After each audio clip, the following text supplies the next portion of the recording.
where we hear the Democrats' case for why Barack Obama should go back to work. Joining me to talk about what we can expect to see over that time is Jeff Zelny, national correspondent.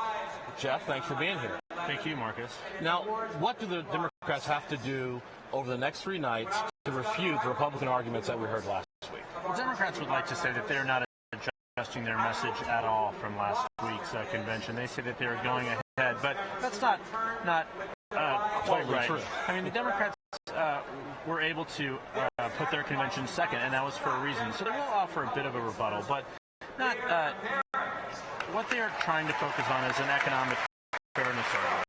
They're trying to remind voters, or at least try to persuade voters, that it is their party, it is President Obama and Vice President Biden who would protect the middle class. So what they're trying to do throughout this convention is not necessarily refute every item point by point by point, but they're trying to remind people what they liked about President Obama in the first place, but going aggressively hard. We're going to hear it tonight about these middle-class issues, these middle-class economic fairness arguments that they believe will resonate well for them. I think the argument that had the most kind of traction coming out of last week in the Republican convention in Tampa was this question that Romney posed, and of course Ronald Reagan famously posed about Jimmy Carter many years ago. Are you better off now than you were 4 years ago? How do the Democrats answer that? Well, they've struggled to answer it this week. It's not exactly an original or an unexpected question, but the Democrats and the president's campaign has struggled to answer this because if they say, no, they're not better than 4 years ago, it's not necessarily good. If they say, yes, things are better, it creates an opening for the Romney campaign trying to say, wait, people aren't feeling this in their own lives. So what they're trying to do is say, yes, they are better, but they're not quite there yet. So we are going to hear a refute. The Democrats are going to be refuting more of the Ryan budget plan and things like that, but they're not going to go aggressively hard after any personalities or any of the introduction that we saw last week of Mitt Romney. That convention was largely about introducing him to the American people. Does Barack Obama get to recapture that magic he had last time? He was running to be the first ever African-American president of the United States. You don't get to do that twice. You don't. And now he's running on his record. Before, he was running more on his aspirations and his hopes. And I'm just struck by 4 years later, after the convention in Denver, the Democratic Party was at an entirely different place. There were many delegates who were still quite angry at this then senator from Illinois. They were still supporters of Hillary Rodham Clinton. Now you see the delegates are unified behind him. But one thing I'm asking all delegates, how serious do you think this predicament is?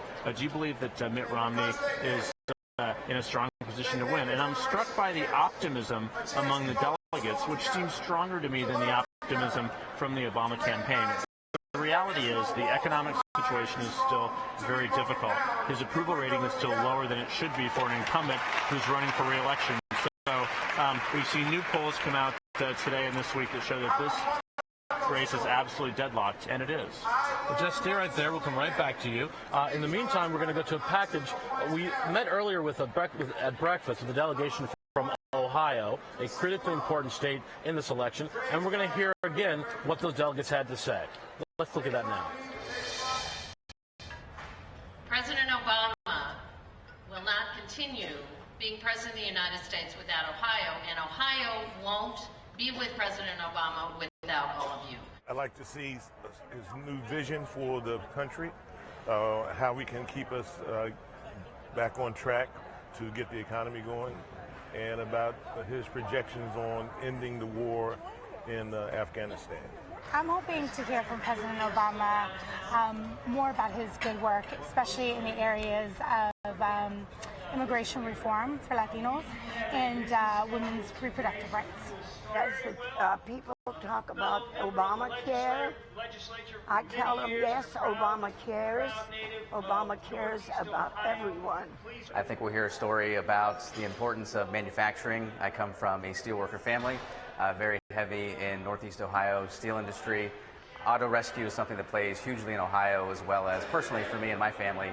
So I think that we'll hear more about the recovery starting in 2010 and being so successful and really being a jobs creator for Ohio. I'm hoping he's really going to connect with the American public, because he really has done a lot in the last 4 years, and we really are in a place where I think our country doesn't recognize that. And then I found out things about our wonderful republic and our government that I just didn't like. It was a bit like finding out your parents have sex, you know what I mean? It's really disgusting and shocking and a sense of profound betrayal. I'm just grateful that I've been invited to address different delegations. I am a delegate from Tennessee, and so I'm here primarily to do that work. There is so much obfuscation and distraction and distortion of the facts. Now there's even like truth campaigns where people are trying to get down to what is real.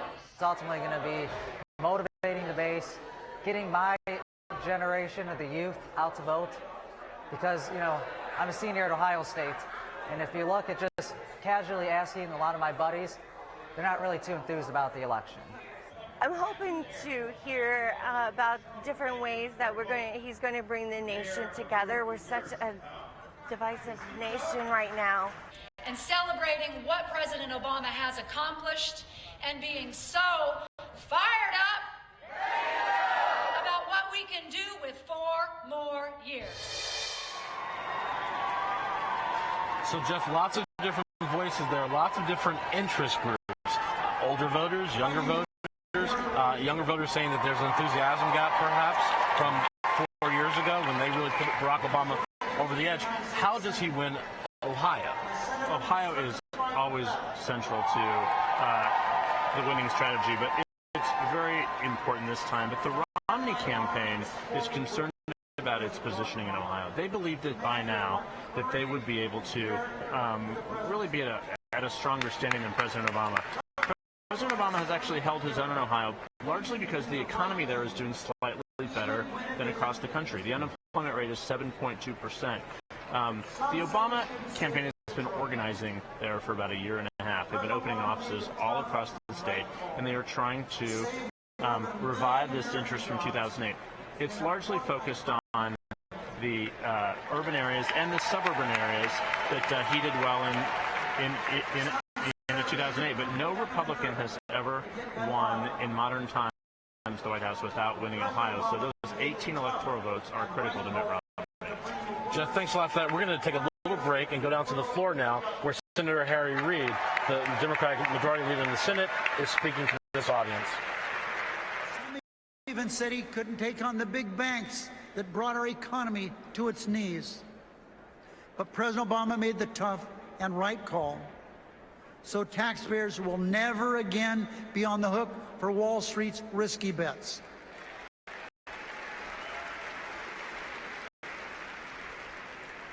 Some said he couldn't take on the insurance companies that were ripping us off. But President Obama made the tough and right call to save lives, save Medicare, and ensure that no one goes broke just because they get sick.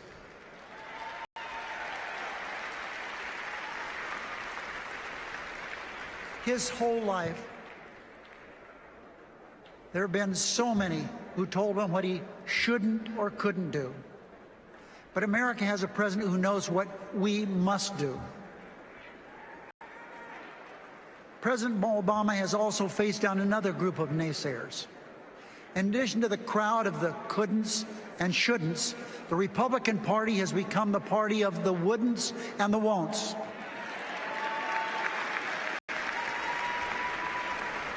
They pledged on day one they wouldn't lift a finger to help, and they haven't. In the depth of the Great Recession, as millions of Americans were struggling to find work, the Republican leader of the Senate, Mitch McConnell, said Republicans' #1 goal was to make Barack Obama a one-term president.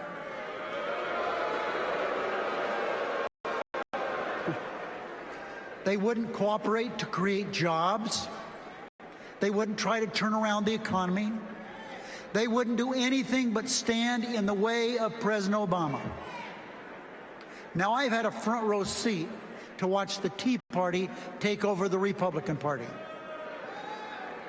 For 3.5 years, they wouldn't govern. they couldn't lead, and we shouldn't let them take over the Senate and the White House.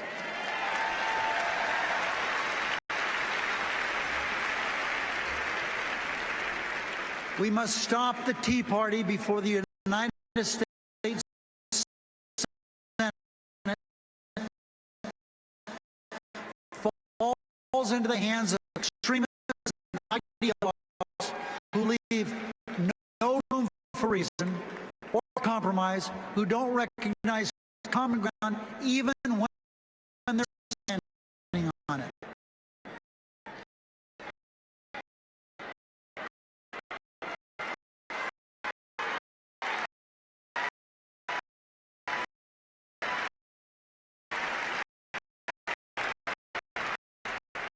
They won't stand up to Harry Reid, Senator Harry Reid, a diminutive man that's a boxer, it seems to be given a one-two punch there. Number one, making a case on the article saying he delivered health care reform. Secondly, also back to the Republicans, charging Republicans with intransigence. Senator Reid is definitely trying to fire up these Democrats. You know, some of the liberal Democrats, some of the more liberal delegates do remember what Senator Obama was saying 4 years ago. He would close Guantanamo Bay. He would push immigration reform. Well, those things didn't happen. But Senator Reid is trying to remind people of what did happen. And health care really is a signature achievement. Or not.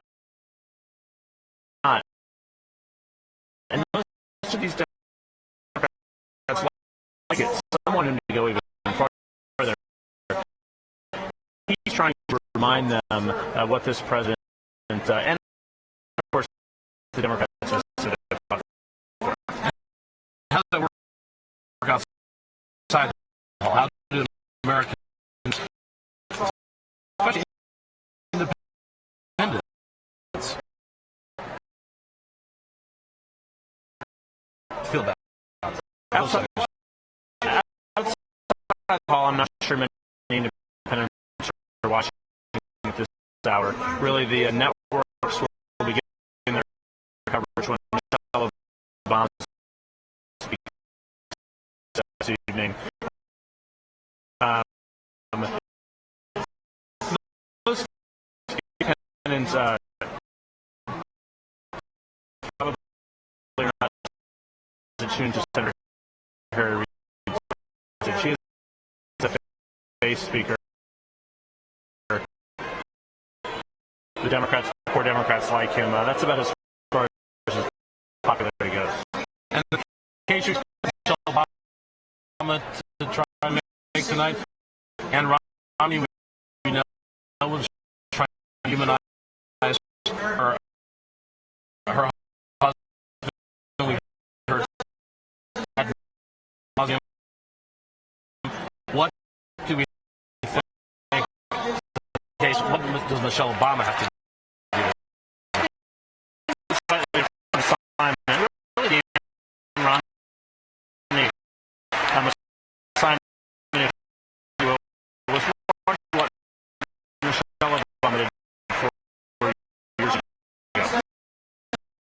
Introduce her husband and try and fill in some of these gaps here. What Michelle Obama will do tonight, I'm told by her advisors, is sort of remind people of what he has been fighting for. Remind people specifically about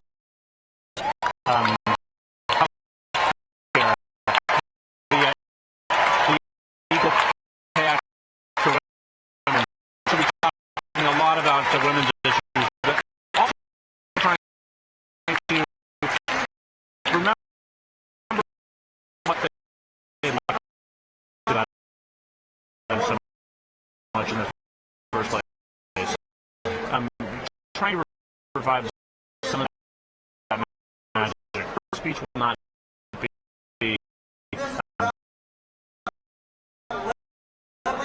filled with aggressive rhetoric, but the keynote speech tonight from the San Antonio mayor, a young rising star of the party, we expect him to deliver more of aggressive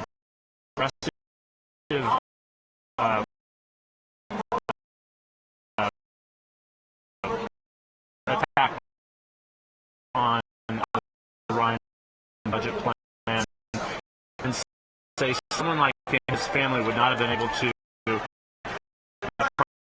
prosper they have under that plan. Excellent. We'll be coming back to you a little later in our show. For being here. Yesterday, we all know, March was Labor Day, and we have a package right now talking to one steel worker out in Wisconsin about what he thinks this election means to him. Let's look at that.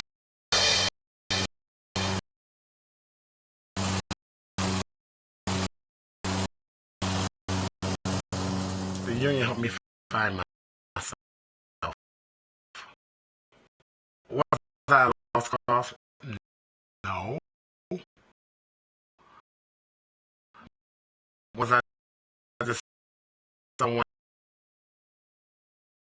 just went to work every day and just did my job and felt bored? Yeah. And you gave me something else to look forward to.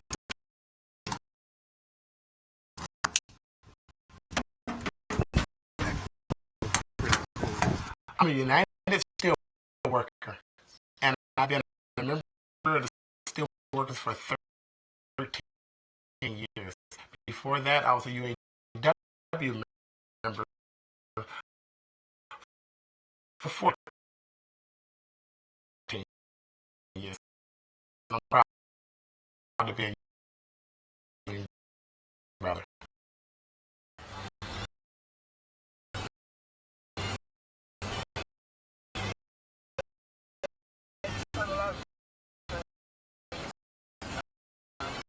Union is actually a good thing for America. But there is a lot of money out there that's fighting against us, and it's hard.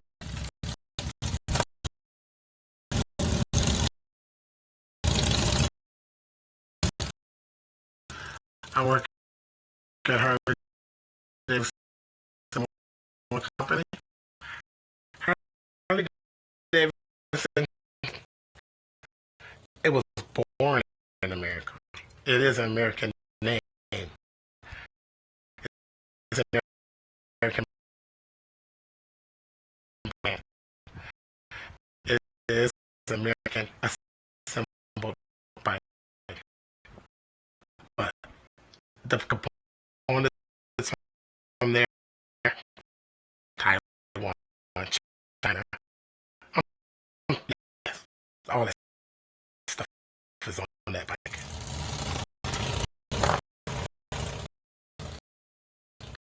The most thing to me in an election coming up is the outsourcing of jobs. I do a lot of community service work. You go to the homeless shelters.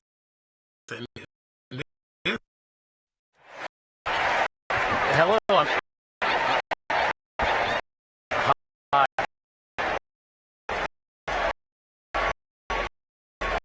Hi.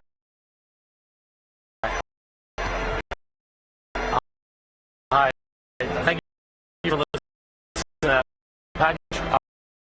We're joined now by the head of the Service Employees International Union, who's going to talk a bit about what this convention, what this election means for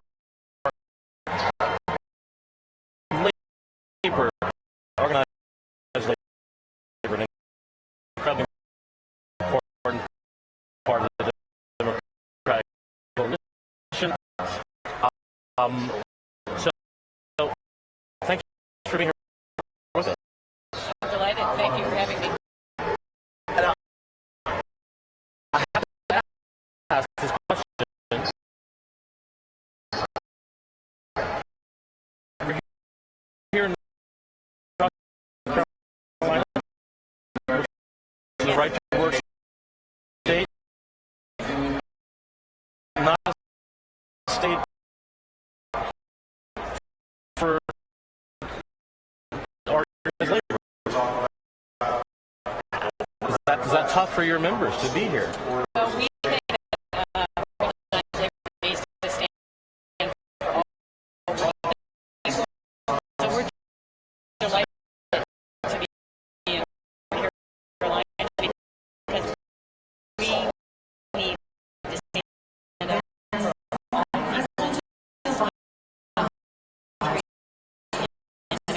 this country gets back to work.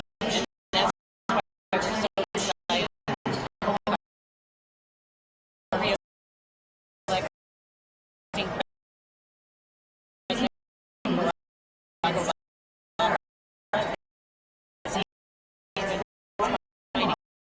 why we're so excited. That's not a hard circle to square. Being here with this president, with this party, the time is here because they can win the state.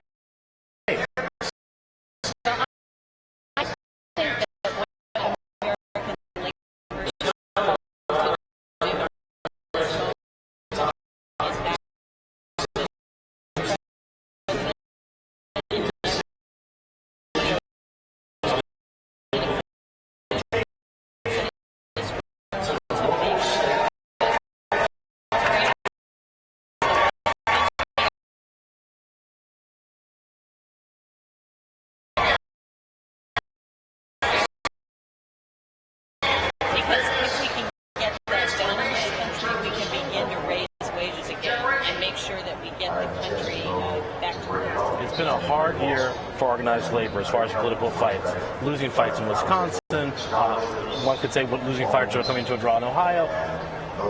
Where does organized labor find its political voice, its political power today? If it can't win those battles, can it help elect the president again? We think the voters said loud and clear in Ohio that collective bargaining is a way to maintain a middle class standard of living, and we are inspired that tens of thousands of people hit the street in Wisconsin to say enough is enough. Despite it not ending the way you guys want it. We're still going to lose some battles as we fight this long fight behind this president in pursuit of economic equality and making sure that our democracy Do you think your members are behind this president as much as they were 4 years ago? Oh my God, 10 times more behind Really? for this president. No enthusiasm, guy. Oh no, because there's so much at stake for working people that we cannot raise wages, and this president has made it possible for home care workers to get overtime, has made it possible for DREAM Act students to imagine fulfilling their dream in college. He's made it possible for people not to fear using home care because of a pre-existing condition. There are so many incremental gains that we've made.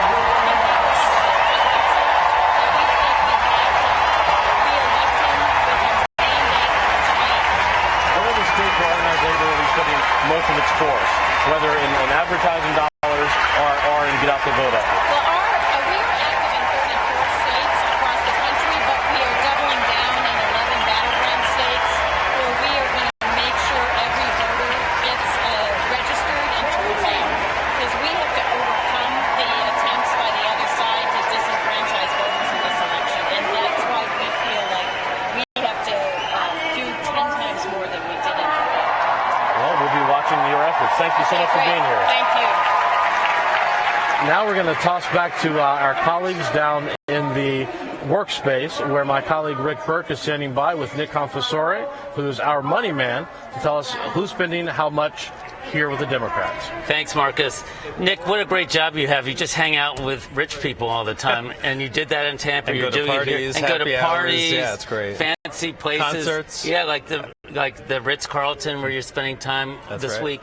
So last time we talked, we were in Tampa talking about the super PACs there. The vibe seems a little different here in Charlotte with the big money people. Tell me about that. That's right. I mean, on the Dem side, people have just never been as accepting of super PACs. The whole party is ambivalent about their existence, if not actually opposed to their existence. And the president only embraced the group supporting him a few months ago. So it's really it's not as easy and seamless as it seemed to be at the Republican convention in Tampa, where the events were very integrated. They were holding their events at the same hotels where the big donors were staying. These are the outside groups. They were having events within the perimeter. Everyone was staying at the right places. It seemed very seamless. Here, it's not that there aren't people who support these PACs.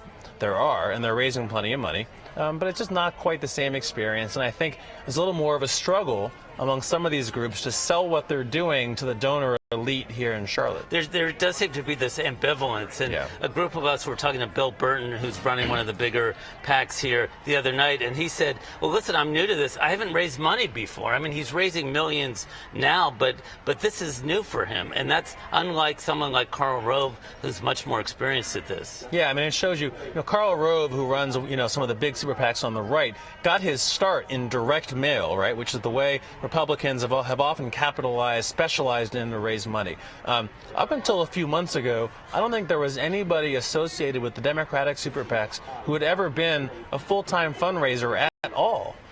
They only recently, in the last few months, have brought in people who are specialists in politics and raising money, who have donor relationships, and people like Bill Burton, who's a talented guy. He's not somebody who had been in politics so long that he had so many relationships with donors the way that someone like Karl Rove did. His partner Sean Sweeney, kind of the same thing. Paul Begala is sort of their front man, sort of their Karl Rove, a longtime party strategist, almost a political celebrity. But even he said to me today, a few hours ago, I'd never raised money before. I'm not sure how much is enough or how much is too much. I can't tell you how well it's going. It's never too much for Karl Rove. It's never too much. But he's even a celebrity here. I saw him the other day, and people were just looking at him and running up to him, even at the Democratic convention. Yeah. But this all comes from the top, right? Obama is a little more wary of these super PACs than Romney. That's correct. I mean, look, he flatly opposed them. He thinks he has said the Citizens United, which is a court decision that sort of paved the way for super PACs, was wrongly decided, a bad decision. He even stopped super PACs, or sort of the precursors of super PACs, from getting involved in his 2008 effort. He sent out the word to kind of shut it down. I believe even Bill Burton was the guy who was sent out to help shut it down, to tell the outside groups, we don't want your help. So it's a bit of a whiplash, because now the White House and the Obama campaign are sending some of their top people out on the road to help raise money to legitimize these efforts. But like I said, it's whiplash. It's kind of hard to convince people, well, wait a second, you were saying this was evil and bad a few months ago. Right. Now, how important is this convention for the Democratic super PACs in terms of raising money? How much do they want to do here? How much do they need to do here? I think this is a chance for them to showcase, give proof of concept to people who have been skeptical or not involved with their efforts before. What they are doing is saying, look, in the spring, since the general election began in the last few months, we're going to show you how we think our ads, our spending, while far less than the conservative super PACs, has been pivotal or important in keeping Mitt Romney's numbers down and helping the president independently define Mitt Romney. We think we're fighting above our pay weight or our weight class. We're doing a job. Here's what you're investing in. And that's been the approach of Karl Rove and the Republicans for a while. They were active in 2010. They can say, look, we helped win the House back. We almost won the Senate back. That's our proof of concept. We work. This is sort of Bill Burton and Paul Begala's chance to do the same thing and say, look, these last 2 months were the time we could show we can do it. It's worth investing money in us. And they're getting a little more help, a little more of a signal from the Obama campaign than, even though they're not supposed to be working together, they're getting a signal a little more that we need this money now, right? Well, you know, what we see in the public fundraising emails out of the Obama campaign day after day, week after week is we are going to be outspent. We are going to be outraised by the Koch brothers, by Karl Rove. They always hit those names in their emails. So they have made it, kind of clear to the world at large that they believe that they're in trouble because of these outside spenders. And that, in a way, can be the best advertisement for Priorities USA and other Democratic super PACs. So you're headed back to the Ritz, I assume, to talk to more wealthy donors? I'll be hanging at the Ritz as long as the New York Times keeps paying my drink tab bill. Okay, thanks a lot, Nick. Marcus, back to you. I'll talk to you a little bit later. Thanks so much, Rick. I'll join you at the bar at the Ritz as soon as I can, Nick. The Democrats may be holding their convention here in North Carolina, but this is a tough state for Democrats to win, whether president or for Congress. I learned exactly how tough it is to unite both African-American voters in North Carolina and more conservative whites when I went to visit the rural district represented today by Larry Kissel, Democrat. Let's take a look at that. Two of North Carolina's Democratic congressmen are not endorsing President Obama for re-election. One of them is Larry Kissel. His district is mostly white and rural, a group that's a challenge for Obama. Hey, everybody. How are y'all doing? It's not the first time Mr. Kissel, a so-called blue dog Democrat, has broken with his party. He voted against the health care bill, and recently he voted to hold Attorney General Eric Holder in contempt of Congress. These moves have upset many of his black constituents, including Walter Rogers. The straw that broke the camel's back for the African-American community was when he said, I'm not endorsing the president. He got to Washington because of Barack Obama. And I mean, he wasn't hanging on his coattail. He had his hand locked around his neck and on the president. So Larry Kissel, a classic conservative blue dog Democrat, caught between the black voters in his district and the majority white rural voters. Barack Obama is in some ways in the same position in North Carolina. Last election, he won Indiana. He won North Carolina. Again, first time since 1960 the Democrat won Indiana. First time since 76 that a Democrat won North Carolina. He needed black voters. He needed young voters to overcome the white vote which he lost. Yeah, what you have to start out understanding about this, Marcus, is that in 2008, Barack Obama did not really run as a traditional Democrat. He ran almost as an independent. He had a remarkable window of opportunity because of the situation in the country and the fury at the Bush years, the fatigue that had piled up, and what he represented in his personal story. So he got this tremendous outpouring of African-American voters and younger voters in states like North Carolina and Indiana. He also got the support of a lot of conservative-leaning independents who had not traditionally voted Democrat, although they cross over now and then. As you look now at 2012, he's running really as a conventional Democratic president. There's no choice in that. And he's probably not going to get the kind of historic turnout among African Americans and younger voters that he got in 2008, because that was a remarkable moment that probably can't be replicated. But what that means is he cannot afford to lose all those independents. They have to both get the best turnout they can among those traditional Democratic groups, but they've got to win some sizable segment of those conservative-leaning independents. And I think, to a large extent, if I were them, certainly, that's what this convention would be about and should be about, is about speaking to those independents who may be seeing him speak directly to them for the first time, the party to them for the first time since that election, and who he really needs to remind of what they supported about him 4 years ago. But is that an impossible dual assignment to take on? On the one hand, reach out to independents and centrists and maybe even conservative-leaning independents, and at the same time energize the base? Is that actually doable? It is. This is politics. It is a difficult undertaking. That's why this is tough business. But it is possible. They have a lot of tools at their disposal that people didn't always. You have direct mail. You have the internet. You have advertising and outside groups.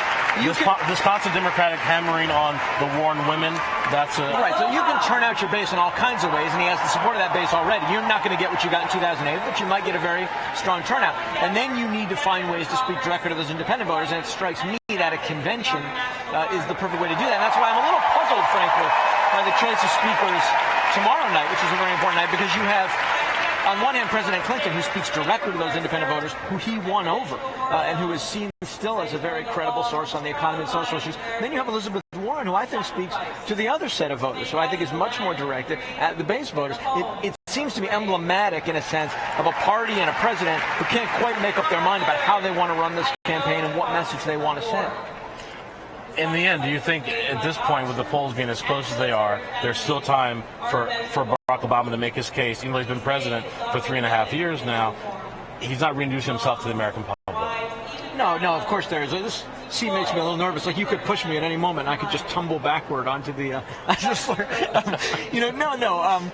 look, people are just trying to tune in. This is Labor Day. This is the kickoff of the fall campaign. This is when we really start. We're going to have debates that are critically important, ads that people are really going to start maybe paying attention to, and so, although they've had them for quite a while now. A lot of coverage, a lot of people who haven't had time to dial in until their vacations are over and the kids are back at school. The president can make his case. I think my question is, how much does the president want to make the case on his record, and how much, conversely, does he want to just kind of go after Mitt Romney, label him, and try to generate enthusiasm among his base? I think to this point, I've not seen a lot of evidence to suggest that he wants to have a debate on his record, and I think he has some good points to debate there, and I think he's going to need to do it. Excellent. Thanks so much for being here, Mrs. Matt. We'll see you a little bit later. Anytime.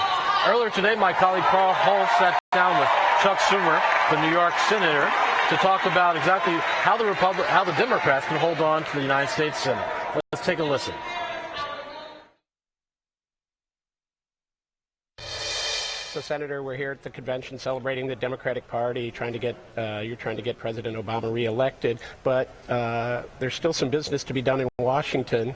You got some stuff hanging, quite a bit, actually. Is anything going to get done on Capitol Hill before the election? Well, the most important thing that will get done is I think we will do what's called a continuing resolution, funding the government for another 6 months. Right. No shutdown. That's the Republicans blinked on that issue, and even the Tea Party guys had to go along. Right. The other big issue that has to be resolved is the Farm Bill. But there won't be a shutdown. You're going to take care of the business that you need to take care of. Then you have the election, and then you have a huge pile up of issues with the tax, expiration of the taxes, maybe an increase in the debt limit needed again. What's going to happen with the fiscal cliff? Are we going to run off of it? I don't think we'll run off of it for sure. I am more optimistic than most that we could actually come to an agreement, particularly if the president wins. If Romney wins, they'll just kick the can down the road. So nothing will happen. Right. But if the president wins, there are two groups of Republicans in the House and Senate. There's the hard right Tea Party guys. They're about half of each. Right. But there are no moderates, but there's mainstream conservatives. And if the election shows that the president's won by quite a bit, even though the Republicans followed the Tea Party true believer line, if they lose in North Dakota and lose in Indiana and places like that where Missouri, they would have incentive to get a deal. It doesn't change the Tea Party people who are true believers. But then the mainstream Republicans say, hey, we were right, and let's try to make it work. The president, he's in a tough race. This is very close. What's your outlook here? My outlook is I'd like to make 2 points about it. First, what people forget, if perhaps the greatest fault line in the whole Republican apparatus, whether it's the president or the congressional races or the party platform, is narrowness. There's a narrowness of experience, a narrowness of viewpoint, a narrowness of vision.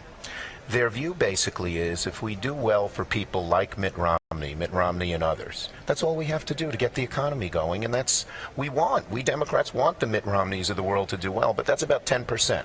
The other 90% involves helping the middle class, and I don't think they even get it. So the convention, you need to convince American voters that you're going to That's the second half. For them. Okay. We have to show in far more specific ways than the Republicans did, because they didn't, how we're going to help the middle class. And there's a path there. I mean, helping kids go to college and making our K through 12 schools better, a sort of deal, standards for money. Democrats believe more money for education. Republicans believe in standards. Marry the two. Doing something on infrastructure, which most American middle-class people know primes the pump since the days of Roosevelt. The kinds of things that the president's laid out. And here's the big change. On tax policy, for the first time, we have the upper hand. In other words, for 30 years since with Ronald Reagan, millionaires tax. Well, with millionaires or even 250, they've always linked millionaires with the people, middle-class people. And they say, we'll give you middle-class people a $500 tax break and give you multimillionaires a half.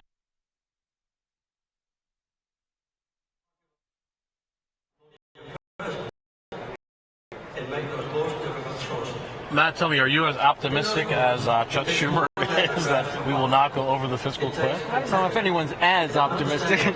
By the way, they have President Carter playing here in the background. I wonder why that's not in prime time. I don't understand why that's not. Well, it's interesting he made the appearance at all. George W. Bush, the most recent Republican president, of course, didn't make an appearance. It is interesting. It is. Look, I've said I don't think this is a fiscal cliff. I think we should call it a fiscal suicide vest because cliffs come up naturally. This thing was imposed. This was booby-trapped by the Congress to force them to act.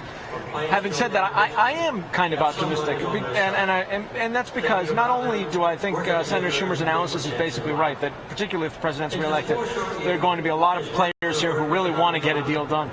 The blueprint already exists, Marcus. I mean, the deal that the president, I've written about at length, the deal that the president and the speaker almost came up with, this grand bargain worth of $4 trillion, right? That deal is sitting unfinished in their desk. It's about 80% there. You're right. That deal's there, but the reason Boehner couldn't follow through, and it reminded me a bit of Yasser Arafat not being able to make peace with Israel because he was afraid of what the Palestinian people would do behind him. It's the backbenchers. It's the Tea Party. It is. That hasn't changed. It's true. But if the president wins this election, that's a big if. Some of those Tea Party freshmen are probably going to go out with that tide that brought them in to begin with. So the numbers may shift a little bit. Some of them will be in their second terms, which tends to be a little bit different. The speaker may be emboldened because the election results will have invalidated the argument that conservatives can win by being obstructionists on this point.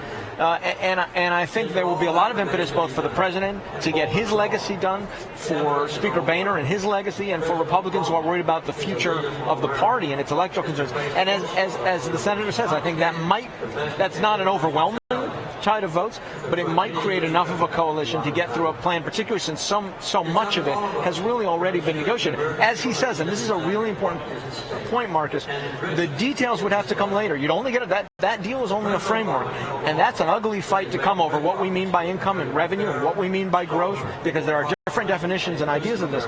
But can they get to the framework that gets them to that debate? I am in a minority in Washington who believe they can under the right circumstances, yeah. All right, Matt, we'll find out soon enough, I think. We're going to toss down to that video of Jimmy Carter who's speaking now to the convention. Later, Rosen and I will enter a voting booth in our hometown of Plains and cast another vote for Barack Obama and Joe Biden. We will do so with the confidence and conviction that they understand the challenges and difficult choices that face our nation and our people, in fact, all peoples of the world, in the years ahead. One thing I have learned over my lifetime as a submarine officer, as president, and as leader of the Carter Center is that the biggest challenges and problems that we face don't lend themselves to quick fixes, nor to the snappy rhetoric of a television commercial. Solutions are complex and difficult, requiring the judgment, skill, and patience to pursue the right policies for the right reasons.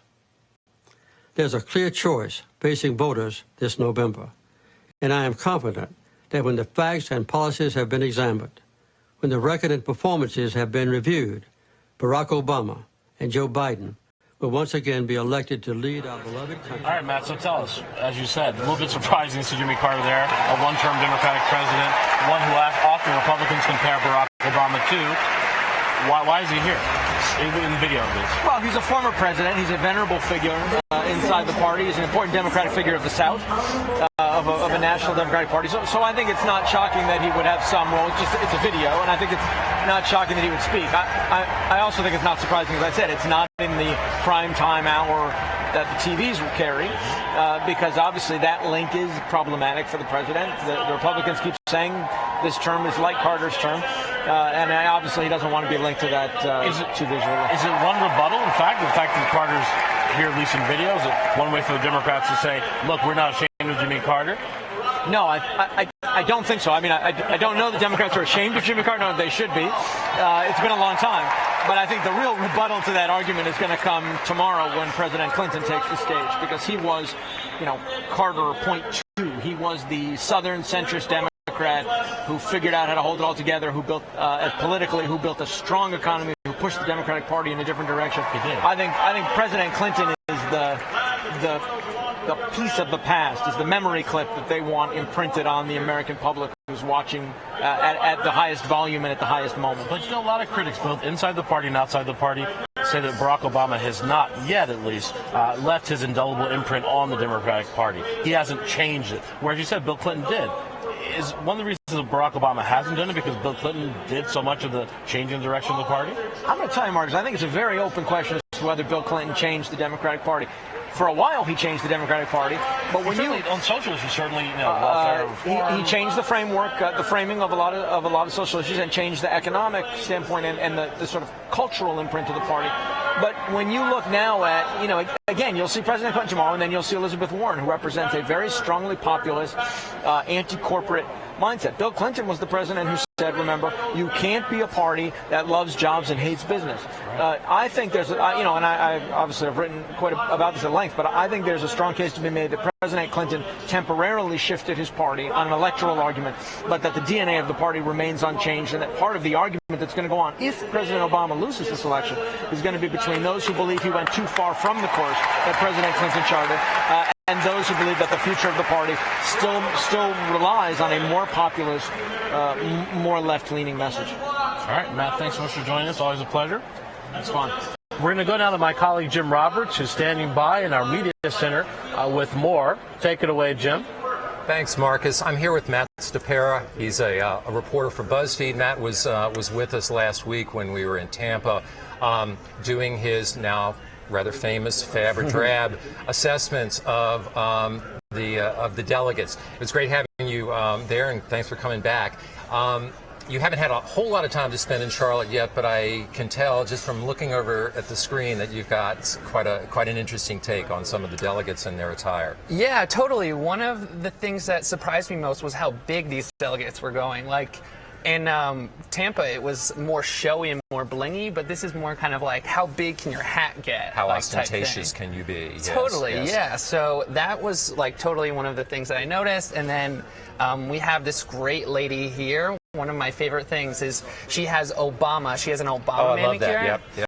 Yep. And it's amazing because Obama's perfect because it's 5 letters. So there you go. Okay. Brilliant. I'm surprised that we haven't seen more of these. So like definitely mega fab right there. And then we have so this lady is she's a delegate from Mississippi, and she is by far the best dressed and the most overly dressed tonight. I definitely saw her too. Was she wearing a flag? Yeah, she was. Okay, I saw her. Yes. She was wearing a flag. Yeah. Okay. And then she has this hat. She has Obama next to a horse. His arm is around the horse. She has a surfing Obama on her hat.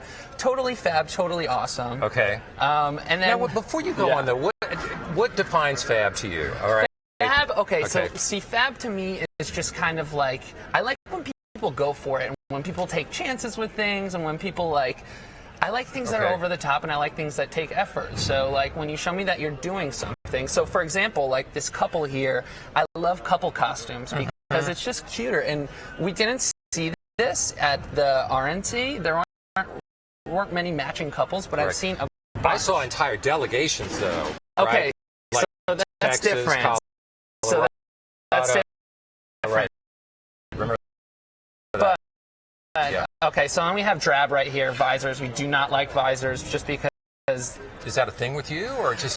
It's a personal thing, so like I have my things that I don't like. I've been seeing a lot of bobbleheads on hats here, which I didn't see any Mitt Romney bobbleheads, so I really like that, and that's kind of an alternative to the Beanie Baby on the hat, which is a thing that lots of delegates do. In fact, the minute I got here, I learned to say, "Oh, bobblehead," right? Okay.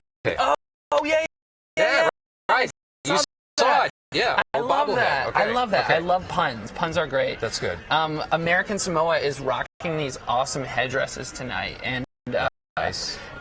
They're just really floral, and it just shows. Like I like when I can look at someone, and I can be like, oh, you're from Hawaii, you're from American Samoa, you're from, you can kind of tell. Oh, this was kind of funny. I thought this was clever. They wore their license plate. They wore their license plate. That's great. So I'm actually calling this FRAB, which is a combination of fab and drab, because I like the idea. Because this is kind of out there. Sure is. And but it's also like you're wearing your license plate on your back, like, you know what I mean? Like, give me a break. So we definitely are going to FRAB. All right, now that. before you go to any more, I had to ask a question because I know you're bolting from the DNC very soon. You're rushing out to the West Coast to cover the VMA Awards. Yeah. And you've done Fab or Drab at some other events, Bonnaroo earlier in the summer.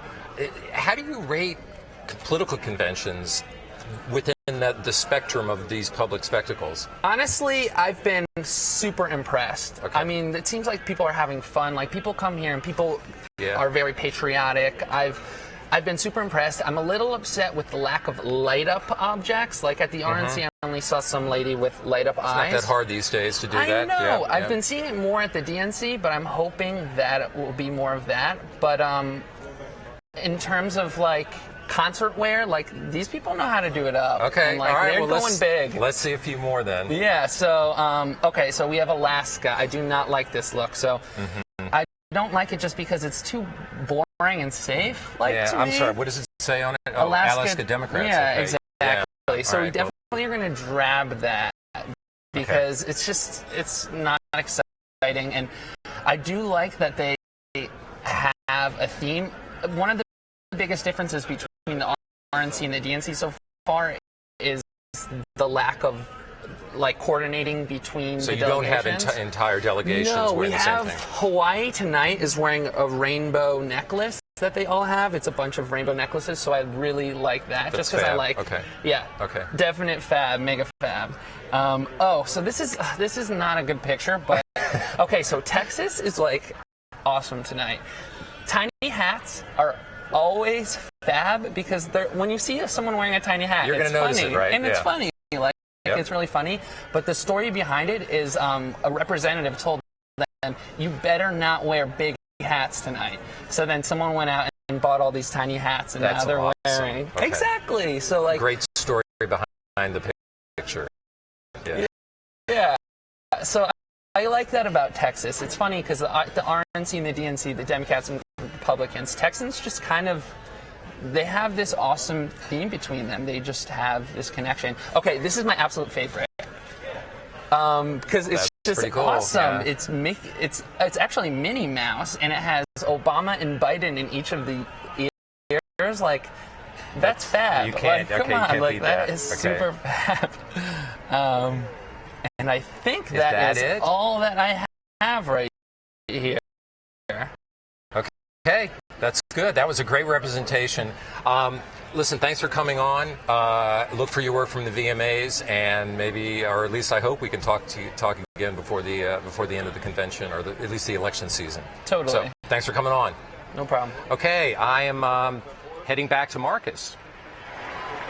Thanks, Jim. Appreciate it. I'm joined again by Jeff Zeleny for one last conversation before we go for our part of the evening. By this point at the Republican convention, we've seen a number of rising stars. Tonight, we've only seen Cory Booker so far. We will see Mayor Castro of San Antonio later on. Why is that? Do the Democrats not have as deep a bench? Well, it's really a reflection of what happened in the midterm elections 2 years ago. Republicans had a very strong year in 2010 in governor's races across the country, as well as in the House and the Senate.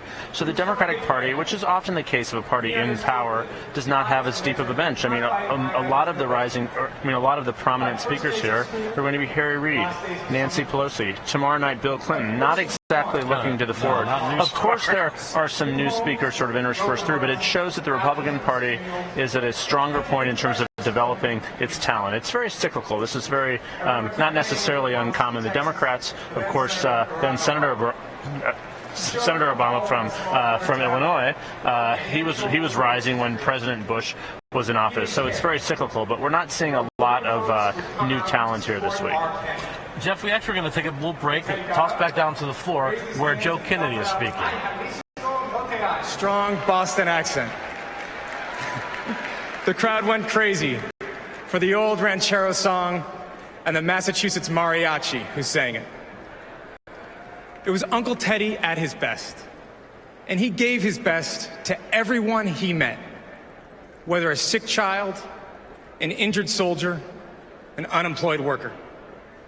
That idea guided him through the bigger battles: to guarantee the right to organize, to end apartheid, bring peace to Northern Ireland, and health care to all.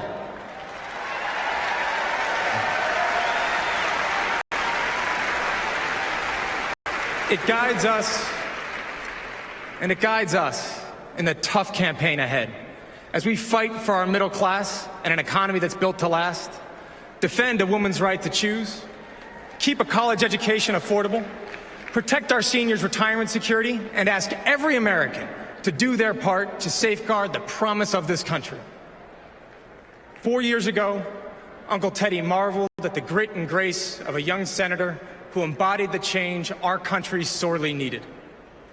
As we pause today to remember Senator Kennedy, we recommit ourselves to the leader he entrusted to carry on our cause. Thank you very much.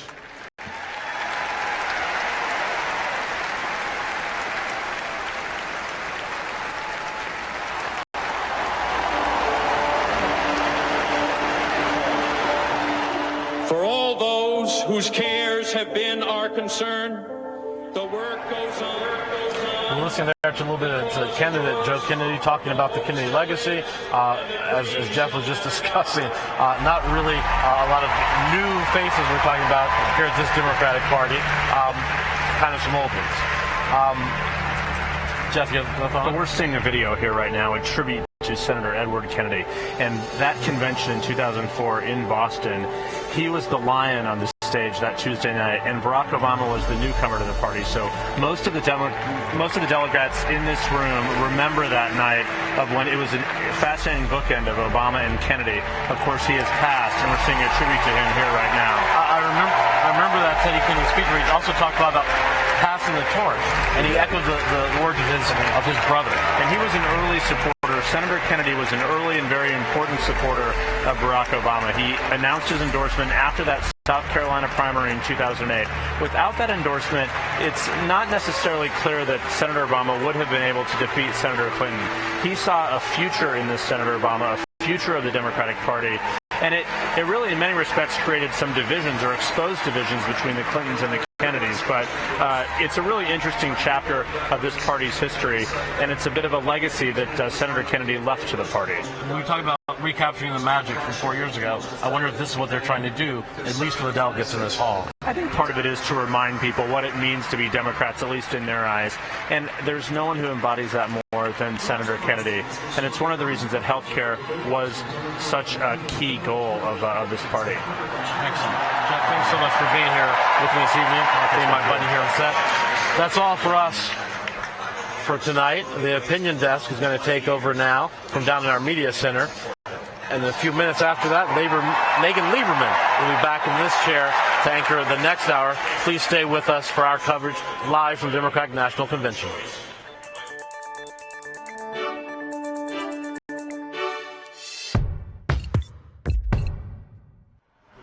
Thank you, Marcus. I'm here with my colleague, Frank Bruni.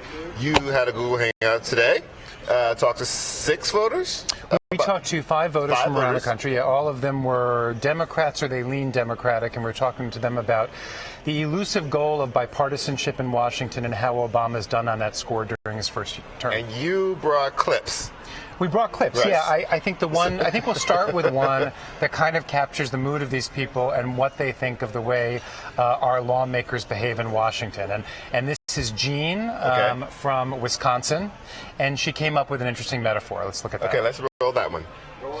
I've been unemployed for 20 months, and, you know, I guess I can ask myself the question, am I better off today, better than I was 4 years ago?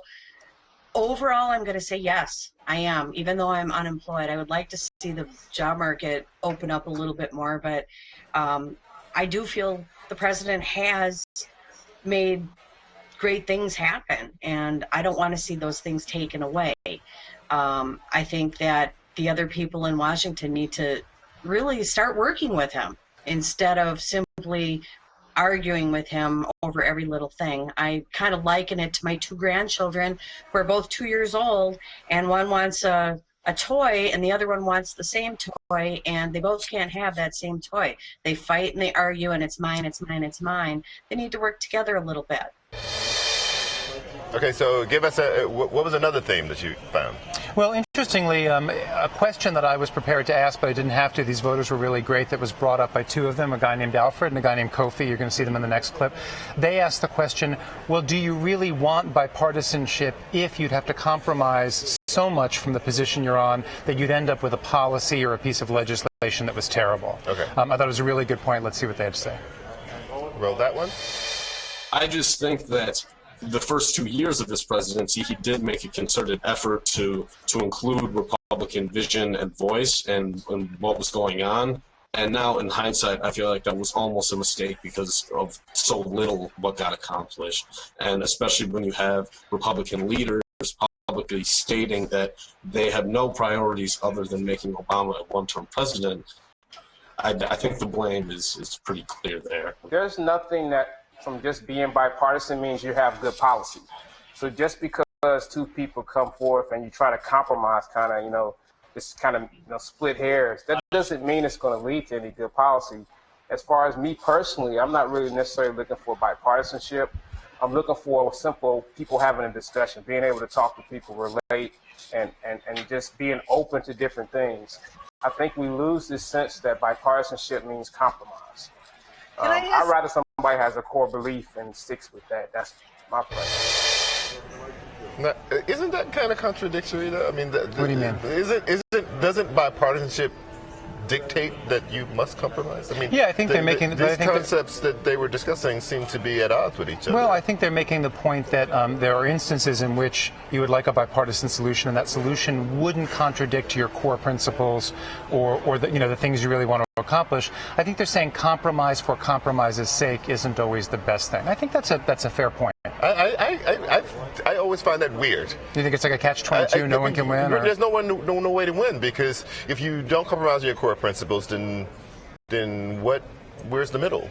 Anyway, let's go to your next clip. Set up your next clip. Oh, the next clip is from Yana, who was in Ohio. We kept going back to her because Ohio is, of course, the swingiest of the swing states. Okay. And it being a swing state that is just deluged with advertising, we asked her what the experience of living there now as the election ramps up is like. Okay. Well, let's roll that one. I would say that most of us in Ohio are probably avoiding speaking about the election. I would say we feel bombarded. One of the ways we feel bombarded is exactly by the number of phone calls that we get per week asking for polling information on who we're going to vote for. And I find that intrusive and troublesome and encroaching on all the parts of my life that are about the election. So yeah, I think it's kind of difficult to be an Ohio voter these days. But this is a fascinating point because, you have all this money, all of it's being aimed, or most of it's being aimed at these very few states. And as we go on in the election, the number of swing states keep getting winnowed down. So now we are down to about 6, maybe 7 swing states. What do you think is going to happen? I mean, do they just turn off and the money basically just does nothing? Well, that's a question a lot of political strategists ask. At a certain point, does the money become useless? Right. Do you sort of max out, and is that? And I think she was saying that for her, at least in Ohio right now, she's at that point. It's just a babble of voices, and she doesn't want to hear it, and she's tuned out. We got a little bit of glimpse of that. I mean, with Romney not getting so much of a bounce. Right. One thing a convention is a ton of free advertising on every network, and if you don't get a bounce necessarily from that much television time, then it kind of kind of foreshadows the fact that you may not get a bounce from a tremendous amount, unless they go very negative. They can be very negative. It's a very different kind of thing than it's an indication, Charles, of what we've been hearing for many months now in this campaign, which is unlike some previous campaigns, there does not seem to be an enormous block of swing voters. Right. Most people seem to be decided, and it's really just a sliver of turf that's being fought over in the middle. And so the people who are tuning out, they've made their decision, and the money may not make much of a difference. The question is, what will make that final difference for them? And I don't think we know that yet. Aside from changing minds, do you think that the money will have a dampening or enthusiasm effect, so that a lot of money might push more people to the polls, or may turn people off? Or what? I think it depends on how the money is spent, and I think it depends on what sort of ads it produces. For instance, when we talk about money, we usually think about advertising, but in fact, a lot of the money we're talking about will go to grassroots efforts to turn out the vote, getting people to the polls, all that sort of stuff. So it really depends how the money is being used. If we see an extrapolation of or an intensification of the kind of negative advertising we've seen, I think we could actually have a depressed turnout on both sides. Yeah. Okay. So is there one takeaway that you from these 5 voters that really stuck with you, other than the 3 things that you showed us? Well, I mean, the takeaway, I think it was hinted at in these clips, but I think voters are very depressed. I think voters don't know how this is going to happen, but they would love to see a more civil and a more elevated level of discourse from their lawmakers in Washington.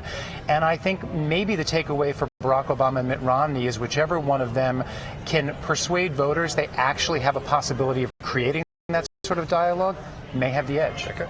That's it. So Frank Bruni has brought me depression. That's it for this hour. Make it, leave it, take it back, and keep watching. Megan, take it away.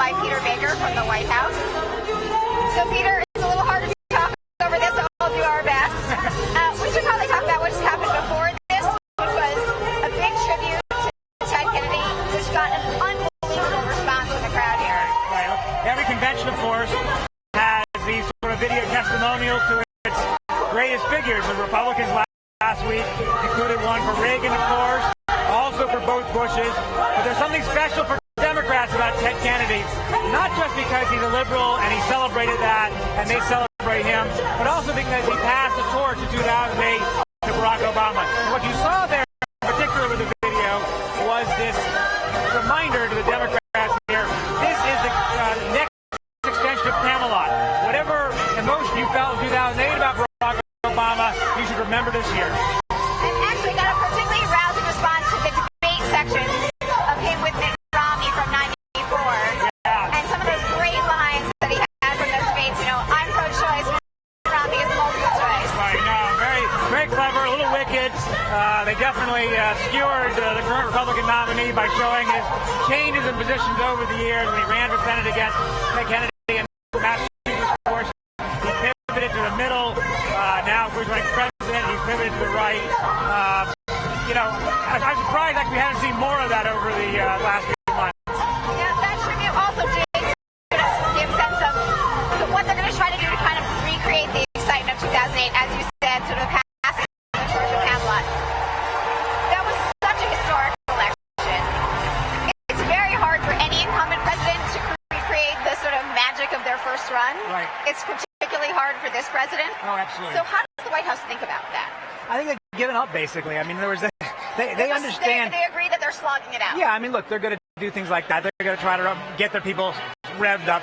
They understand this is not 2008. They understand that Barack Obama is not an outsider at this point, challenging Washington the way he was 4 years ago. He owns Washington. He is the commander-in-chief. Right. So your strategy is different. Your strategy this year is not to present him as the agent of change so much as the fellow who's going to stop change by the other side that they are depicting as radical and unacceptable. Right, and he's gotten sort of the election he wants, and that he's now framed as a choice by both sides, right? You have sort of the Republican plans for things, and you have his plans for things, and it allows him to pivot a little bit away from what the last 4 years has brought, and whether it really has brought people where they want to be, right? No, absolutely. It's really interesting because, in fact, in some ways, this is probably the most ideologically clear election since 1984 when Reagan ran against Mondale. Every other year since then, you've seen some moderation on one of the candidates or the other toward the middle. Bill Clinton tried to push the Democrats toward the center on welfare, crime, things like that. George Bush had compassionate conservatism. He tried to be less grinchy about things. McCain, you had sort of moderation on immigration, moderation on climate change at that point. He and Obama agreed on that. In fact, what's interesting, if you go out with Obama these days, you hear him from time to time at these events reflect on John McCain, almost as if he misses John McCain. That's also a way of just gigging, of course, Mitt Romney. But the two sides couldn't be clearer this time in terms of liberal and conservative. And you would know this better than I would, Peter, but it does sort of seem to reflect some actual antipathy toward Mitt Romney from the White House and the president. Like, you've got the sense that there was a lot of reverence on some level for John McCain, even if they disagreed with him on policy, that they really respected him. The president really respected him personally. You don't get the sense that these two candidates really respect each other. No, I think that's true. I can't really speak for Mitt Romney so much, but it is clear from talking to President Obama's aides, he has a very visceral feeling about Mitt Romney. He doesn't consider him to be worthy. He doesn't consider him to be a person who's thought through what he really wants to do with the country, and he can't really imagine losing to him. That may be a vulnerability, obviously. You have to be able to understand the risk involved. Intellectually, I think President Obama does, but in his gut, he has a hard time conceiving of losing to a man like Mitt Romney, and that's going to color this campaign the next 60 days. And did that color their perception of, say, the Republican convention in Tampa? There seemed to be an almost dismissive tone about that convention, about how it was just a Tea Party convention. They were speaking to the hall. They weren't talking to the country. Is that how they seem to actually feel about it when you talk to them? I think maybe a little hopeful thinking on their part. They would like it to be seen as a convention of radical Tea Partyism and nothing more. In fact, I thought Mitt Romney last week went the opposite direction. He did not, in fact, in his speech, make a base argument. He was not trying to convince. The rest of the week tried to. They played some of that, but his speech on Thursday night last week was an argument specifically to Obama voters, not conservatives. Obama voters who are disappointed but may feel still attached to their vote from 4 years ago. And that's the big challenge for this convention, which is how do you pull those voters back in, right? And it seems that Bill Clinton is sort of a big part of that. Like, how do they bring back those Reagan, Clinton Democrats, and that he sort of, kind of, as we were talking about, with kind of the last big line of the party. Yes, exactly. Yes. So far, the most exciting speech these guys have seen is from a convention in Charlotte.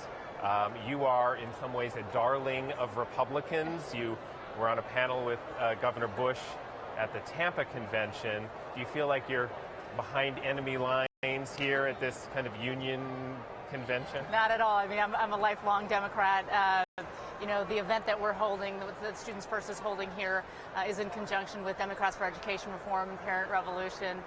You know, I was at the convention 4 years ago, so, you know, there are certainly some disagreements that we have with the teachers' unions, but there's a really growing interest in education reform amongst a group of Democrats as well, and I think you're going to only see that increase as time goes on. One of the policies you're promoting is this idea of giving more power to parents, I guess, through this parent trigger. How does that work, and what are the political implications and the pushback that you've been getting? Yeah. So Parent Trigger is a piece of legislation, or it's a policy that allows for a group of parents whose children attend a failing school. If more than 50% of them sign a petition, they can force the turnaround of that school. And we think that it's an incredibly important policy because in all of these discussions around education and schooling, you will hear a lot of people say, well, part of the problem is the parents. If we had more involved parents, then we would have better schools. Now, the teachers' unions hate this, right?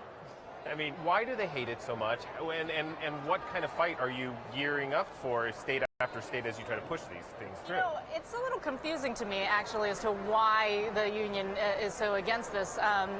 There was an effort to try to pass a bill like this in Connecticut, and you know, the unions put out a sort of a big PowerPoint saying this is how we kill the bill, that sort of thing. In fact, teachers' unions are one of the biggest proponents of having more parental involvement in the schools, and so I think this is one of the things that they should potentially welcome. Let me get back to the politics of this. We're at the convention here. Barack Obama is trying to get reelected, trying to get back into the White House. He's going to need unions. He's going to need teachers' unions in order to do that. Is that, from your perspective, a tension between what President Obama knows he needs to rely on these teachers' unions And is that stopping him from embracing some of the kind of reforms that you want him and the other Democrats to embrace? You know, honestly, a little more than 4 years ago, was sort of thinking to myself, is it really possible for a Democrat to be aggressive on education reform? And since President Obama has been in office, he has not disappointed. I mean, he has taken incredibly aggressive stands through things like Race to the Top, on issues like charter schools and teacher evaluations. I think in every single State of the Union address since he's been in office, he has talked about the need to have the best teachers in the classroom, the need for things like merit pay and charter schools and competition. So has he embraced this policy of yours? Has his administration said, yes, we're behind parent triggers and the ability for parents to? I think the administration has been very clear that they want more parental involvement. I don't know that they've necessarily endorsed this particular strategy, but they have endorsed a lot of the reform agenda, including things like making sure that we have better and more charter schools, that we have better teacher evaluations, and those are the things that they've laid out very clearly in their agenda and the things that they're pushing through their initiatives like Race to the Top. I mean, I guess the question is, how do you bounce back and forth from the two sides, right? You were at the Republican convention. Former Governor Bush gave a speech on education. Is that the right education vision? I sit in a lot of meetings with Republicans. I also sit in a lot of meetings with Democrats. And I can tell you firsthand that they agree on a whole lot more than they disagree on. And so I really think that if, once this election is over, whoever wins it, I think that what Congress needs to do is say, okay, we as public officials, our responsibility is to do right by kids. We're going to put the partisan politics aside and actually do what's right for kids and move education reform forward. Have you thought about running for office yourself? Oh, goodness, no. And is that in the cards? No. And which party would you run as? I told you I am a registered lifelong Democrat, always have been, always will be. My husband is the politician in the family. He's the mayor of Sacramento, also a Democrat. So I'm going to leave all of the politics up to him, and I'm going to focus on making sure that we're pushing better policies for our kids. I'm back now with Peter Baker. So, Peter, education has actually been one of the less controversial aspects of this presidency. I'm always sort of amused that when you see Republican elected leaders sort of ask, like, who's your favorite member of the cabinet? They often say Arne Duncan. Right, exactly, Secretary of Education, exactly. One reason is because, in fact, he considers himself a reformer, and he has pushed a lot of the same ideas that some Republicans have, with more of a Democratic sheen to them. But lately, in fact, it's interesting, is they've begun to get a little more controversial with these waivers of President Obama and the Education Department. Waivers have been a problem for the president recently, generally. No child left behind, exactly. People are accusing the president of gutting the signature education law, the reform law, accountability law that President Bush put in place. And with it, it's part of a larger argument about whether President Obama, having been frustrated by Congress, is beginning to use his executive authority to go around and set national policy on important things like immigration, welfare, and education. Right. Now, this welfare waivers thing is obviously blown up into being this enormous fact-check thing, but also just a huge argument in this campaign, which is this sort of going around. And I do that subverting of Congress, as the Republicans see it, is definitely a big part of this question, right? Exactly. It's part of this, how this president's changed. He starts off as president working very closely with Congress. He's a virtual prime minister, really. Right. And now with an opposition house, he has no choice but to go around them as he sees it. And, of course, it's going to raise the friction over important issues. And he really denounced George Bush when he was running for some of these sort of executive orders and being sort of too much, like an autocrat in various ways. Well, and he post-midterm elections, he's taken a lot more of this on himself. There are two parties when it comes to executive authority. The party that's in power and the party that's not in power. Exactly. And they absolutely, it depends on where you stand is where you sit and the old thing. President Obama, when he was in Congress, the senators said it was outrageous the president used his executive authority not just on things like waivers and all that, but on counterterrorism policy that had gone way too far, signing statements, some of the Secrets Act invocations in court. All these are things, of course, his administration has done once they get in there. So it depends on where you sit. Thanks so much, Peter. Thanks for having me. Our colleague Jeff Zeleny spent some time yesterday taking a look at the Obama campaign's Get Out the Vote operation. Let's take a look.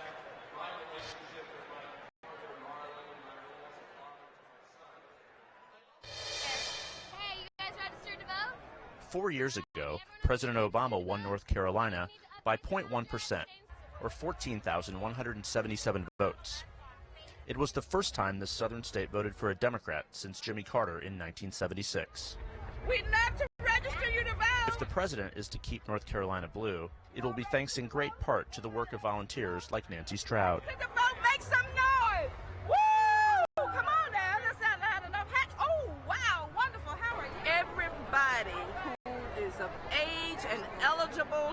vote needs to vote. Let's go ahead and fill out the Stroud is registering voters at Carolina Fest, a Labor Day celebration the Democrats threw for the city of Charlotte. Just across the street from where the party's convention begins Tuesday. When we met Stroud, she had signed up only a handful of voters, but she says every one of them counts. If ever you were going to be on an equal playing field, the billionaire has one vote. The person who only has a dime in their pocket has that same opportunity, that one vote, and they need to exercise it. If you follow me right In swing states that matter most in a presidential election, effective grassroots efforts can make all the difference. Henry Martinet leads a team of more than 20 other volunteers. For voter registration, we will go to sympathetic businesses and register voters, and we'll send people out to like libraries and to the light rail stations and places, to the DMV, places like that where there are people standing in line. Everyone over here registered to vote? Do you run across any voters who voted for him 4 years ago who are disappointed now and they're not quite sure if they should vote for him again? I haven't really seen that as much as everybody as you see on the media. Here in North Carolina, Obama has his people. The people I talk to are very enthusiastic, solidly for him.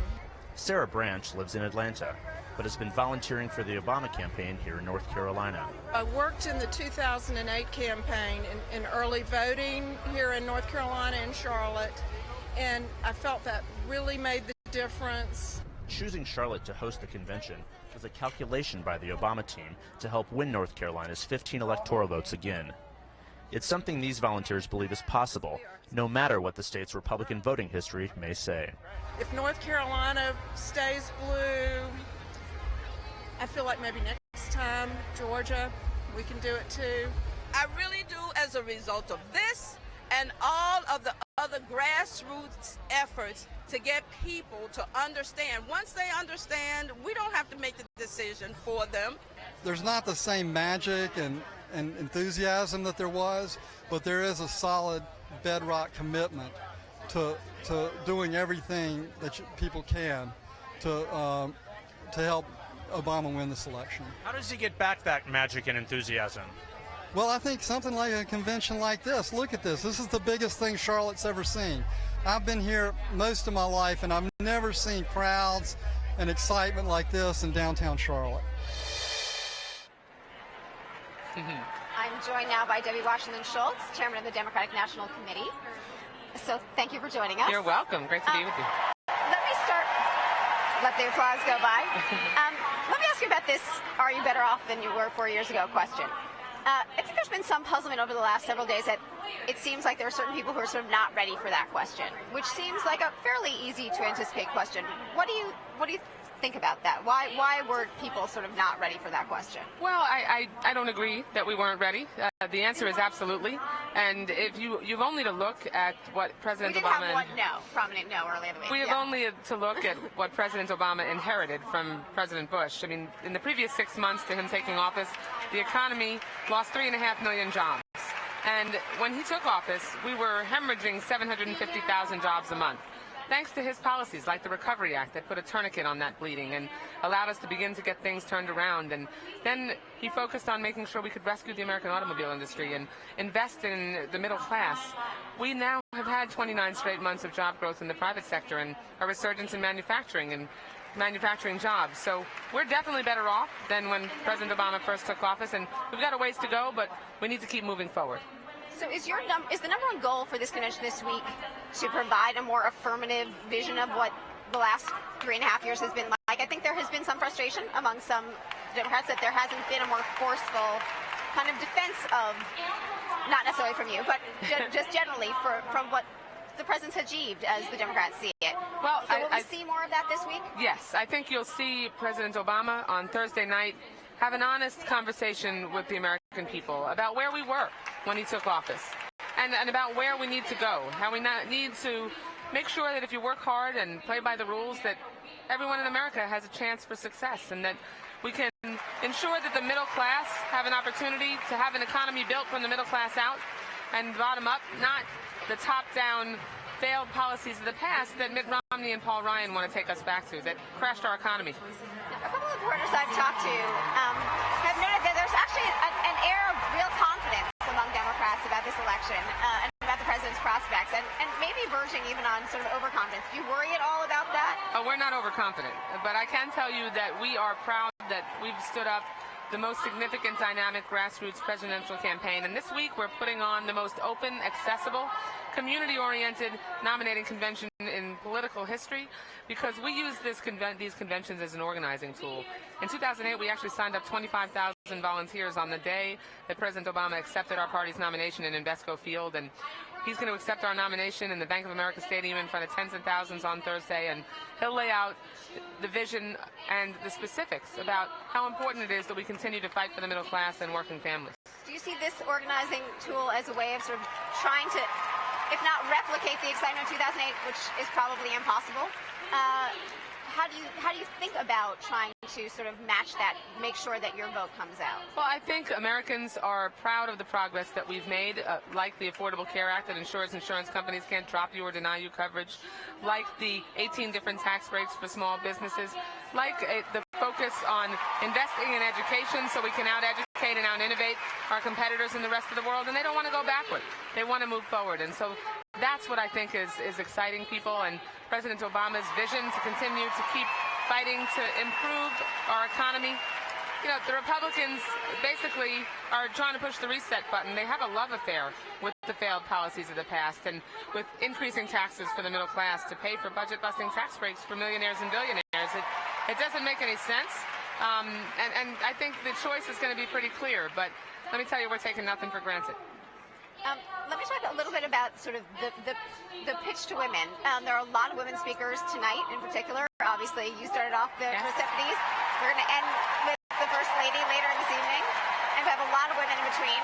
Both parties seem to be making quite a concerted pitch to women voters. Now, I know that we're more than half of the population. That's right. But is it just that we all think that men are more set in their votes? I mean, it does seem really sort of notable this time how focused the conventions are on the women's vote. Well, there's a big difference between the superficial way in which Republicans put women on the stage, but when it comes to their policies, they're wrong on the major issues that matter to women.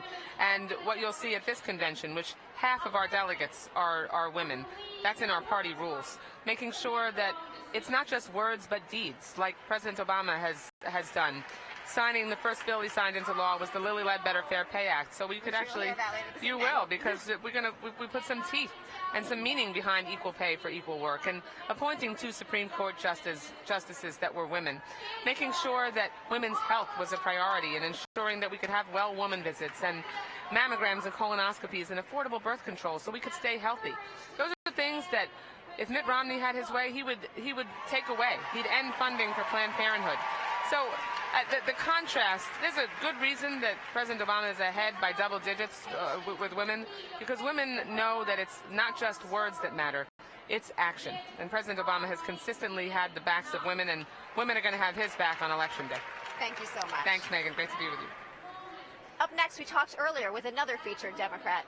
Julian Castro is tonight's keynote speaker, and we caught up with him recently in his hometown of San Antonio. Tell a little bit, actually, about your life growing up. I think a lot of people outside of Texas don't know about your mom and what she did. Well, my mother is probably the biggest reason that my brother and I are in public service. She ran for city council in 1971 when she was 23. Her pride is a pride not just in me and in my brother, it's also a pride in how far the country has come. What is the message that the party is sending by having you give this pivotal sort of speech?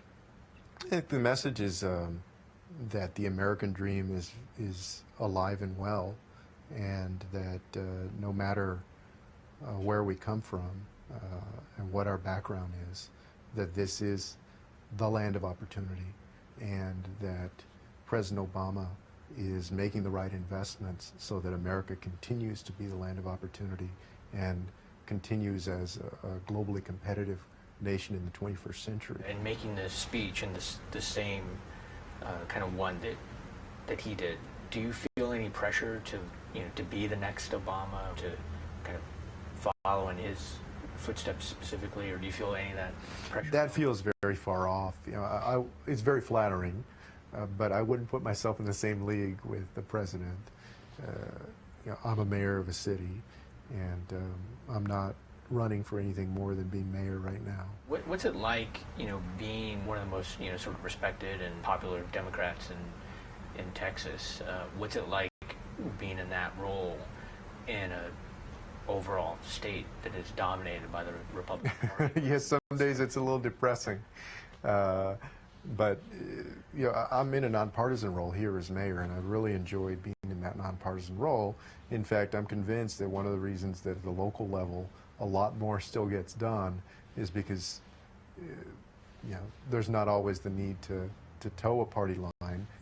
Most folks don't realize how far to the right Texas is. We have 29 statewide offices, and the count between Republicans and Democrats is 29 Republicans and 0 Democrats in statewide office. There's a supermajority of Republicans in the state House, and one short of a supermajority in the state Senate. And so for Democrats in the coming years, whoever it is that you know, comes along and wants to change that, what they need to point out to the population is, since when is it healthy at all for you to be at one extreme? Wouldn't a little bit of balance make sense? When you're up on that stage, what will it mean to the Mexican Americans in San Antonio, watching you up there on that national stage? What does it mean to them, do you think? I hope that it'll be a source of real pride for the folks here in San Antonio. You know, when my brother and I went away to Stanford and to Harvard Law School, we were amazed by the people that we met, but both of us came away with this sense that there were many people that we had grown up with in the west side of San Antonio in the public schools that, if they'd had the right opportunity, could have been in those seats at both of those places. And so I hope when young folks watch me on September 4th from here, they'll feel like, you know, that I can do that. You know, there's nothing out of the ordinary there. I can accomplish that. And that more of them in the future will. I am joined now by Adam Nagurney, who's a veteran of conventions. So Adam, Julian Castro is a real relative unknown for a keynote speech, isn't he? Aren't these usually sort of anointings or valedictories or something? Yeah, I mean, don't think less of me if I tell you that I'm not sure I heard of him before the announcement. I did, because I edited a magazine piece on him a couple years ago. Oh, okay. And so no biography questions. Right. But yeah, he's really unknown. I mean, usually you get someone who at least has something of a reputation. That's not saying anything bad about him, but he is like not the most well-known Democrat, at least until tonight. We'll see what happens. Right. Yes, this is often the speech that launches 1,000 stars. But I think it's pretty interesting, given the Democrats' advantage with Hispanic voters, right, that they actually have fewer prominent elected Hispanic officials than the Republicans, who have Marco Rubio and Brian Sandoval and Christina Martinez, Susana Martinez, and like all these kind of prominent governors and senators who are Hispanic, and you don't have that sort of deep a bench of current elected officials. Right, you have some mayors, mayors, but you're talking about municipal level offices. Yeah, I think that's part of what's going on. I mean, clearly the Obama people want to put an Hispanic, Latino in a high-level position like this. The other thing to think about is, you know, he's speaking tonight along with Mrs. Obama. And she's going to get a lot of the attention. Yeah, so I don't think, maybe they're just not looking for anyone else but the Obamas and the Clintons, and Bill Clinton tomorrow night to be a star of the convention. I'm not in any way putting him down. I'm just saying that might be part of the calculation looking for someone who really is not going to rival her in some way. Yeah, or just sort of take any attention away. But look, it's a great opportunity for him. You know, there will be people watching. There will, and I think this is important, there will be Democratic Party operatives, delegates watching, and reporters watching. And even if the public at large doesn't really tune in too much, that can mean a lot in terms of like positioning him if he ever wants to become a national figure. Right. Now, you were, of course, there in 2004 when Obama gave his famous keynote address. Let's take a quick look at that, and we'll come back and talk about it. Now, even as we speak, there are those who are preparing to divide us. The spin masters, the negative ad peddlers, who embrace the politics of anything goes. Well, I say to them tonight, there is not a liberal America and a conservative America. There is the United States of America. There is not a black America and a white America and Latino America and Asian America. There's the United States of America. The pundits like to slice and dice our country into red states and blue states, red states for Republicans, blue states for Democrats. But I've got news for them too. We worship an awesome God in the blue states, and we don't like federal agents poking around in our libraries in the red states. We coach Little League in the blue states, and yes, we've got some gay friends in the red states. There are patriots who opposed the war in Iraq, and there are patriots who supported the war in Iraq. We are one people, all of us pledging allegiance to the Stars and Stripes, all of us defending the United States of America. He's had a huge impact. So, Adam, I was just watching at home on TV during that speech, but it was clear even then that this guy had a certain magic as a speaker. Was it palpable in the hall that a star was born that night? Yeah, you know, it was. I just happened, I was writing the main stories, and often when you do that, you write them out of a filing center because it's easier to do it. Sure. The setup's a lot more convenient than it is here. Yeah, and I just happened to be, that was my moment of getting to the hall. I just happened to luck into that, and it was instantly apparent. This is like history being rewritten. As you're in there, you're like, wow. And the only question I had is, did it play as well on television as it did in the hall? And it clearly did. Now, that was definitely a speech that launched a career. I mean, it brought him to national attention, got everyone talking about him being a presidential candidate, and that's why, you know, I'm not sure that'll happen with Castro tonight, but it certainly is a potential. He's a lot younger. It doesn't have quite the stature yet that Obama already did. Or Obama's already sort of a star at that point. That's correct. Not at the level he became after. I'm sure that Castro's not at all kind of freaked out by the fact that people are going to compare his speech to Obama's. No, definitely no not. No pressure there. No, easy. Yeah, of course, having a speech that bombs does not doom your future, as we know from Bill Clinton, who had a horrible keynote in '88 and was elected 4 years later. As I recall, when he said, this is a famous story, when he said, in conclusion, I know people clapped. I know. It was again, I was talking, but it was one of those, will he ever stop talking? Which is always a problem for Bill Clinton, actually. It happens a lot with him. He can be a superb speaker, but sometimes, sometimes he'll realize he's not winning the crowd, and he'll keep trying to win the crowd, and you're like, you know what? He wants so much to be loved. Yeah. Can't let go. Yeah. In your litany of other keynotes that you've seen, what other ones stand out for you? Wasn't there for it, but I think the Mario Cuomo keynote in 1984 was up there with the Barack Obama. It was a really powerful speech. People still talk about the house on the hill, the upright on the hill, and that was also a speech that got a lot of people saying Mario Cuomo should run for president, which of course he never did. But I think that really established him as a national figure. He's a terrific speaker too, and it really showed. People didn't know outside of New York, but he's a terrific speaker. Yeah, and when you don't give a great keynote speech, it sometimes does come back to bite you. I mean, I think it was really interesting to see how much criticism Chris Christie got for his speech this week. It's not a terrible speech, but he just, when you don't sort of meet a mark that people have an expectation of, particularly when you're already sort of a national figure. I think that was part of it with him. I thought that speech, at the time, I thought was tone deaf. I mean, I thought it was too much. I went back at that moment and looked at Barack Obama's speech from 2004, and how often he spoke about John Kerry. The guy is nominated. He was being nominated, and what a great president he would be. And if you looked at Christie, the whole problem, I think people were upset, is he just spoke about Christie. Yeah. Thanks so much, Adam. Thanks for having me. We're going to go to the floor now where Tammy Duckworth is speaking. We're in our nation's uniform since the American Revolution. My husband is an Army officer, and my brother saved lives in the Coast Guard. My mom is Thai and Chinese, and she proudly became a citizen in her 50s. Dad's work took us all over the world until he lost his job. It was a tough time. We used up our savings, moved into a studio apartment. But our family did the responsible thing, and we rolled up our sleeves. Mom took in sewing. My 55-year-old dad kept looking for work. But at 15 years old, I was the only one with a job after school for minimum wage. Thank God for the food stamps, public education, and Pell Grants that helped me finish high school and college.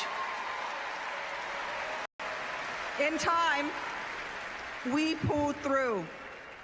With this start, I was able to earn my own commission as an Army officer, and I became an assault helicopter pilot, working my way up to command a Black Hawk helicopter company. In 2003, my National Guard unit was mobilized, and I became one of the first Army women to fly combat missions in Iraq. And almost a year into my tour, I was wounded and recovered at Walter Reed with other wounded warriors. Some of us had obvious injuries. Others had scars on the inside that were less visible, but no less real. At the hospital, I realized my new responsibility to honor the buddies who saved me by serving our military men and women. And I became the director of the Illinois Department of Veterans Affairs. We led the nation in screening for traumatic. That's Tammy Duckworth talking about veterans, which will be one of the themes of the night. I'm joined now by White House correspondent Mark Landler. So, Mark, you have a piece going up about this big question that has haunted the last couple of days about whether people are better off than they were 4 years ago. And it seems from your piece, and just objectively, that one of the reasons that Democrats may be having such a hard time with this question is that it does not have an easy answer for them. No, it's a really tough question. I mean, we point out in the story that Ronald Reagan, who first used this question in 1980, really changed the direction of his campaign. That had been a neck-and-neck election with Jimmy Carter. He raised it in the last week of the campaign, and it wound up being a landslide. Jimmy Carter didn't have an answer to the question, and the American public was ready to give someone else a try. That's clearly Mitt Romney's blueprint, but it's 32 years later, and the circumstances are different, and to some extent, it's a little less of a black and white argument than it was. As you point out in the story, there are, for the president's point of view, some real positive statistics to point to. It's a muddled picture, but it's not like there are no. That's right. There are no elements of growth. It depends on where you set the goalposts. If you choose the second or third month that he was in office, when the economy was losing 800,000 jobs a month, he can credibly claim that he's turned that around. The economy added 160,000 jobs last month. Likewise, the economy is growing again. It was contracting in early 2009. The problem with these arguments is they hinge on economic data, and they're not really arguments that an ordinary voter, they're not a visceral argument. And to the voter whose house is worth less than it was 4 years ago, it's very hard to kind of make an economic case. Right. Now, and another problem that we found in our own polling is that people don't feel like they're better off, and they don't feel like things are getting better. Well, that's right, and that's one of the interesting things about the polling data. Mitt Romney made the assertion in his speech in Tampa last week that more than half of Americans think that the future will be worse for the next generation than for them, which was, he said, an unprecedented thing in American life. But as you point out, it's not. It's not at all. In fact, if you go back and look at the Reagan presidency, the George W. Bush presidency, even some of the Bill Clinton presidency, Americans tend to be more pessimistic about their long-term prospects. So it's not really all that unusual. And even about the next generation, this whole so much for great American optimism. In fact, the country's not that optimistic in that way, or hasn't been for the last several decades. And that's in fact where the Democrats may have an opening, because their argument is the reason you see so much enduring pessimism is because the middle class is getting squeezed, has been getting squeezed really since the 1970s, right. Stagnating incomes. This is like a decades-long decline. It predates me, and I'm just doing my best to dig us out. That's exactly right. And so when President Obama says, I'm a defender of the middle class, that's his way of trying in a way to detach himself from this current economic cycle and kind of bargain the voters understand we went through an unprecedented downturn. It's going to take a while to dig us out.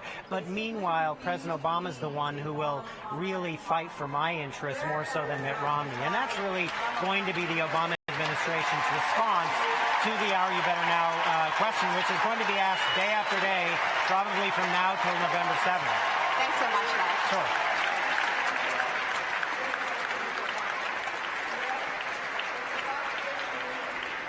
Rick Burke is waiting in the media center, and we're going to go to him now. Over to you, Rick. Reagan. Metro editor Carolyn Ryan spent the morning with the Massachusetts delegation and Senate candidate Elizabeth Warren. Let's take a look at some scenes from this morning. Did they take? So I'm excited to be here at the Massachusetts delegation meeting at the Democratic National Convention. It's exciting for me. I am glad to have this opportunity to talk about what's happening to America's working families and a chance to talk about how the game is rigged against them. Everybody in this room is dedicated to sending a strong woman to the United States Senate. It's about time. And I am proud to introduce that woman to you right now, Elizabeth Warren.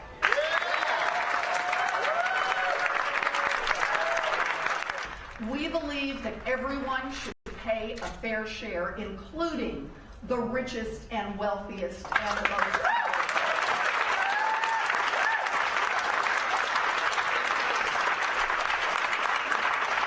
We believe that the middle class should not be hammered harder with tax increases to pay for more tax cuts for the wealthy. And we believe in investing in our future, in education, in roads and bridges, in building something for ourselves, for our children, and for our grandchildren.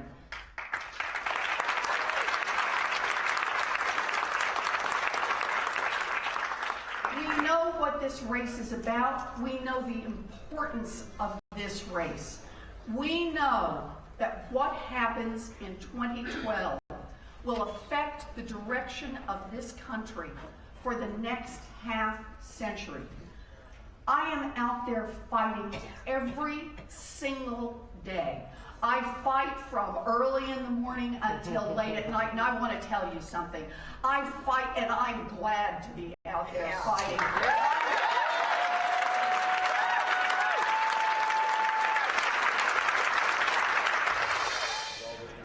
Carolyn, it's great to have you here as our resident Massachusetts politics expert, given your many years at the Boston Globe. So first tell me, at this breakfast with the delegation this morning, what did they serve, like lobster rolls or something? Lobster rolls, baked beans, all kinds of Boston special. No, it was very standard, lots of fruit. I think I had the Fruit Loops. It was a packed room. It's a fascinating race. It's one of the most closely watched, obviously, after the presidential.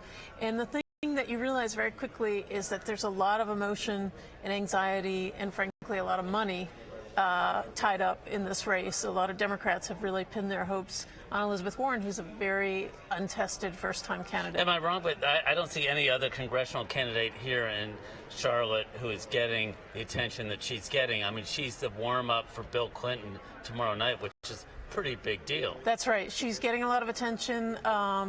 You know, there were more media requests to interview her than they were, frankly, able to accommodate. There are already lists of people they're talking about running next time in 2016, and she's on those lists. She hasn't even won her first elected office yet, so it's pretty phenomenal. Why is this race so important? Well, here's the thing. I mean, for a number of reasons.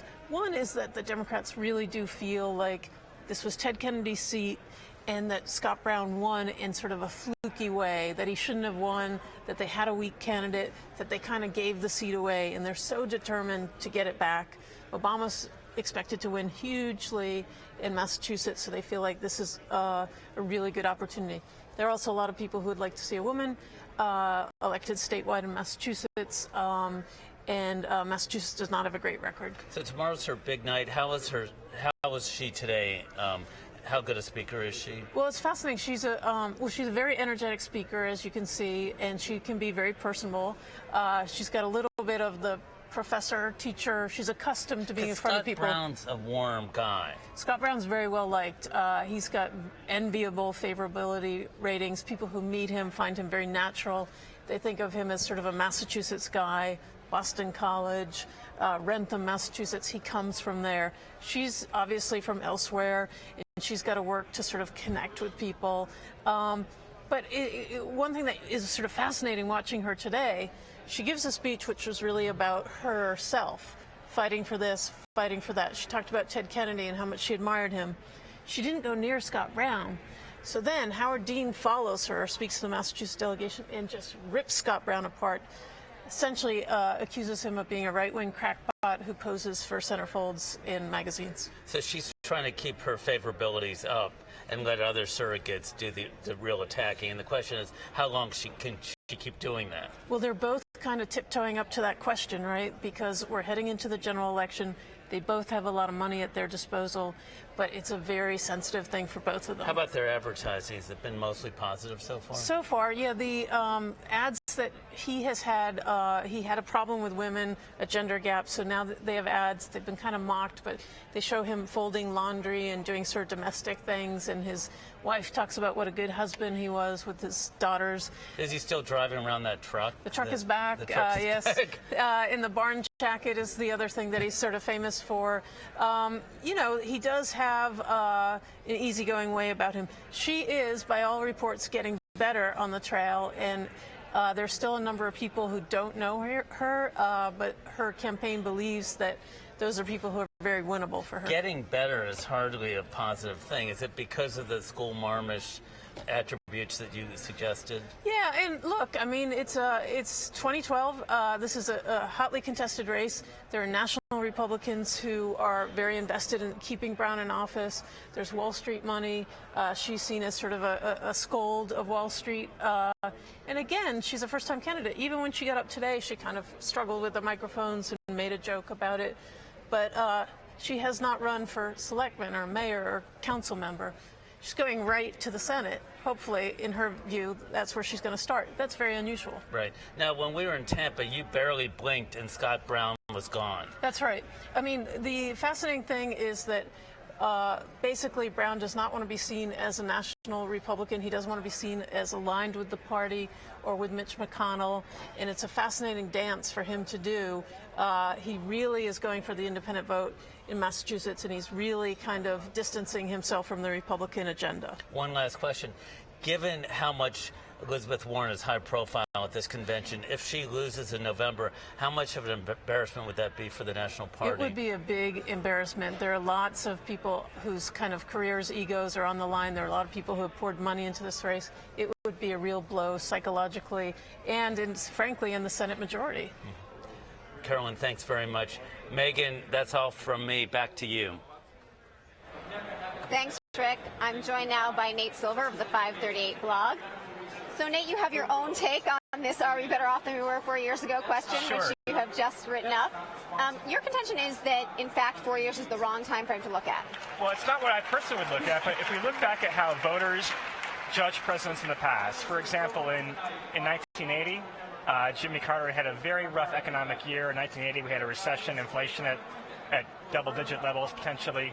But overall, there were quite a lot of jobs created during the Carter administration. Yeah, I was fascinated to read 10 that million. because I didn't had know no that. idea. You wouldn't, because we have short memories. My impression was that it was an economic disaster. I mean, we were little kids, but I was born during the Carter administration, so maybe I'm I partisan was a little kid, but okay. in that respect, right? Yeah. But about 10 million jobs created in his 4 years. The problem is all of them came in the first 2.5 years. We went to a severe recession in 1980. So Reagan was just using that question as a proxy to make people say, I'm not happy with how things are going right now. But they weren't making a literal comparison to 4 years ago.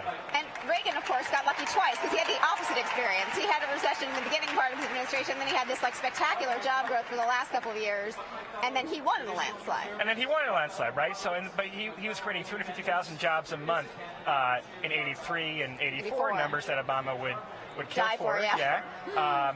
But overall, there was less job growth than during Carter's only term, I should say. Right. But it came at the right time. Voters assign more responsibility to the president when it comes later in his term. It says this is Reagan's policies now and not the Carter hangover.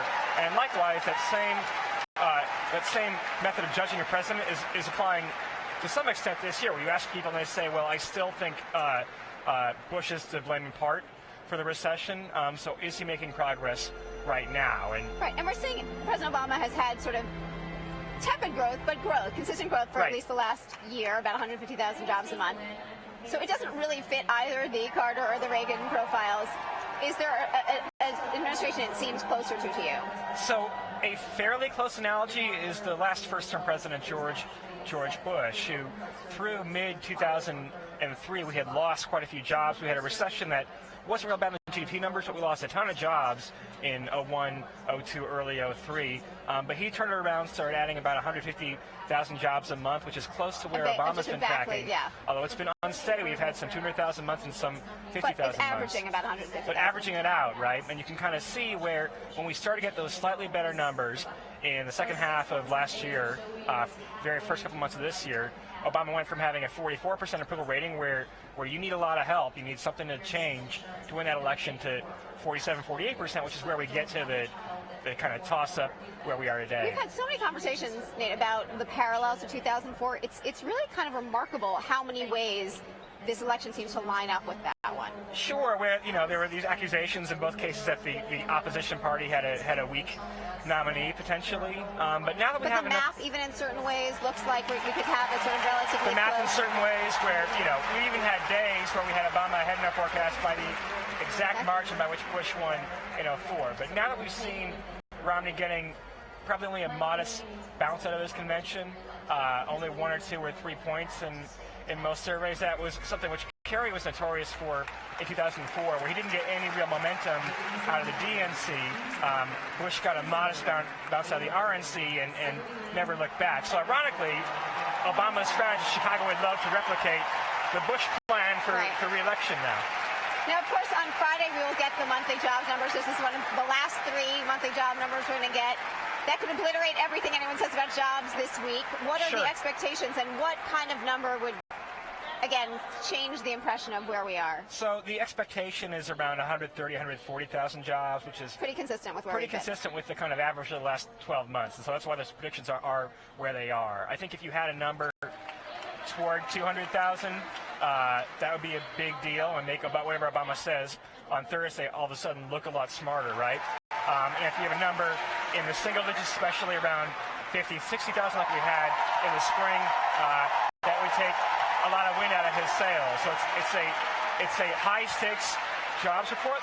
They all are, but given the timing right after the convention speech, there's going to be a lot of nervousness, I would think, at the White House on Friday morning. Before we go, just one quick thing. You tweeted something earlier that caught my attention, which is that there's some other reason that the Obama administration should take heart from the small convention bounce. What is that? So if you add up all the airtime that a convention has and how much it would cost to buy out that airtime commercially, it's probably about like $200 million without exaggerating, where you get blocked out coverage on all 3 networks plus lots of cable coverage, right? So if that much saturation coverage can only move the numbers by 2 points, say, how much will ads move the numbers later on? And the answer is maybe not very much at all. So I'm not saying that Romney's spending edge isn't going to be helpful to him, but you shouldn't expect it to be a game changer, even though, and also in part, the fact that voters have heard these messages before means that nothing is very fresh. Few things they're going to hear here, or few things they heard in Tampa they haven't heard before if they're in a swing state and have these commercials on every day already. Thanks a lot, Nate. Thanks, Megan. We're going to go back now to Rick in the media center, who's with Jodi Kantor to talk about Michelle Obama. Thank you very much, Megan. Jodi, you have some intel about Michelle Obama's big speech tonight. What can you tell us? I do. I think it's going to be it's going to be a pretty memorable speech. Michelle Obama has watched everybody else in the world try to define Barack Obama in the last couple of years. Republicans, the Obama campaign, et cetera, et cetera. Tonight is her night to define her husband. She's got some very memorable lines in the speech, and the speech is really a speech of empathy, of connection. It's going to paint the Obamas as regular people. It sort of almost takes away the presidential and first lady aura and places them back as 2 young people who are in love, who are trying to make it, who are trying to make it financially, which is the key. This is a speech that again and again emphasizes themes of economic struggle. So she's going to talk about the pre-White House Obama. She's going to talk about the pre-White House Obama, but she's also going to talk about how she sees her husband as president. She said this, the speech is not that different than the stump speeches she's been giving all summer, and she often says at these appearances that she is sort of the first witness to the presidency, that she really sees how he's performed in the presidency because she's there with him every day. Now, let's go back 4 years ago. Didn't she have to do a lot of that then, introducing him to the country and talking about their struggles and how they met? How would this be different? An Obama advisor once said to me about 2008, what the Obamas learned in that campaign is that you can never stop introducing yourself to the American people, meaning you have to have such utter message discipline. You have to say, here's who we are again and again and again and again. And I'm not giving any secrets away to say that in this campaign speech, as in every other campaign speech, for example, Michelle Obama talks about Fraser Robinson, her father. He was a city sewer worker. A city water plant worker. He had multiple sclerosis. He's sort of her lodestar and a symbol of where she really comes from. Of course, she's really talking about another man other than Barack Obama tonight, right? She's talking about Mitt Romney, but I don't believe she'll say his name. How many new anecdotes are there, though? How many can you dredge up? Well, it's funny because it's such a fine line with the Obamas, because on the one hand, their brand does kind of depend on personal revelation, this is the memoirist president.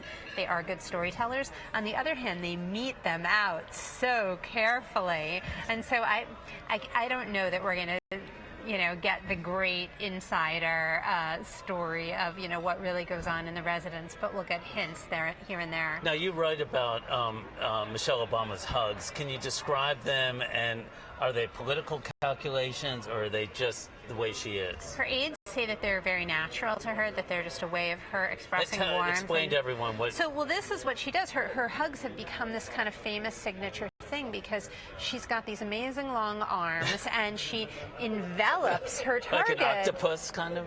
Well, her arms are so long that they wrap all the way around the back and then go back up the back. And they're very unusual political greetings because they're not the usual, hi, Rick, high five, nice to see you. That might be a little off-putting, though, right? She pulls it off because she really exudes warmth, and she does it, I'd say, to kind of narrow the gap, meaning she is the first lady. She's 6 feet tall, almost 6 feet tall. She could be a kind of intimidating figure, and she uses it to sort of say to people, we're all on the same level, sort of, I respect you, I'm including you here. So the hugs have really taken off. She kind of can't go anywhere anymore without hugging people because people line up. Now, is her husband a hugger? Somehow he doesn't strike me that way. He's really not. He's more of like a high-fiver, handshaker person. This is her thing. When they do rope lines together, she often falls behind because that hug takes a long time to execute. Now, if you can't hug in a convention speech, how does she convey that warmth and not that imposing, style, that manner that that people may worry about? That's exactly the right question, because this speech is like a hug. This speech is not I'm the First Lady of the United States and you are regular people. This is the tone of it is very much, we're all equals, we're all in this together, I understand what you're going through. Good. Can't wait to watch with you. Thanks a lot, Jodi. Thank you. That's all for me tonight. Back to you, Megan. Thanks, Rick. I'm back here with Peter Baker. So, Peter, let's talk a little bit about what we've been hearing on the floor. We've got Ted Strickland from Ohio here. Speaking, of course, the ever-important state of Ohio, the swing state. Exactly. We just had Tammy Duckworth earlier talking about veterans issues, which is one of the big themes of the night. And the Democrats see this as a big, important button that they're going to push because they feel like the Republicans really kind of let that go. And there's a lot of criticism of the fact that Mitt Romney didn't even mention Afghanistan in his speech, right? Right. It's really interesting, of course. Mitt Romney last week during the convention actually took a side trip to Indianapolis. I was with him to address the American Legion. He's very critical of President Obama's handling of veterans there and got a good response from that crowd. So that's an issue he feels actually is possibly fertile for him. Right, natural advantage Republicans have, but they're not going to give it up. Democrats are not going to say we're going to surrender on any issue, particularly veterans. And more importantly, as you say, is the issue of national security, which has been a strength for President Obama, unlike many Democrats. And they were taking advantage of the fact that Mitt Romney left out any mention of Afghanistan speech. Kind of ironic, given that President Obama, frankly, doesn't like to talk about that very much either. This has been kind of a conspiracy of silence between the two major party candidates, actually. But they do like to point out what the other side doesn't say anything. Right, and you'll see a lot of it this week, just as a matter of contrast. Just to say, well, we actually care about Afghanistan, even if it didn't seem like it before the convention, because they didn't. We've also seen a pretty charged-up crowd here tonight. We just had a family on the floor who benefited from the president's health care policies. And we've had a number of standing ovations. There was a big chant of 4 more years during that speech. I think there's a lot of concern about what the excitement will be like in this hall. But actually, they seem pretty fired up and ready to go. In this hall, anyway, they're fired up. Now, if you can't fire up your own convention, you're in real trouble. That is So true. it may not be the test of anything, but obviously you have to start with this kind of a haul. If you don't, you're five spaces behind the 8 ball. But this is a good audience for him. It's reacting to the different messages that he's presenting. Interestingly, a series of different coalitions that the Democrats want to do, right? Veterans, women's issues, gay rights, civil rights, health care issues. It's been very striking contrast to the Republican convention, which was all, we built it. That's It's right. so thematic, and this is that much more kind of push all the separate, check the boxes, push the buttons, whatever. Democrats tend to be about coalition politics. Republicans tend to be about philosophical politics. In other words, we may have a different wings of our party, the Republicans say, but we all have sort of a shared philosophical view of the role of government in particular. So they sort of all head down that same message lane, whereas the Democrats are saying, let's pull together multiple different messages. Right, and we have the sort of identity coalitions too. We have the women's sort of presence tonight. We have the Hispanic vote presence tonight, and we're seeing all of that trying to sort of crammed into this first night. Absolutely. And what's interesting, you mentioned the family that benefited from the Health Care Act. Very interesting, because as you were saying earlier in the broadcast, this has not been an area that the president has spent much time defending. He's not spent a lot of time explaining how the health care bill could be good for different Americans. This is one of the first times I remember seeing in a high-profile way. They brought out a family whose little girl has had heart issues from birth.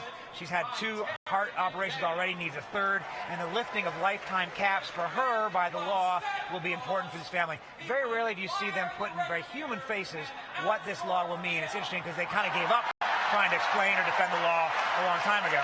And it seems like that is one of the sort of goals of this convention, is to sort of make concrete points between what he says about supporting the middle class and how the policies have actually helped middle class people, right? He kind of has to reintroduce the Health Care Act in a way. I remember talking to some of the White House, well, why haven't you done more to defend it? They say because, well, we decided you can only have one theme in effect, and we decided jobs is our theme, and we couldn't win on health care. We can't turn around the popularity of the health care law, at least until it becomes effective and people begin to see maybe it has something in it for them. That's when the real test of whether it can have a sustained popular support or not will be. Thanks so much, Peter. Thank you. That's all for me. We're going now to my opinion colleagues in the workplace. Over to you.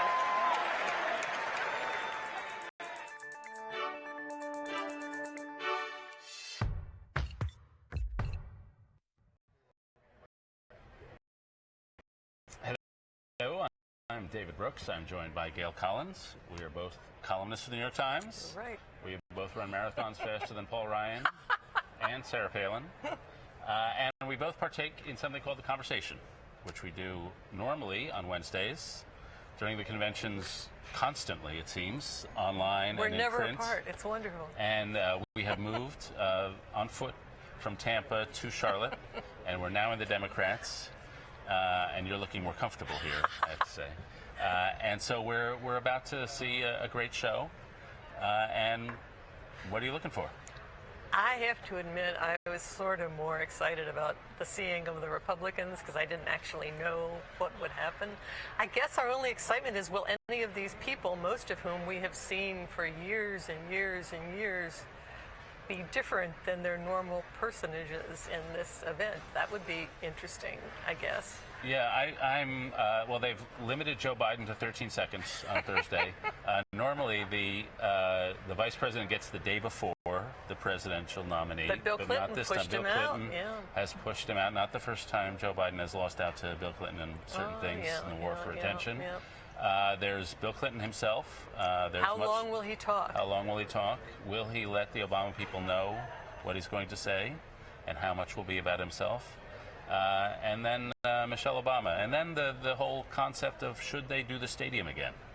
It's been raining here ferociously in the afternoons, and I'm a little dubious about the stadium. Boy, I would take this as a good excuse not to do the stadium. I don't understand the stadium business at all. I mean, the whole Greek Pillars thing was somewhat unfortunate last time, but the stadium was full and everybody was excited. No way it's going to be full now, and there's rain. And if there's anyone listening who's planning this, don't do it. Come here to the convention. I heard It'll the be senior, fine. he was on the record, John Messina, the senior Obama person, said they were, quote, excited about the stadium. Don't be excited about the stadium. It's not to be excited about. And I think they've actually built a mountain for him to come down from. And then he'll run around the stadium until he makes 3 miles. And so where are we? How do you think the huge bounce for the Republicans? No, I think weenie bounce at best, don't you? Just a little hop maybe out of the Republicans. You look at Gallup and nothing. Very little. The Obama people were saying there would have been no effect out of the first convention. Have we exhausted this? Our colleague Joe Nocera in today's paper said that these things, first they were for selecting the candidate, that's no longer here. Now they're for supposedly getting a bounce, making your case, that no longer seems to obtain. And most of it is done for the benefit of us and for nobody, no one ever. I mean, there should be 2 hours of it. One night, 2 hours. The first hour you can show movies or let a celebrity talk to an inanimate object, whatever you want. Second hour, the two people give their speeches. Okay, That's so it. Barack Obama's going to present us with his big idea. What he wants to do. I like your idea of the big idea. The one about how he was going to do global warming for the He's entire... been saying that. That's what I got that from him. They asked him, what are you going to do for the next 4 years? And one of the things he says, he talks about nuclear nonproliferation and global warming. And if he wants to do it, fine, do it. But tell us what he's going to do. That's an evil Republican plot, I mean, really, they're not going to do that. They'll never get it done. They couldn't get it done before. Okay, I sort of agreed with you, but he brought it up. So the second big idea is middle class. Right. And so in my view, there are two approaches to the middle class on the Democratic side. The wimpy moderate approach, which is like a few student loans and a few tax breaks, which is fine. I'm for all that stuff, infrastructure spending, but it really doesn't get you there.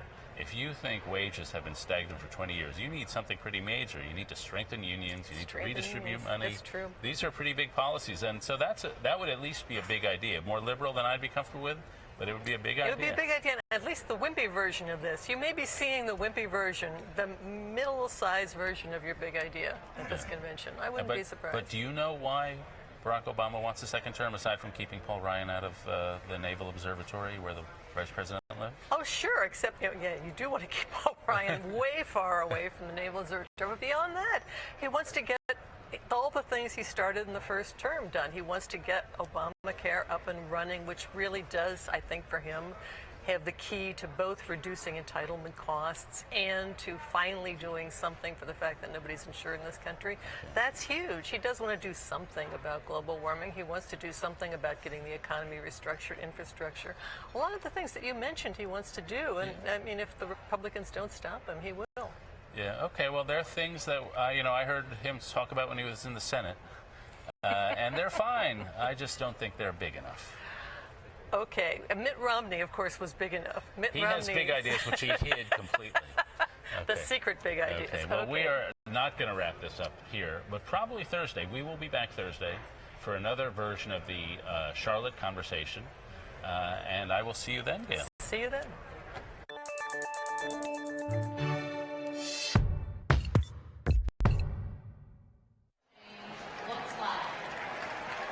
Hi, I'm Jim Roberts. I'm with Ben Smith, editor of BuzzFeed. We're here for night one of the Democratic Convention. As I've said before, this is the unscripted portion of the show, but before we get into stuff, I think it's probably worth going to the stage, listening to Health and Human Services Secretary Kathleen Sebelius. So why don't we watch that? We'll come back in a minute or two. Or survived breast cancer or even domestic violence had a pre-existing condition and would deny them coverage. But this president made it illegal to discriminate against women and ended the practice of insurance companies charging women higher premiums than men for the same coverage. The president ensured women's free access to preventive services like breast cancer screenings. So the good news is being a mother is no longer a liability, and being a woman is no longer a pre-existing condition. Now that's what change looks like. Today, nearly 13 million Americans, including some of you in this hall, are experiencing something remarkable.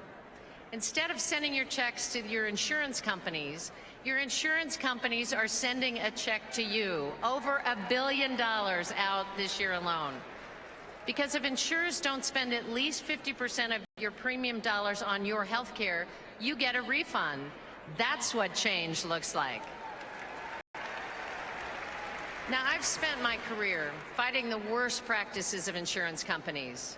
I know how tough it is to stand up to powerful forces that prey on consumers. Governor Romney and Paul Ryan know how tough it is, too. That's why they won't do it. They'll let insurance companies continue to cherry pick who gets coverage and who gets left out, priced out, or locked out of the market. President Obama is making sure that everyone, from cancer survivors to children with asthma, get the care they need.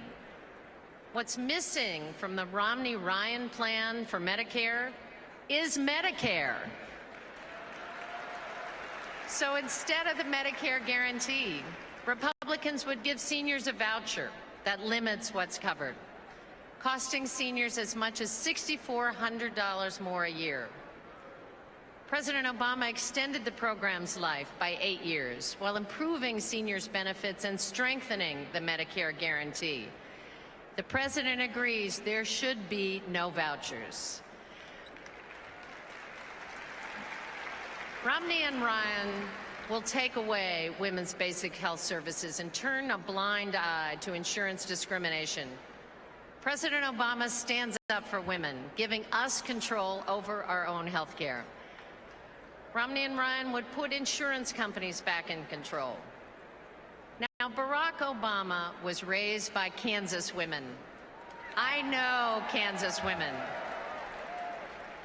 They taught him the values of hard work and responsibility and fairness. That's why President Obama believes that if you work hard and play by the rules, you deserve the security of health care. Governor Romney, Congressman Ryan, and their Republican colleagues say it's everyone for themselves. And that fundamentally is the choice in this election. Between Republicans who only fight for the favored few or a president who fights for the middle class.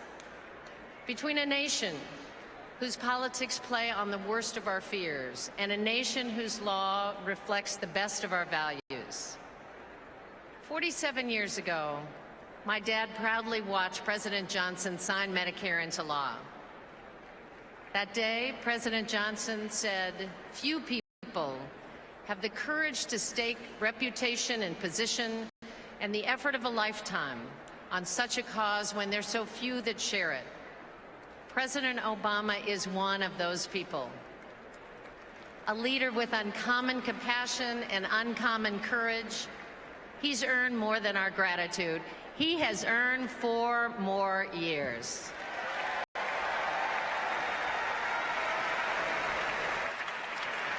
Okay, we're back. We're going to pull away from Kathleen Sebelius.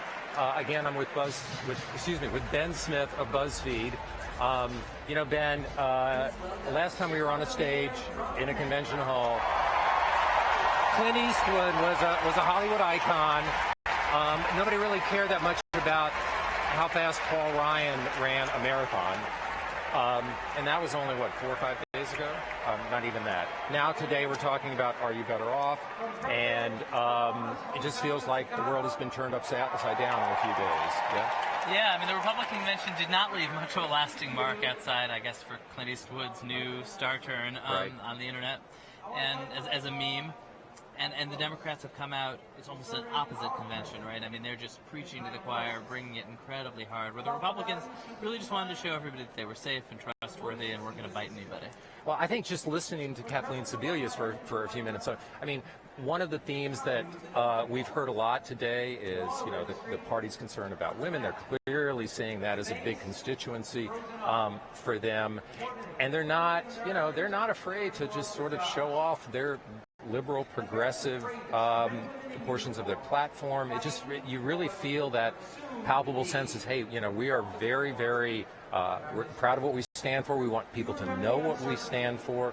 I was watching earlier when Cory Booker was going through the process of having the platform adopted. It felt different than it did a few days ago.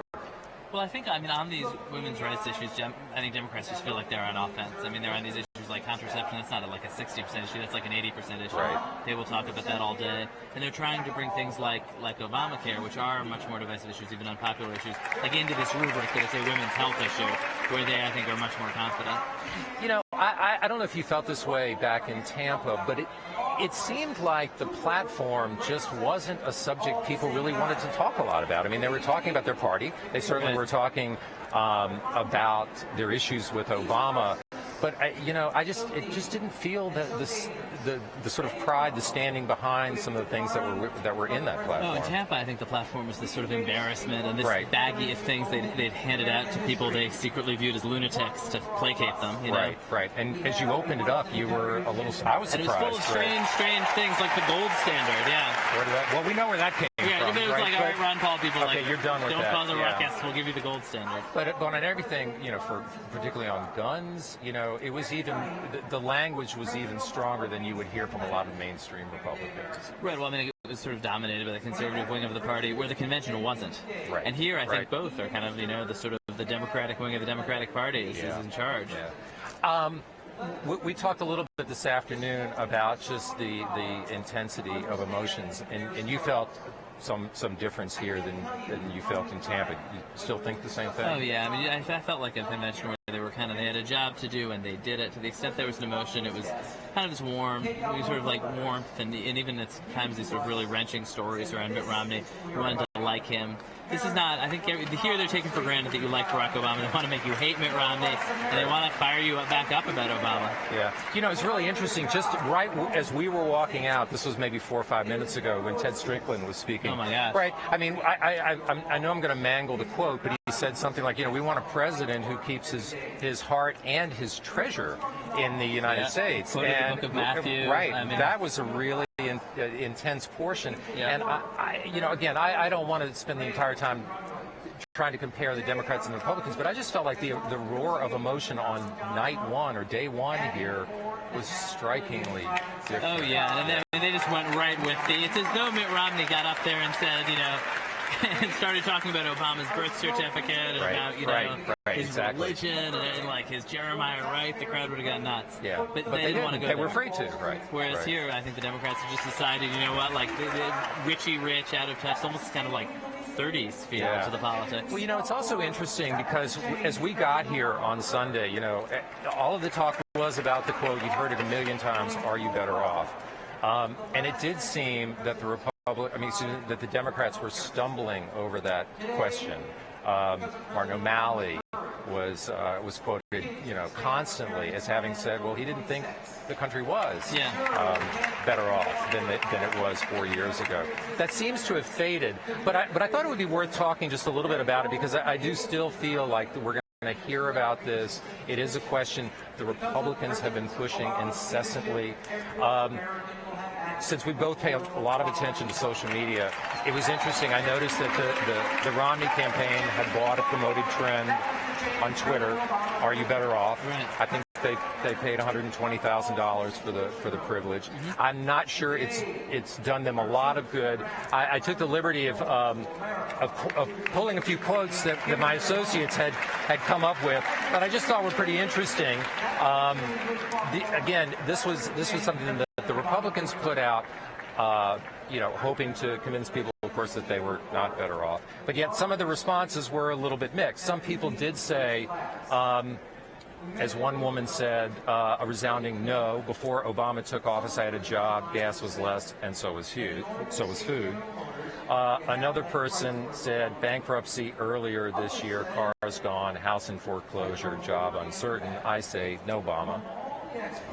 But they got no Obama. That was good. They got as many people saying, more positive things like, my 401k was I lost 50% of its value in 2008 when the Dow was down to just 6,500 points. 4 years ago, though, 4 years ago, August, people were all right. 4 years ago, November, forget about it, right? It was totally different. It's a very complicated thing, and I do think, I think Obama's going to bet that people ultimately are sophisticated enough to realize that, that's a complicated comparison when you're talking about an economic crisis that was sort of sweeping through the economy that everybody knew it had not yet hit people's paychecks. Right. But, you know, and I think then he has to make the case that we're as far back as we could have been. I mean, that's sort of the real core of that argument. Do you think, I mean, do you detect in your conversations with anybody here whether they want to talk about it, or, I mean, is there much value to them? I think this is the last place they want to be. I mean, okay. It's just, you know, I mean, Romney, that's basically the conversation Mitt Romney's wanted to do every day of this election, is that hashtag, right? You know, are you better off? And every day, for a different reason, he's lost it, right? Yeah. Like one day it's his tax returns, one day it's they're fighting about dogs, for a week it's crazy theories about rape, and you know, it's like every day there's something different. And that's, you know, when Ted Strickland is out there saying deliberately provocative stuff about Romney's wealth, I think that's a way of trying to kick another day. Yeah. And there's only so many days, and the Obama campaign every single day does not want to have that conversation. Now, Friday, day after the big Obama speech, another jobs report, another opportunity for Romney to try to have that conversation. So 8:30 in the morning, we'll know something then. Yeah, don't stay out too late. Yeah, okay. One thing that we did when we were both in Tampa, we threw a bunch of questions out to people on Twitter. We're going to do that tonight and through the rest of the convention. And so we'll tell everybody what we've done so far, and we'll come back to it a little bit. It's about Michelle Obama. She is the star attraction People tonight. Your question. Yeah, I know. I heard that we asked whether Michelle Obama was an appealing or polarizing first lady. Quite a few people responded by saying, what a polarizing question. I mean, I think the media cycle is in such a place where every single piece of media, every tweet, like just a ton of people are looking at it and saying, like, which camp do I score this in? Right. This tweet, by suggesting that she's polarizing, is like right-leaning, and we're going to attack it. And that's just like the only way media can be consumed. All right. Well, we will come back to this in a bit. So unfortunately, we have no tweets that don't have curse words in them. So we'll find a few. We will totally find a few. But before we do that, in fact, I'll also say this, that if anybody out there wants to tweet responses to either BuzzFeed Ben, NYT Jim, we'd be happy to hear from you, so we'll be reading some of them in a little bit. But I wanted to go to another topic, Ben, about a story that you wrote after the RNC, which I certainly noticed. I would assume maybe some of my colleagues might have noticed, since at least one of them was mentioned in it. And it was titled Pants on Fire Politics, about fact-checking, truth squatting, which is a very popular thing in the media and in politics today. Just to give us a little background, Ben and I started talking about the subject early on in Tampa, when one of Romney's advisors, you quoted one of Romney's advisors basically saying, we're not going to let the fact-checkers dictate our campaign, or something to that effect. Right. And he was responding to what? A welfare. Criticism of their welfare ad. Okay. And the criticism was a very long piece that was in the Washington Post, which went through the standard fact-checking routine and awarded the ad for Pinocchio. Well, the thing is, there is not a standard fact-checking routine. Okay. There is trying to figure it out and writing about it, and then kind of implausibly assigning some score at the bottom, which is not what reporters usually do. Right. Well, but the whole idea of fact-checking is a much bigger deal and a much bigger, or maybe it's becoming more institutionalized in the media. Right. I think during the Bush administration, a lot of us felt, that we had printed official lies, right, and wanted to, and were deliberately deceived and wanted to correct them. I certainly know that some members of the public felt that way. Yeah, certainly totally. A lot of our readers felt that way. Yeah. And so there was this real reaction to, and ultimately the impulse has to be to call out politicians they're wrong, correct them when they're true. Where it makes me nervous is when you take that apart from the stories you're writing. You should be writing a story. This guy got this thing wrong. This is wrong. I don't think you should be getting into... it used to be a precept of journalism that you don't write what you don't know. One of the things you cannot know is what's in somebody's head. Mm-hmm. And so you don't write that they're lying. You write that the fact is wrong. You write that it's inaccurate. And that's certainly how you guys do it. And then I guess the thing that bothered me is I think a lot of the fact-checking has been great. I think the Romney campaign has said things that are false and deserve to be called out. What I don't love is that the Democratic Party decided last week that their message would be, these guys are liars. We'll take some incongruous things, like Paul Ryan making up a marathon time, exaggerating it, whatever he did. an ad about welfare that was certainly overstated some claims, and like straightforward policy differences about whether his plan would destroy or strengthen healthcare, which is not a lie, not lie situation, which is a policy difference. Package them as lies and call them lies. I just think the media needs to be super careful about playing into what's basically a partisan storyline. Right. You know, I'm going to stop you right there. I want to come back to that. It might be worth listening to Cal Penn a little bit. Right? Why not? He did a stoner ad. Okay, I saw that. But he seems very alert. All right, so we'll watch this for a little bit. We'll come back in a few more minutes. So that anyone can serve the country they love, regardless of whom they love. But the same day, the DREAM Act was blocked. That bill would give immigrant children who've never pledged allegiance to any flag but ours the chance to earn their citizenship. Simple. Important. And I was in a small office on the second floor of the West Wing with about 8 other staffers, and we had worked our hearts out, cared very deeply about what this would mean for other young people. There wasn't a dry eye in the room. Tears of joy for the history that was made, but also tears of sadness because some American dreams would still be deferred. And about 5 minutes later, President Obama walked in, sleeves rolled up, and he said to us, "This is not over. We're going to keep fighting. I'm going to keep fighting. I need young people to keep fighting. That's why we're here." A few months later, President Obama fought to keep taxes from going up on middle-class families. And our Republican friends said, sure, you can do that, but one of the things they're willing to trade is a little item called the college tax credit, which today is saving students up to $10,000 over the course of 4 years of school. Now, President Obama paid off his own student loans not too long ago, so he remembers what that's like. And he said that making it easier to go to college and get technical training is exactly how we grow our economy and create jobs and outcompete the entire world. So he stood firm, and that tuition tax credit is still there.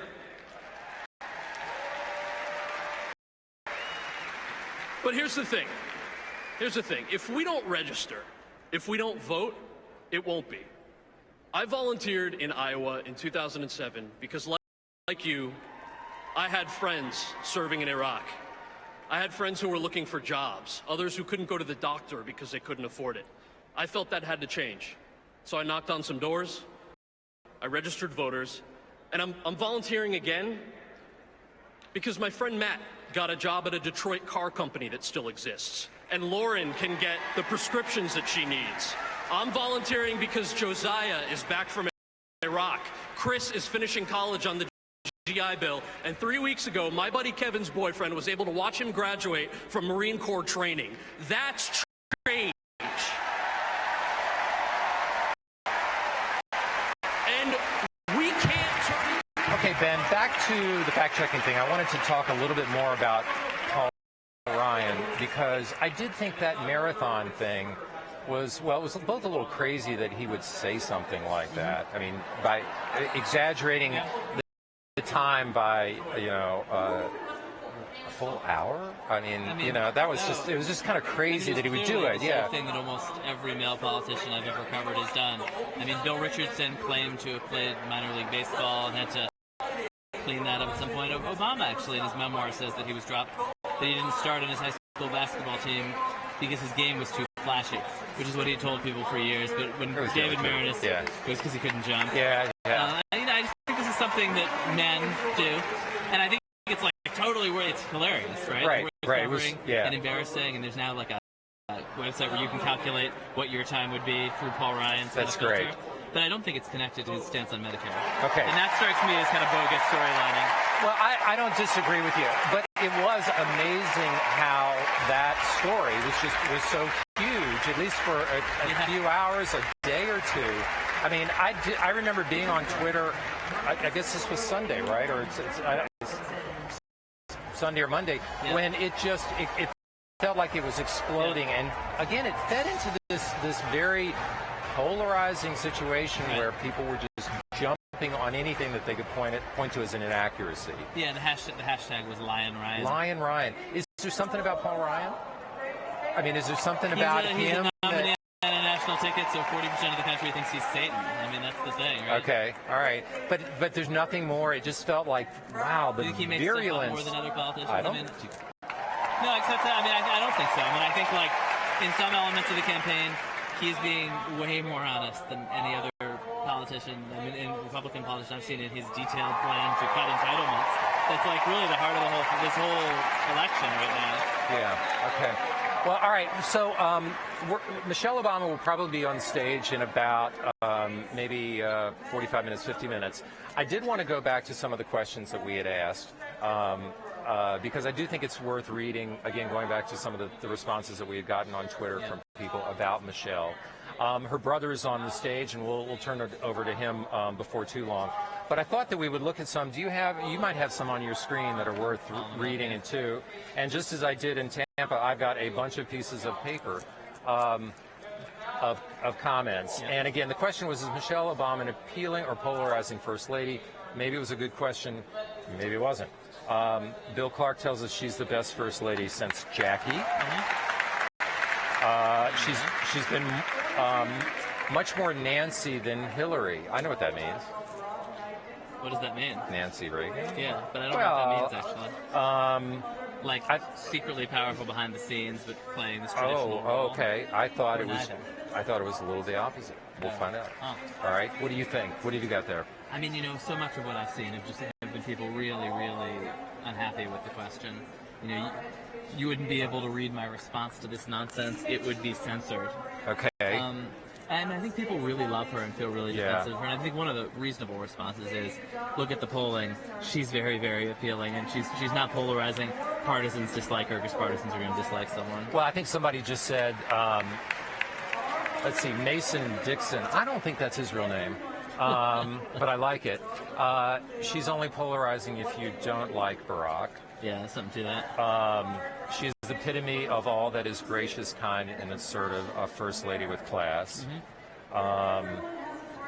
Okay, I'm going to pass on those.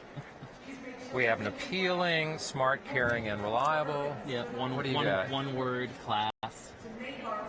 I mean, I think people love her and feel very, very defensive of her, among other things. Yeah. And that's like what I'm seeing all through my feed is people just like people who like her really don't like the idea of even that question.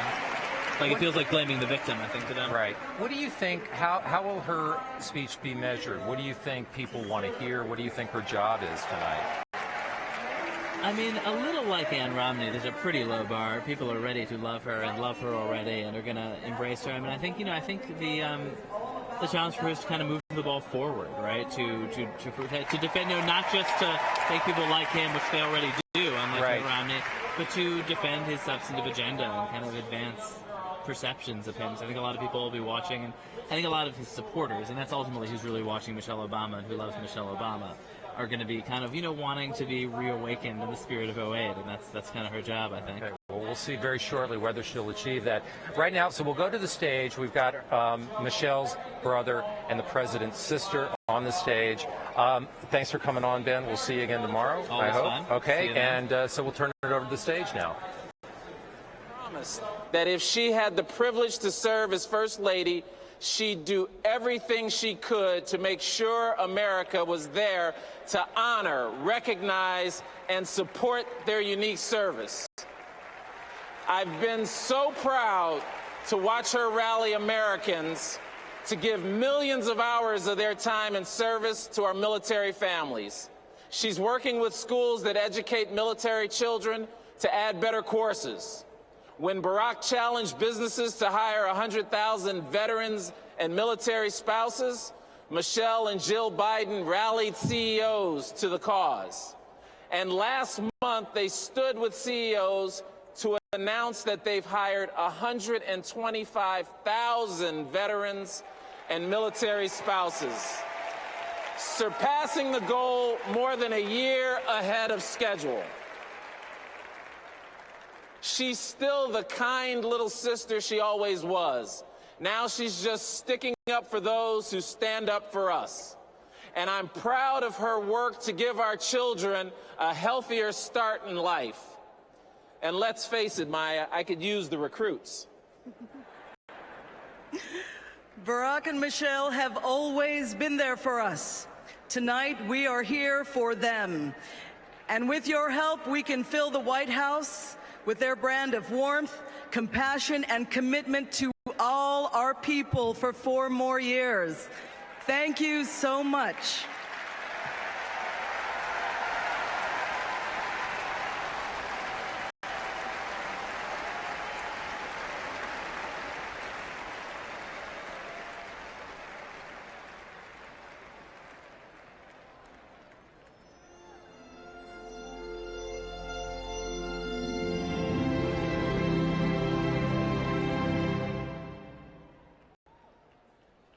Every decision I make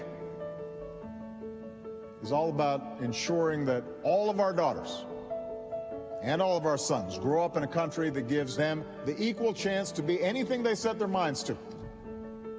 A country where more doors are open to them than were open to us. Right now, women are a growing number of breadwinners in the household. But they're still earning just 77 cents for every dollar a man does. Even less if you're an African American or Latina woman. Overall, a woman with a college degree doing the same work as a man will earn hundreds of thousands of dollars less over the course of her career. Ending pay discrimination is about far more than simple fairness. When more women are bringing home the bacon, but bringing home less of it than men who are doing the same work, that weakens families, it weakens communities, it's tough on our kids, it weakens our entire economy. Which is why the first bill I signed into law was the Lilly Ledbetter Act, Fair Pay Act. To make it easier for women to demand fairness, equal pay for equal work. We're pushing for legislation to give women more tools to fight pay discrimination. And we've encouraged companies to make workplaces more flexible so women don't have to choose between being a good employee or a good mom. You don't have to take my word for it. You've got my signature on it. Because something like standing up for equal pay for equal work isn't something I've got to get back to you on. It's the first law that I signed.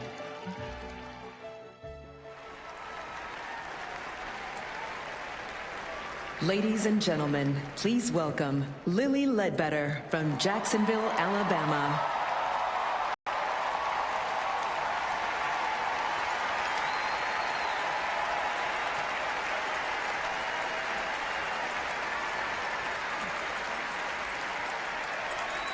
Thank you.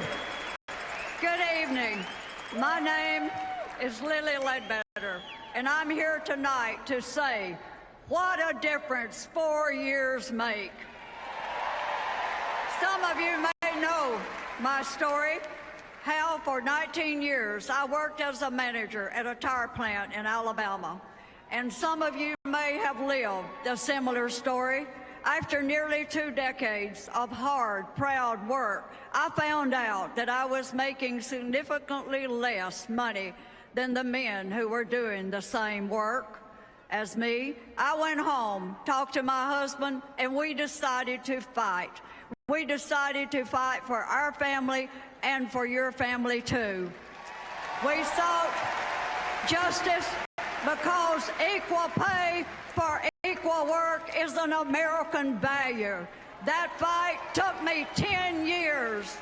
It took me all the way to the Supreme Court. And in a 5-4 decision, they stood on the side of those who shortchanged my pay, my overtime, and my retirement just because I'm a woman. The Supreme Court told me that I should have filed a complaint within 6 months of the company's first decision to pay me less, even though I didn't know about it for decades. And if we hadn't elected President Barack Obama, the Supreme Court's wrong-headed interpretation would have been the law of the land. And that would have been the end of my story. But with President Obama on our side, even though I lost before the Supreme Court, the first bill that President Obama signed into law was the Lilly Ledbetter Fair Pay Act. I think it says something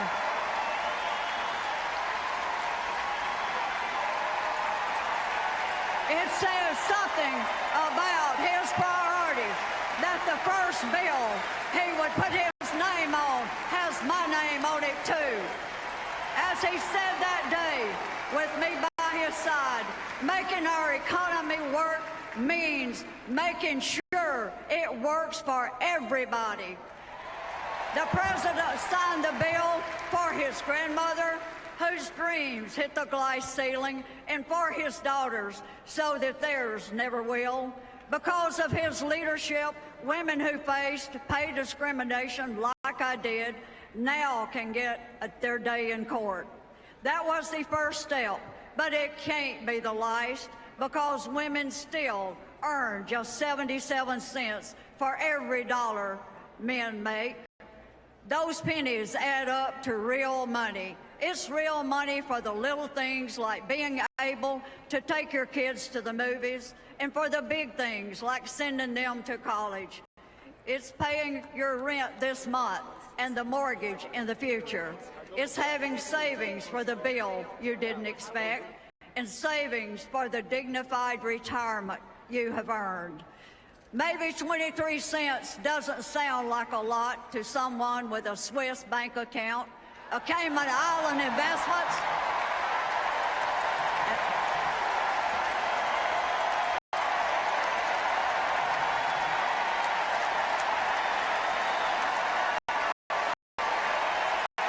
an IRA worth tens of millions of dollars. But Governor Romney, when we lose 23 cents every hour, every day, every paycheck, every job, over the entire lives, we lose just cannot be measured in dollars. 3 years ago, the House passed the Paycheck Fairness Act to level the playing field for women in America. The Senate Republicans blocked it. Mitt Romney won't even say if he supports it. President Obama does. In the end, I didn't get a dime of money. I was shortchanged. But this fight became bigger than Lilly Ledbetter. Today, it's about my daughter. It's about my granddaughter. It's about women and men. It's about families. It's about equal. It's about equality and justice. This cause, which bears my name, is bigger than me. It's as big as all of you. Which began as my own is now our fight. A fight for the fundamental American values that make our country great. And with President Barack Obama, we're going to win. Thank you very much, and God bless America.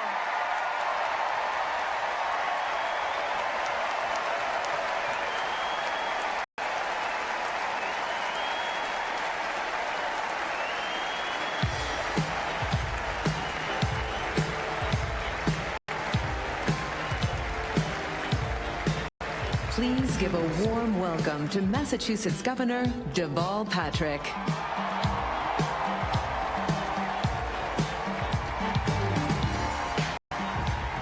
Good evening, Democrats. Are you fired up? Are you ready to go? Well, I hope so. This is the election of a lifetime, because more than any one candidate or policy, what's at stake is the American dream. That dream, the ability to imagine a better way for ourselves and our families, and then to reach for it. That dream is central to who we are and what we stand for as a nation. Whether that dream endures for another generation depends on you and me, but it also depends on who leads us. In Massachusetts, we know Mitt Romney.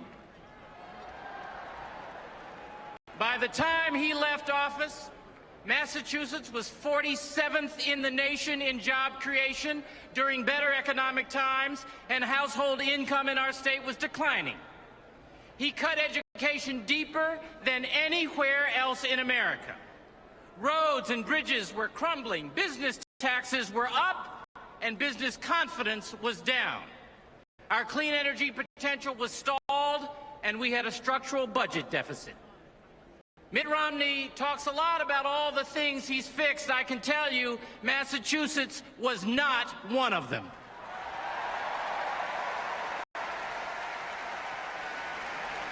He's a fine fellow and a great salesman. But as governor, he was a lot more interested in having the job than doing the job.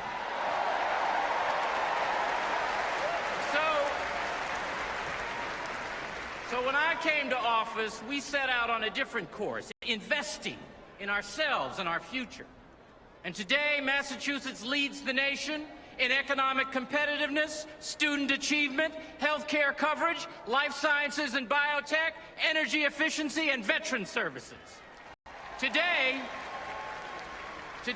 with the help of the Obama administration, we are rebuilding our roads and bridges and expanding broadband access. Today, we're out of the deficit hole Mr. Romney left, and we've achieved the highest bond rating in our history. Today, with labor at the table, we've made the reforms in our pension and benefit systems, our schools, our transportation system, and more that Mr. Romney only talked about. And today in Massachusetts, you can marry whomever you love.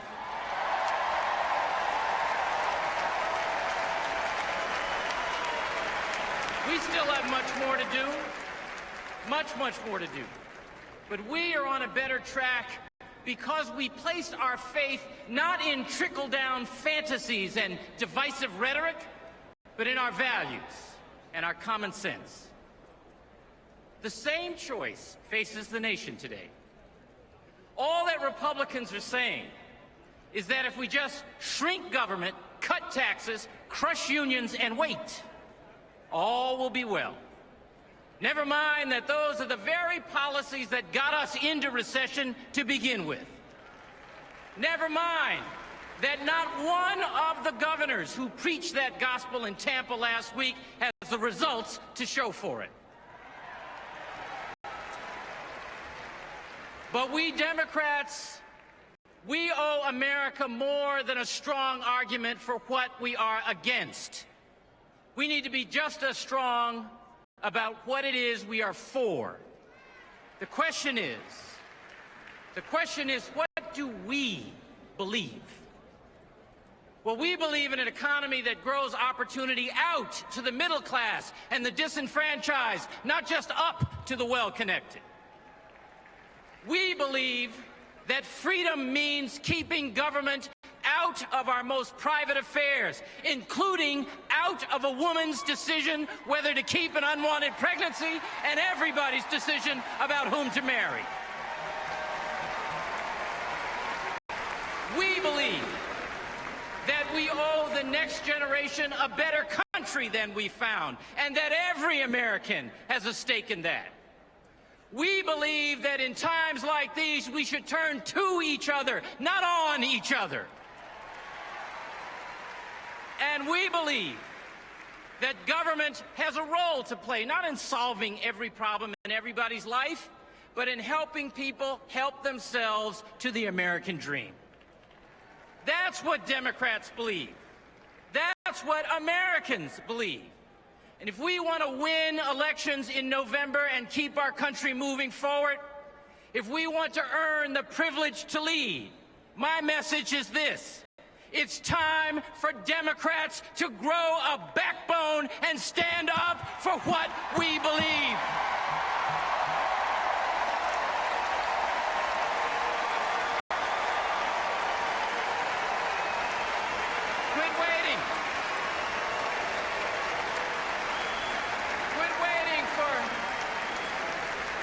Quit waiting for pundits or polls or super PACs to tell us who the next president or senator or congressman is going to be. We're Americans. We shape our own future. And let's all start by standing up for President Barack Obama. This is the president the president who delivered the security of affordable health care to every single American in every corner of this country after 90 years of trying. This is the president who brought Osama bin Laden to justice, who ended the war in Iraq and is ending the war in Afghanistan. This is the president who ended Don't Ask, Don't Tell so that love of country, not love of another, determines fitness for service, who made equal pay for equal work the law of the land. This is the president who saved the American auto industry from extinction, the American financial industry from self-destruction, the American economy from full-blown depression, who added 4.5 million private sector jobs in the last 2.5 years, more than in George Bush's 8 years in office.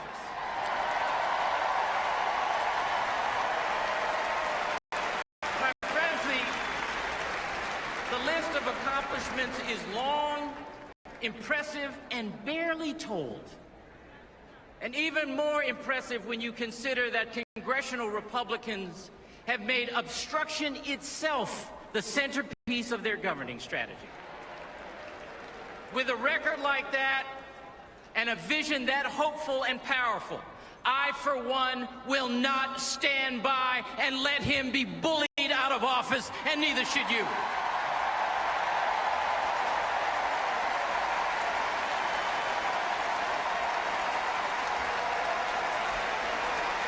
I want you to be clear.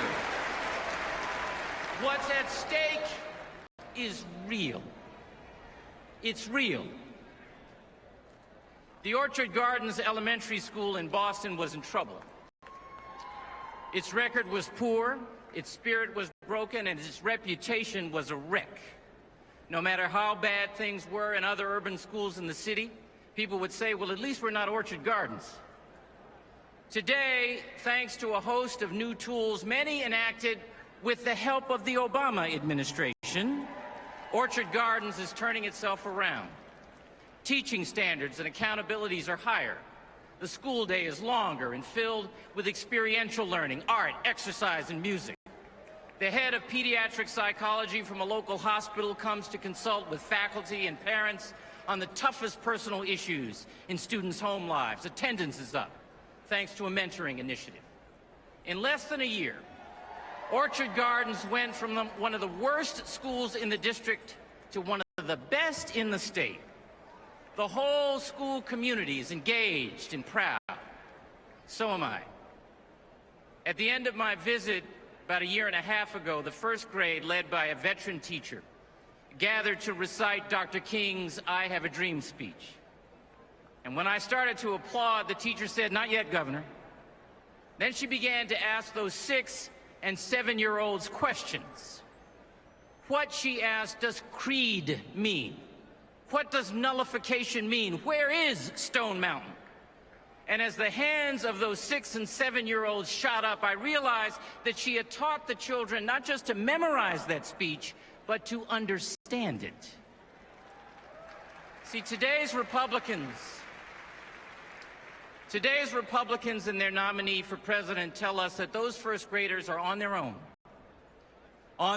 to deal with their poverty, with ill-prepared young parents, maybe who speak English as a second language, with an underfunded school, with neighborhood crime and blight, with no access to nutritious food, and no place for their mom to cash a paycheck, with a job market that needs skills they don't have, with no way to pay for college.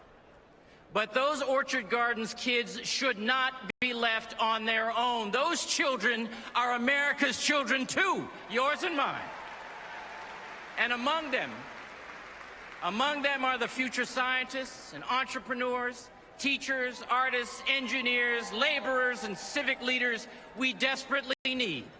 For this country to rise, they must rise. And they and their cause must have a champion in the White House. That champion is Barack Obama. That cause is the American dream. Let's fight for that. Let's canvass and phone bank and get out the vote for that. Let's go tell everyone we meet that when the American dream is on the line, we want want Barack Obama in charge. Thank you so much. God bless you, and God bless the United States. Thank you.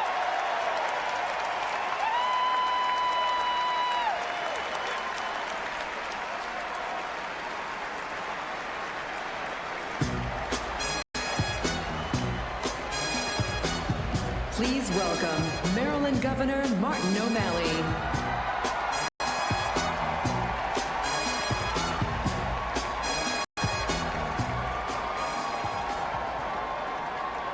Greetings from Maryland, home of the #1 public school system in America for 4 years in a row.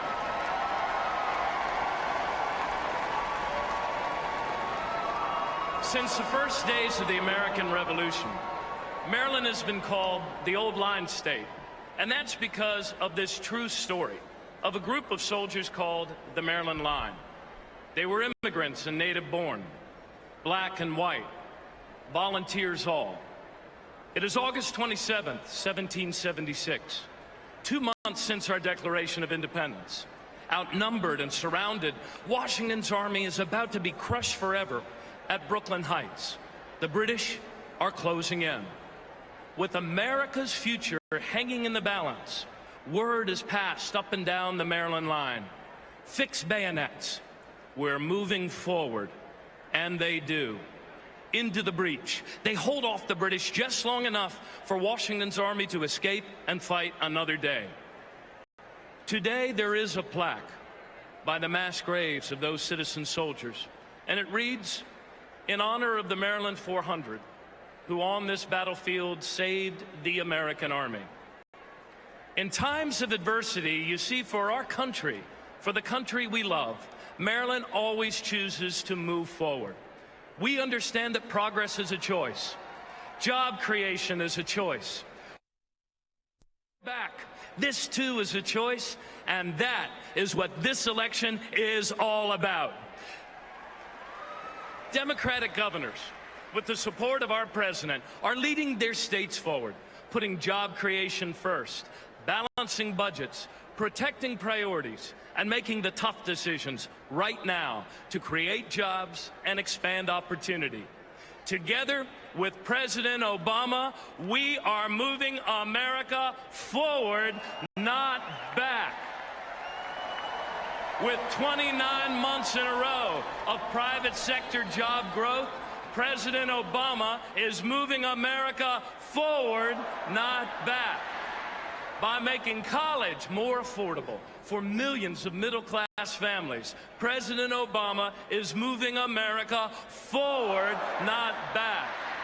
By securing the guarantee of Medicare for our seniors, President Obama is moving America forward, not back. By putting forward a concrete plan to cut waste, ask those of us at the top to pay a little more and reduce our deficit, President Obama is moving America forward, not back. And by adding American manufacturing jobs for the first time since the 1990s, President Obama is moving America forward, not back.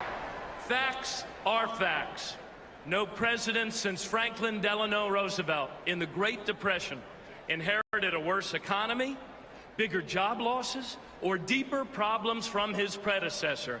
But President Obama is moving America forward, not back. And yet, Mitt Romney and Paul Ryan now say they want to take America back. And we have to ask, back to what? Back to the failed policies that drove us into this deep recession? Back to the days of record job losses? Back to the days when insurance companies called being a woman a pre-existing condition? No, thank you. I don't want to go back. Do you?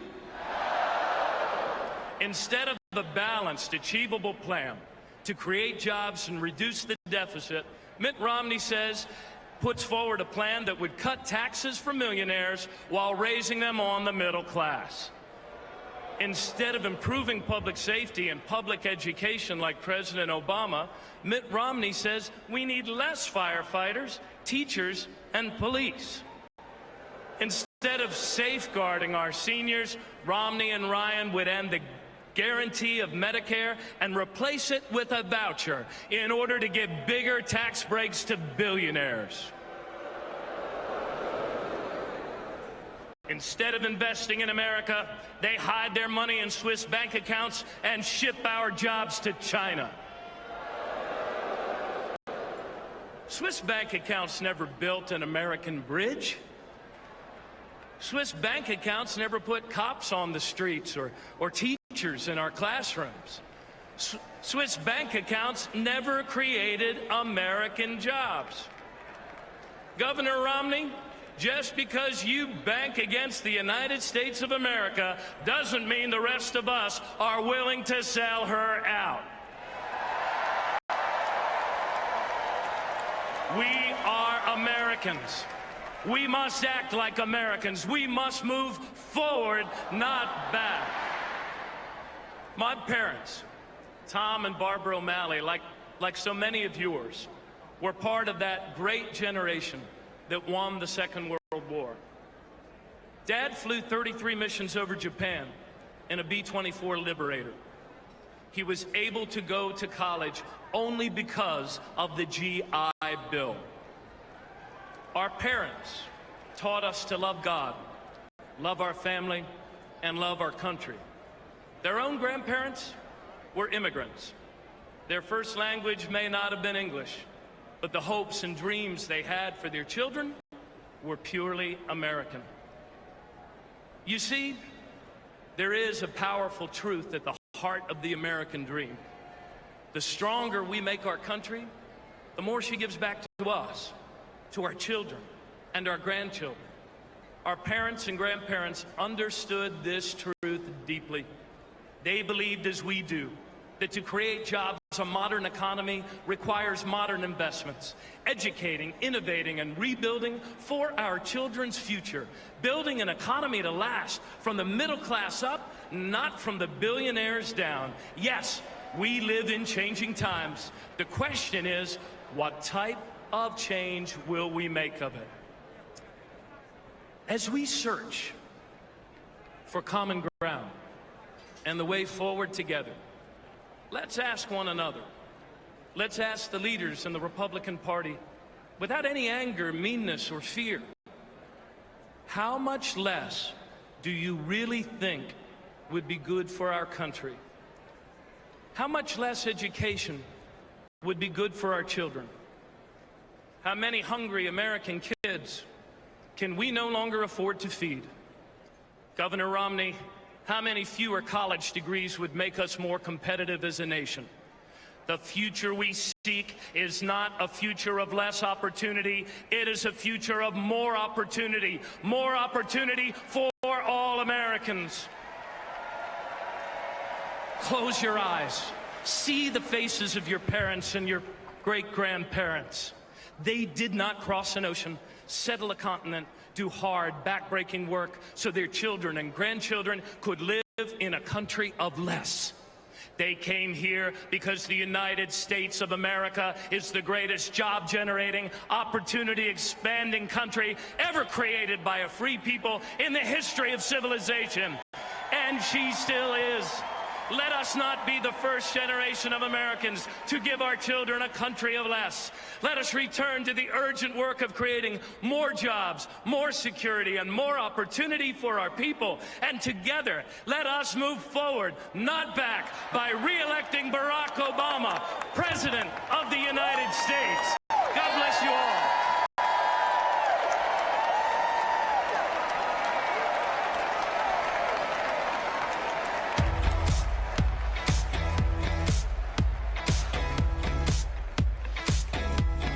Delegates and guests, please welcome Texas State Representative Julian Castro.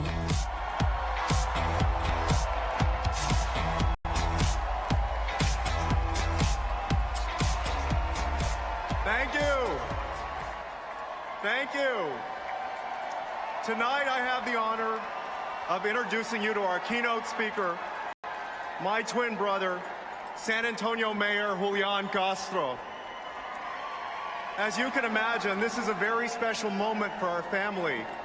For each of us, the places that we call home shape our character, inform how we see the world, and inspire our imagination.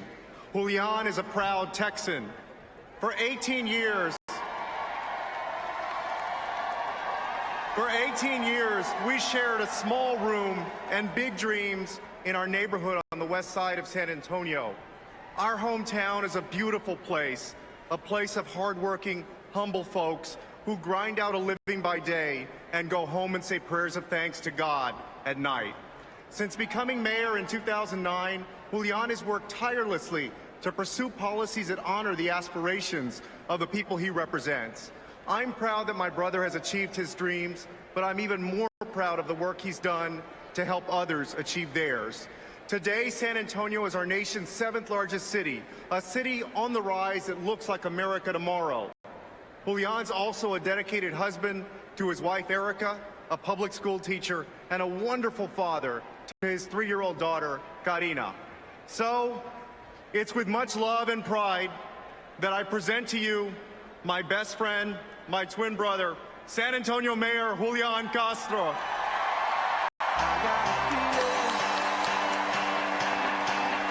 Tonight's gonna be a good night. That tonight's gonna be a good night. That tonight's gonna be a good night. Thank you. That tonight's gonna be Thank you. a good night. That tonight's Thank you. Thank you. Thank you.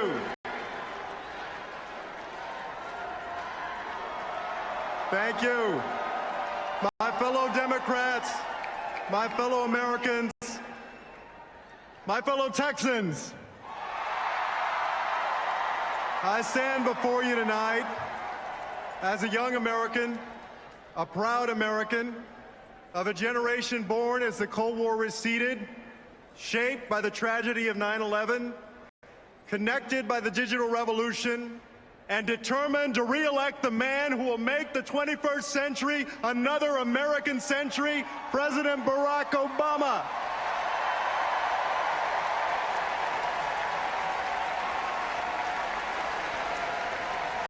The unlikely journey that brought me here tonight began many miles from this podium. My brother Joaquin and I grew up with my mother, Rosie, and my grandmother, Victoria. My grandmother was an orphan. As a young girl, she had to leave her home in Mexico and move to San Antonio, where some relatives had agreed to take her in. She never made it past the 4th grade. She had to drop out and start working to help her family. My grandmother spent her whole life working as a maid, a cook, and a babysitter, barely scraping by, but still working hard to give my mother, her only child, a chance in life so that my mother could give my brother and me an even better one. As my grandmother got older, she begged my mother to give her grandchildren. She prayed to God for just one grandbaby before she died. You can imagine her excitement when she found out her prayers would be answered twice over. She was so excited that the day before Joaquin and I were born, she entered a menudo cook-off, and she won $300. That's how she paid our hospital bill. By the time Joaquin and I came along, this incredible woman had taught herself to read and write in both Spanish and English. I can still see her in the room that Joaquin and I shared with her, reading her Agatha Christie novels late into the night. And I can still remember her every morning as Joaquin and I walked out the front door to school, making the sign of the cross behind us, saying, "Que Dios los bendiga." May God bless you. My grandmother didn't live to see us begin our lives in public service, but she probably would have thought it extraordinary that just 2 generations after she arrived in San Antonio, one grandson would be the mayor and the other would be on his way, the good people of San Antonio willing, to the United States Congress.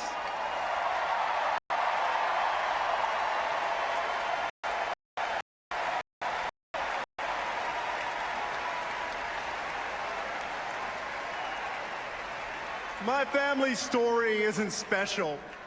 What's special is the America that makes our story possible. Ours is a nation like no other, a place where great journeys can be made in a single generation. No matter who you are or where you come from, the path is always forward. America didn't become the land of opportunity by accident.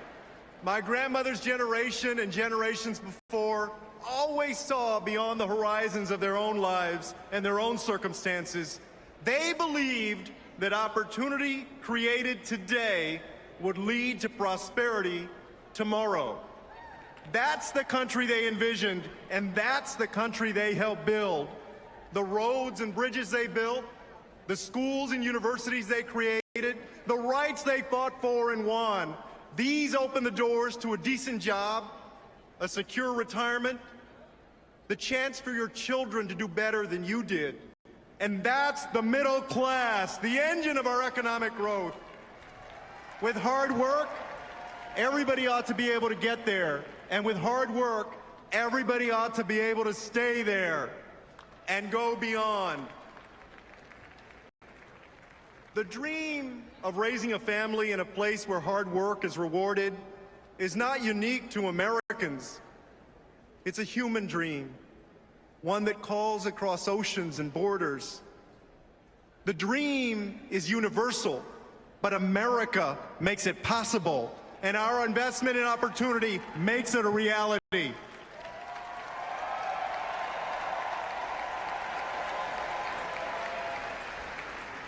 Now, in Texas, we believe in the rugged individual. Texas may be the one place where people actually still have bootstraps. And we expect folks to pull themselves up by them. But we also recognize that there are some things we can't do alone. We have to come together and invest in opportunity today for prosperity tomorrow.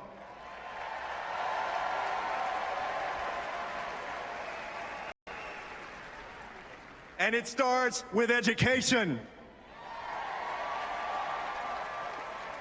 20 years ago, Joaquin and I left home for college and then for law school.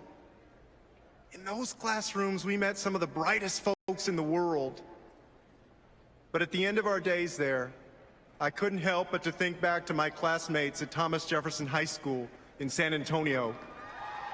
They had the same talent, the same brains, the same dreams as the folks we sat with at Stanford and Harvard. I realized the difference wasn't one of intelligence or drive. The difference was opportunity. In my city of San Antonio, we get that. So we're working to ensure that more 4-year-olds have access to pre-K. We opened Cafe College, where students get help with everything from college test prep to financial aid paperwork. We know that you can't be pro-business unless you're pro-education.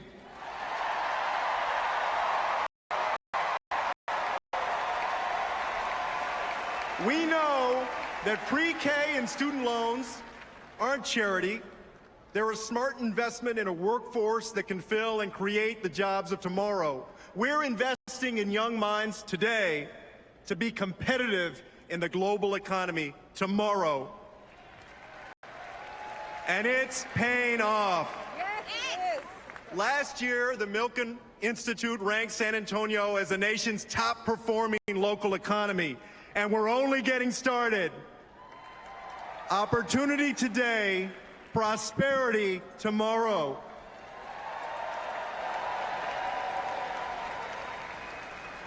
Now, like many of you, I watched last week's Republican convention,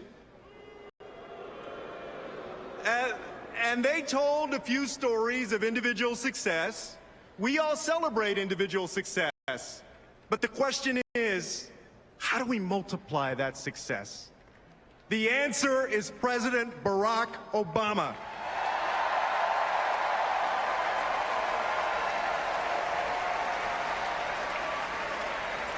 Mitt Romney, quite simply, doesn't get it. A few months ago, he visited a university in Ohio and gave students there a little entrepreneurial advice. Start a business, he said. But how? Borrow money if you have to from your parents, he told him. Gee, why didn't I think of that?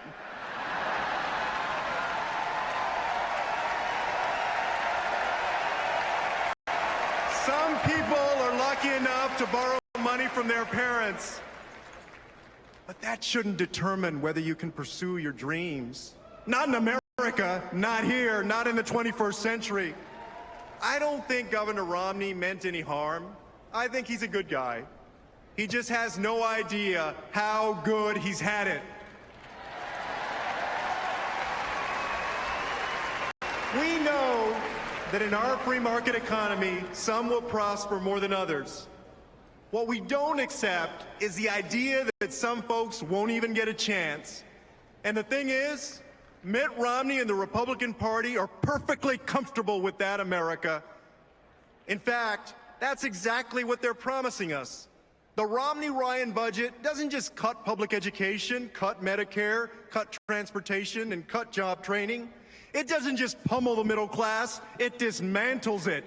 It dismantles what generations before have built to ensure that everybody can enter and stay in the middle class. When it comes to getting the middle class back to work, Mitt Romney says no.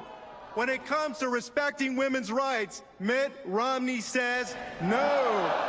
When it comes to letting people love who they love and marry who they want to marry, Mitt Romney says no. When it comes to expanding access to good health care, Mitt Romney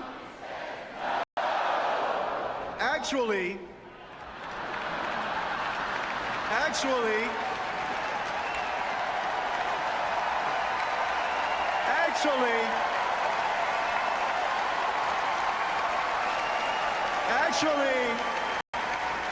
Mitt Romney said yes, and now he says no.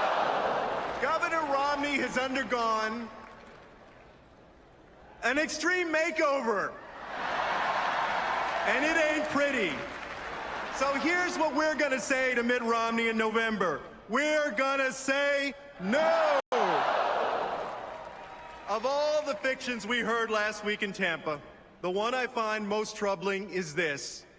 If we all just go our own way, our nation will be stronger for it. Because if we sever the threads that connect us, the only people who will go far are those who are already ahead. We all understand that freedom isn't free. What Romney and Ryan don't understand is that neither is opportunity. We have to invest in it.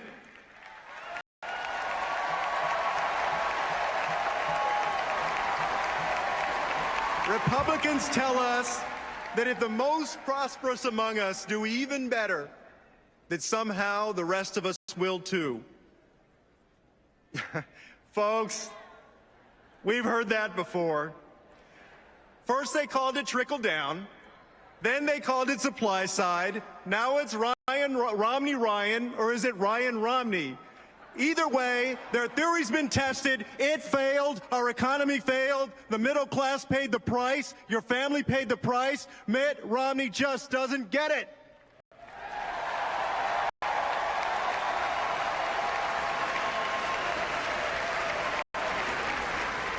But Barack Obama gets it. He understands that when we invest in people, we're investing in our shared prosperity. And when we neglect that responsibility, we risk our promise as a nation. Just a few years ago, families that had never asked for anything found themselves at risk of losing everything. And the dream my grandmother held, that work would be rewarded, that the middle class would be there, if not for her, then for her children, that dream was being crushed. But then President Obama took office and he took action. When Detroit was in trouble, President Obama saved the auto industry and saved 1 million jobs.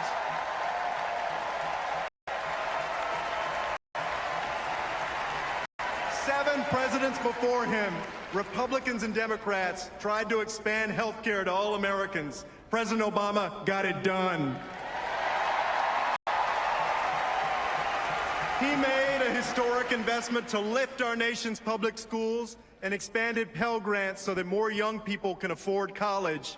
And because he knows that we don't have an ounce of talent to waste, the president took action to lift the shadow of deportation from a generation of young, law-abiding immigrants called dreamers.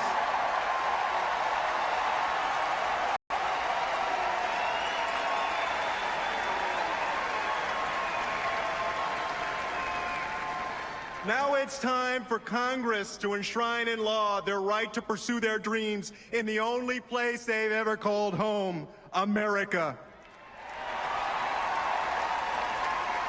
4 years ago, America stood on the brink of a depression. Despite incredible odds and united Republican opposition, our president took action. And now we've seen 4.5 million new jobs. He knows better than anyone that there's more hard work to do, but we're making progress. And now we need to make a choice. It's a choice between a country where the middle class pays more so that millionaires can pay less, or a country where everybody pays their fair share so we can reduce the deficit and create the jobs of the future.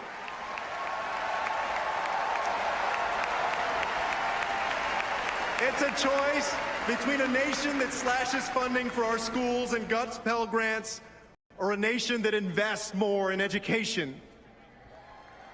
And it's a choice between a politician who rewards companies that ship American jobs overseas, or a leader who brings jobs back home. This is the choice before us. And to me, to my generation, and for all the generations to come, our choice is clear. Our choice is a man who's always chosen us, a man who already is our president, Barack Obama.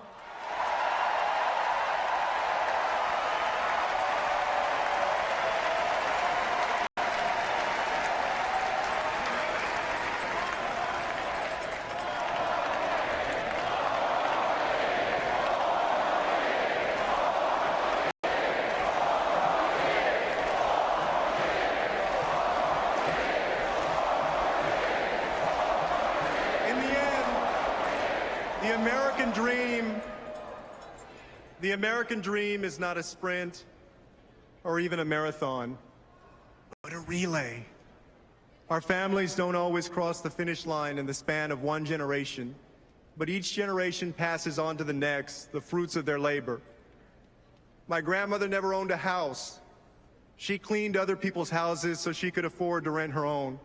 But she saw her daughter become the first in her family to graduate from college.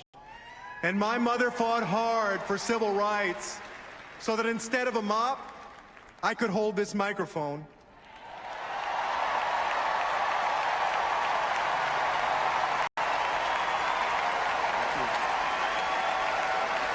And while she may be proud of me tonight, I gotta tell you, Mom, I'm even more proud of you.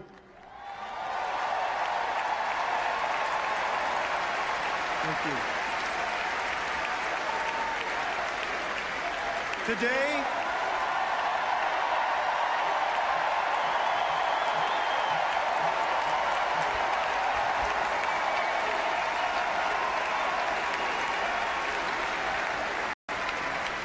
Today, my beautiful wife, Erica, and I are the proud parents of a 3-year-old little girl, Karina Victoria, named after my grandmother. A couple of Mondays ago was her first day of pre-K. And as we dropped her off, we walked out of the classroom, and I found myself whispering to her, as was once whispered to me, que Dios te bendiga. May God bless you.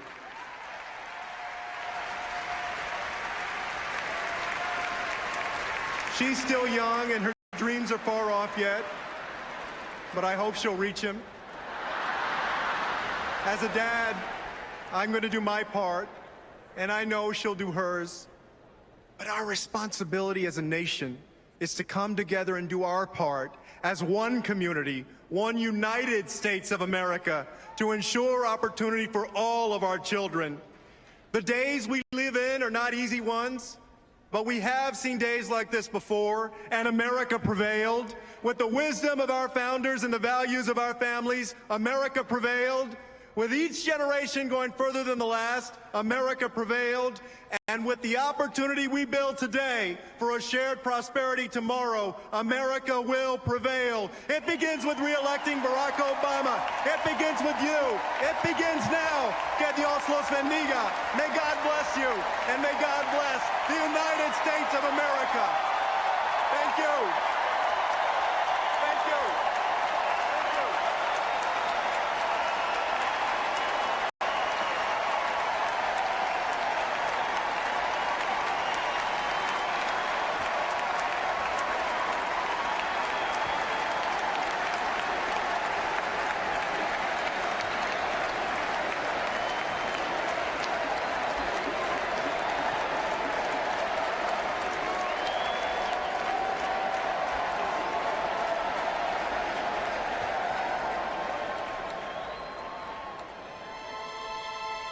The beautiful thing about being First Lady is that I have the privilege of meeting folks from different backgrounds and hearing what's going on in their lives.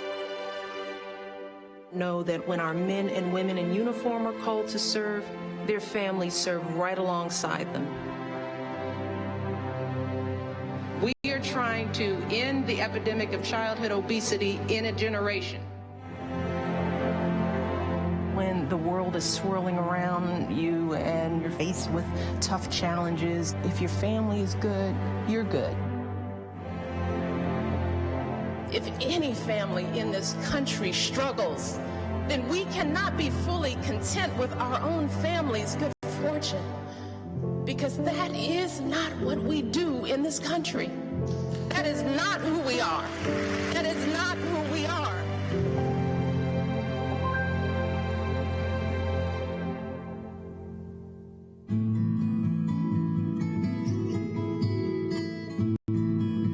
Our house growing up was extremely modest.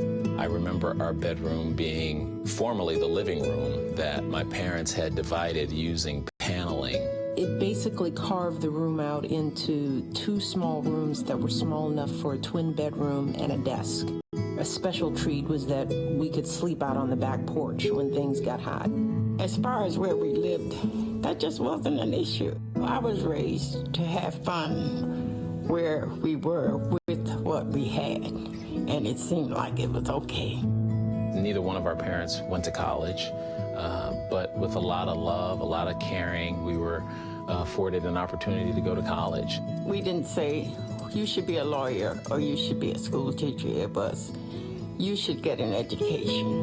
We had to take out student loans in order to pay for those. I know now how much my father had to work and struggle because he had to take out loans to cover his portion of our tuition. He understood his responsibilities, that despite this hardship, despite his challenges, he was going to be there for his kids, always, no matter what.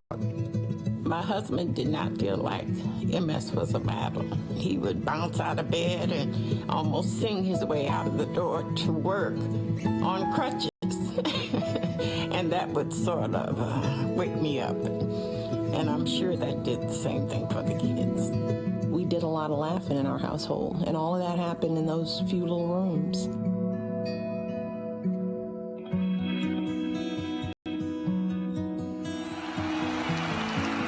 Michelle Obama now stepping into America's most traditional role, the full-time, non-paying, multidimensional job of First Lady. Well, part of what makes her extraordinary is that she has been able to continue to be down to earth even as the First Lady. I mean, she's just Michelle. Our friendship developed, I think, because we both have an interest interested in military families. When I met Michelle, she said, what do you think would be the issue that you're most interested in? And I said, military families. And I said to Jill, I said, that's what I'd like to do. And that's where it all began. We've done 3 tours. It's meant a lot to our family during some difficult times, just to know that there are folks in the White House rowing in the same direction with us. Yeah. Whether it be helping homeless veterans through employment, trying to incorporate the military culture into the school systems, helping spouses find jobs, it's all come together. She genuinely seems to care and want to know what military families are going through so that she can make changes on the national level. You all don't even ask for much, you know? It's like, so we should be able to step up in whatever way we can. Who's that? 1% of the country is serving to protect the freedoms of the other 99% of us. So my view is that there's a lot more that we can be doing for them to make that service and sacrifice a little easier. Oh, she's so good with young people, and she sees herself in them. She treats the young children just the way she treats her own kids, and so they look at her as their mom because she is a mom. It's a natural for me to see her getting the nation's kids out there, exercising and moving around. The best way to take care of yourself is to own your health, to eat better, exercise more. It's about the whole child. It's about understanding how a child develops and how we can best put a child in a position to be successful. And she wanted it to be fun, to come up with Let's Move. It has such a great name. You know, Let's Move is something we do together. She is a strong woman. Physically, obviously, we all saw poor Jimmy Fallon.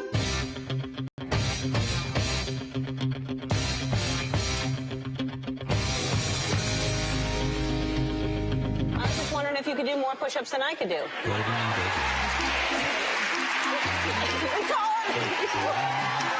I thought it wouldn't be good to show off the First Lady, so I stopped. I've seen a lead by example, a get right into it, a pull up your sleeves, hula hooping, jump roping First Lady. And I think that's what we need. Hello, Mrs. Obama. Hey, Dave. And the #1 fun fact about gardening. With enough care and effort, you can grow your own broccoli. Wow, look at this. We went to our garden and we harvested some healthy food. A lot of carrots, peas, fruit. She encouraged us to exercise more and to eat healthier. You really are a wonderful woman. I think you're the perfect wife for Obama.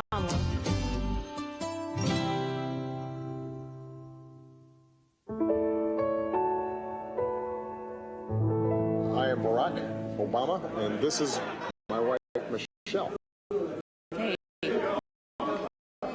I'm his date. Family's everything. I think there's nothing more important to her than her children and her marriage and her mom and making sure that that all works well together. She was very clear, mom in chief. I heard it. You heard it. She came in with a very clear, we're going to make sure our kids are okay. I think every parent thinks their kids are fabulous and remarkable and special, and my kids are fabulous and remarkable and special. And the reason they are is because of Michelle. I always say that in our household, she's the conductor, and I'm second fiddle. You know, Barack always gives me so much credit for who our girls have become, but let me tell you, our girls wouldn't be who they are without a man in their life who loved them deeply. What I love about my wife more than anything is she knows what's important.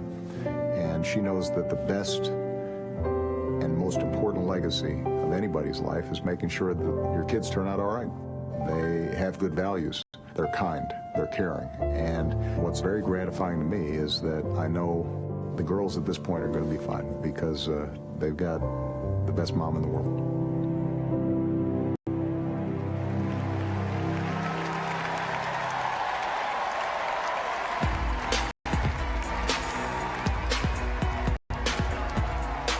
Please welcome Elaine Bry from Winona, Ohio.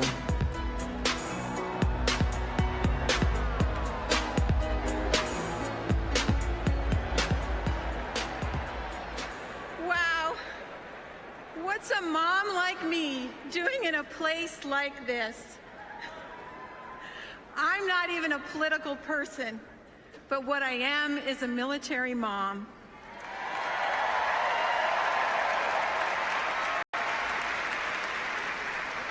My husband and I are so proud of our 5 kids, one each in the Army, the Navy, the Air Force, and the Marines.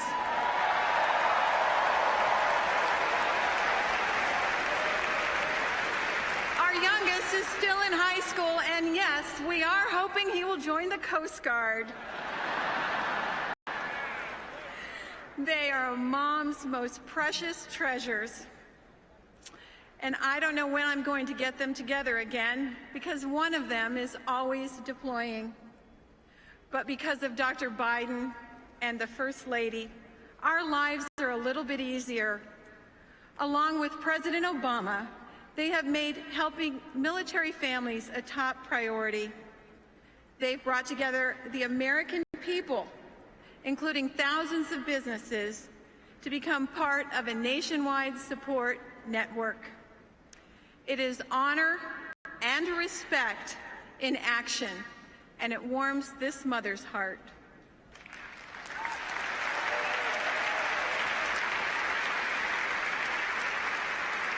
Last December, I wrote Michelle Obama a Christmas card, just a mom-to-mom note to say thank you for caring. The First Lady not only read my letter, she invited my husband and I to the White House.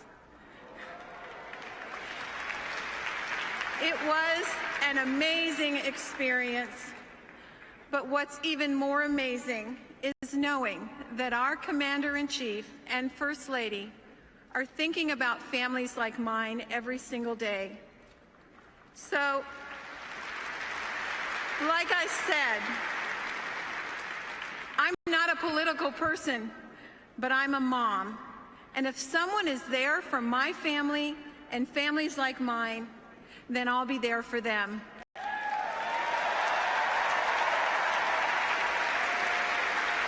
That's why I am so proud to introduce my fellow mom and our First Lady, Michelle Obama.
Elaine, thank you so much. We are so grateful for your family's service and sacrifice, and we will always have your back. Over the past few years as First Lady, I have had the extraordinary privilege of traveling all across this country, and everywhere I've gone and the people I've met and the stories I've heard, I have seen the very best of the American spirit. I have seen it in the incredible kindness and warmth that people have shown me and my family, especially our girls. I've seen it in teachers in a near bankrupt school district who vowed to keep teaching without pay. I've seen it in people who become heroes at a moment's notice diving into harm's way to save others, flying across the country to put out a fire, driving for hours to bail out a flooded town. And I've seen it in our men and women in uniform and our proud military families. In wounded warriors who tell me they're not just going to walk again, they're going to run, and they're going to run marathons. In the young man blinded by a bomb in Afghanistan who said simply, I'd give my eyes 100 times again to have the chance to do what I have done and what I can still do. Every day, the people I meet inspire me. Every day they make me proud. Every day they remind me how blessed we are to live in the greatest nation on earth.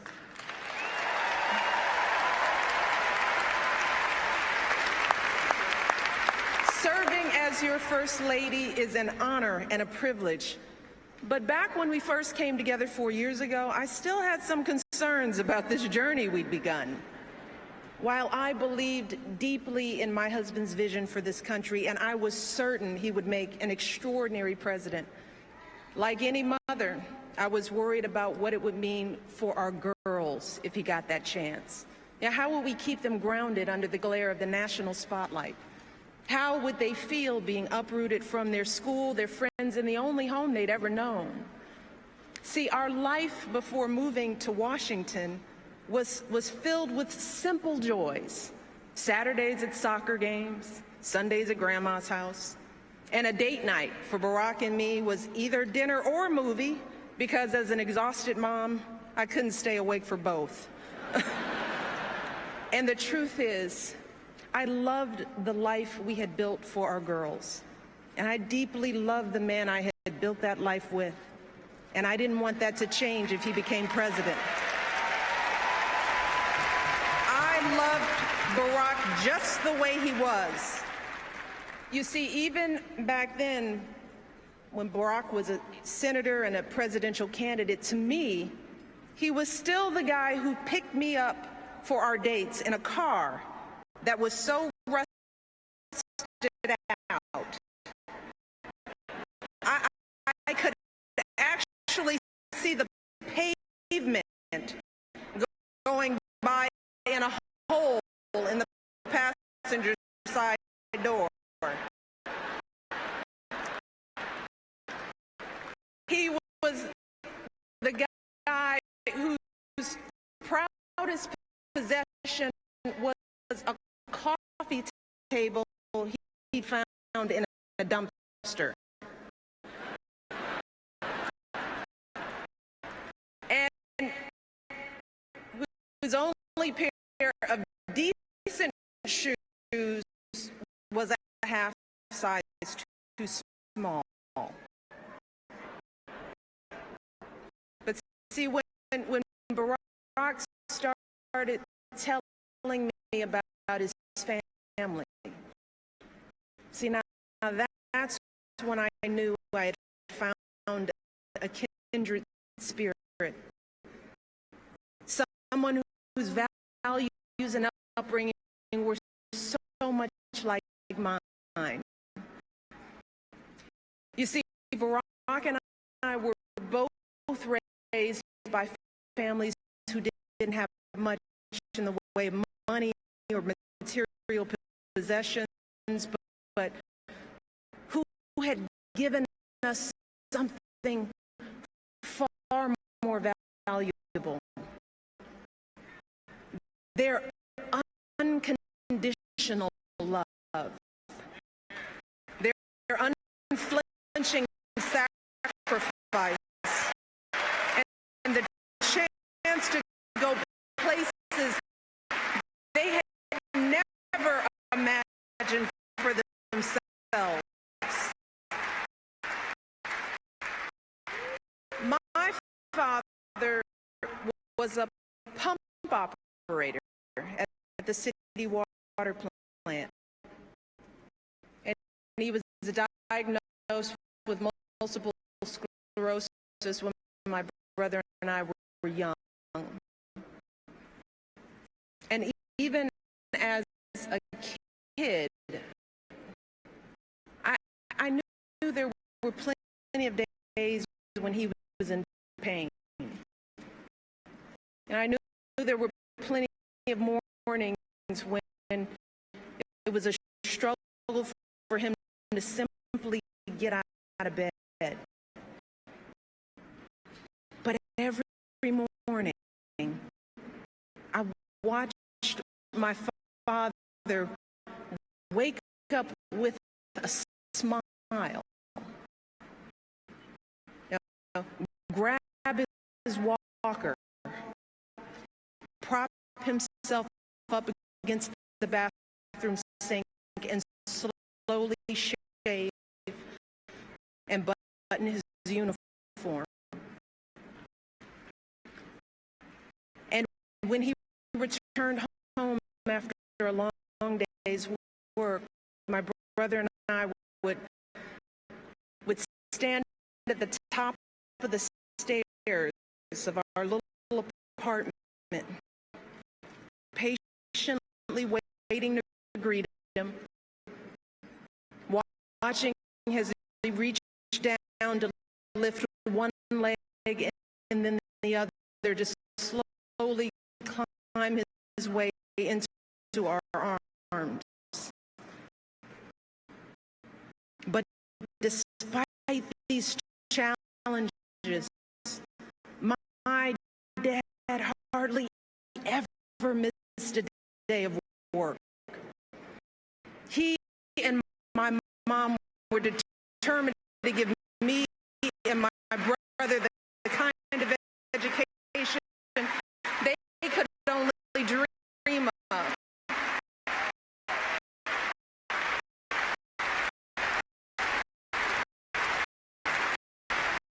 And when my brother and I finally made it to college, nearly all of our tuition came from student loans and grants. But my dad still had to pay a tiny portion of that tuition himself. And every semester he was determined to pay that bill right on time, even taking out loans when he fell short. He was so proud to be sending his kids to college, and he made sure we never missed a registration deadline because his check was late. You see, for my dad, that's what it meant to be a man. Like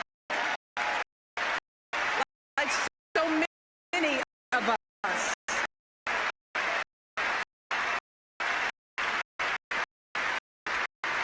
That was the measure of his success in life. Being able to earn a decent living that allowed him to support his family.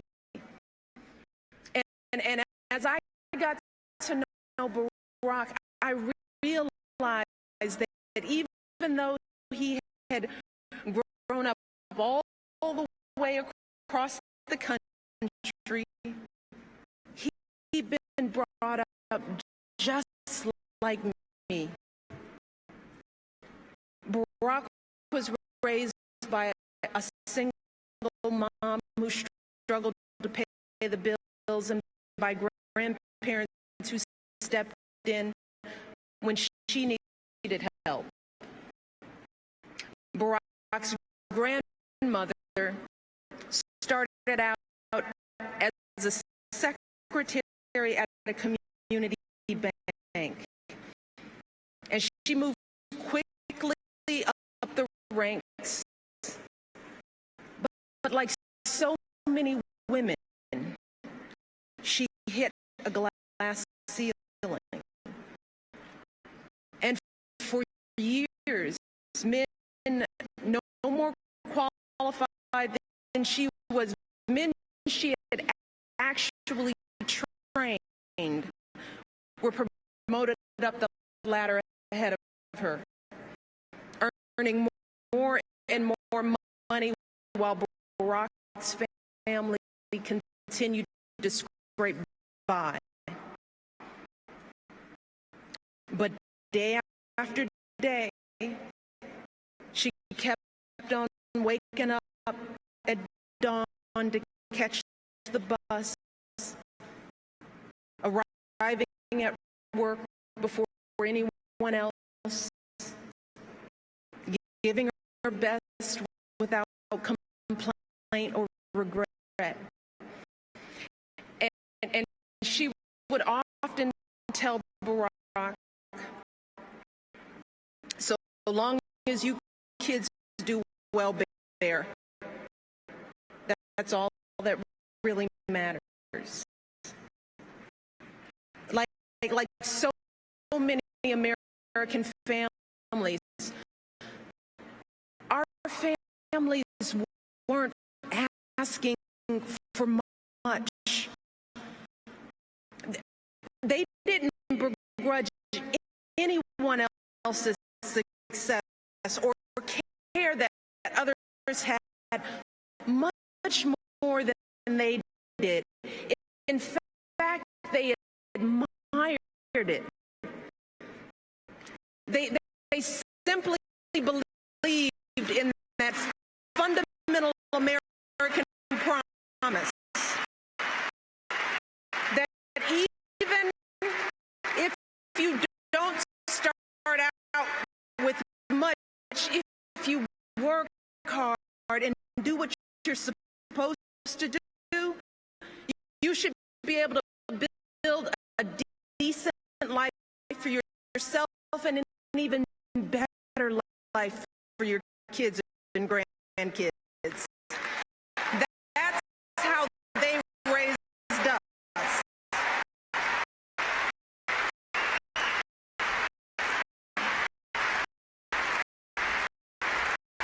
That's what we learned from their example.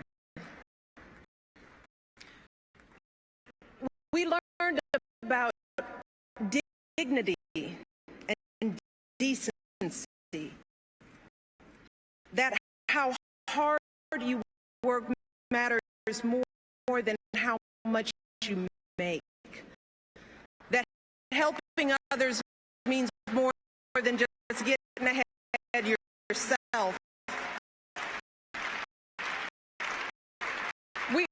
We learned about honesty and integrity,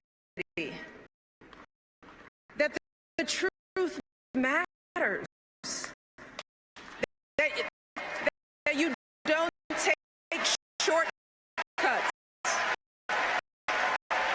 or play by your own set of rules.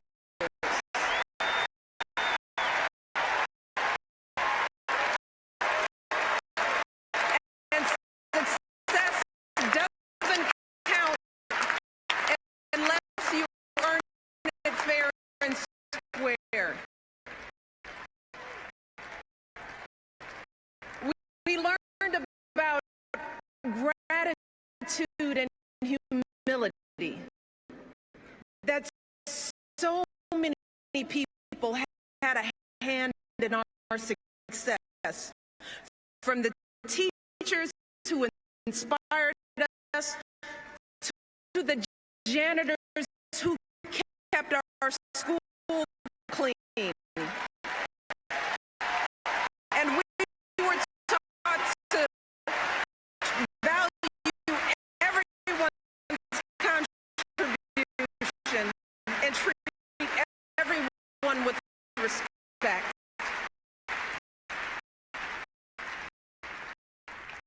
Those are the values that Barack and I and so many of you are trying to pass on to our own children. That's who we are. And standing before you 4 years ago, I knew that I didn't want any of that to change if Barack became president. Well, today, after so many struggles and triumphs and moments that have tested my husband in ways I never could have imagined, I have seen firsthand that being president doesn't change who you are. No, it reveals who you are.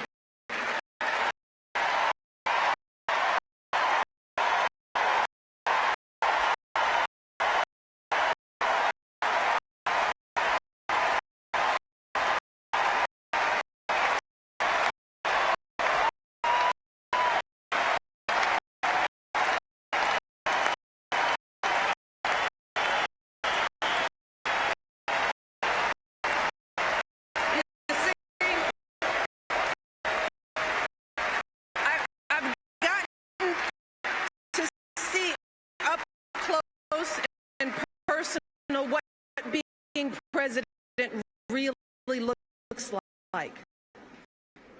And I've seen how the issues that come across the president's desk are always the hard ones. You know, the problems where no amount of data or numbers will get you to the right answer. The judgment calls where the stakes are so high and there is no margin for error. And as president, you're going to get all kinds of advice from all kinds of people. But at the end of the day, when it comes time to make that decision as president, all you have to guide you are your values and your vision and the life experiences that make you who you are.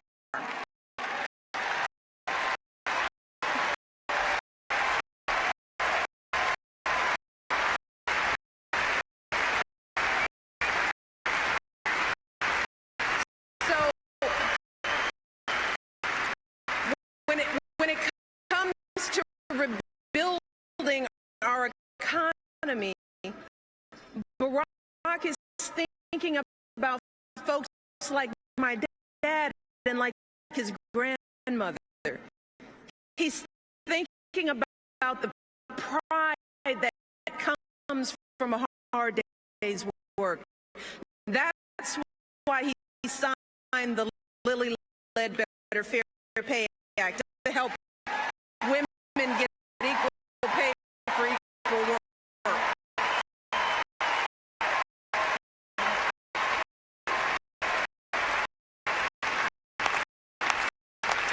That's why he cut taxes for working families and small businesses and fought to get the auto industry back on its feet.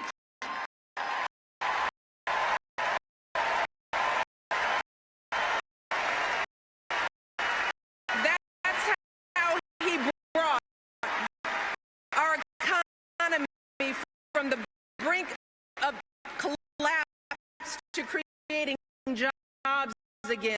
Jobs you can raise a family on, good jobs, right here in the United States of America.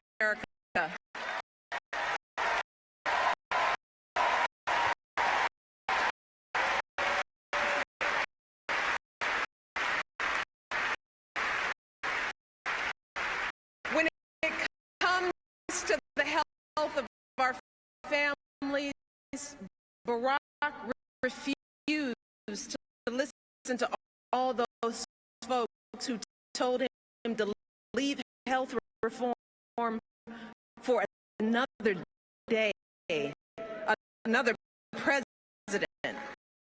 He didn't care whether it was the easy thing to do politically. No, that's not how he was raised. He cared that it was the right thing to do. He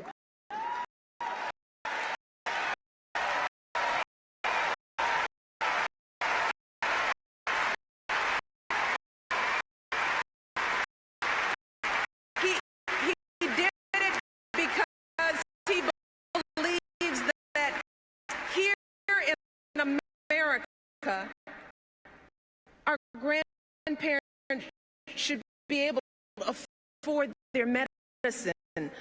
Our kids should be able to see a doctor when they're sick.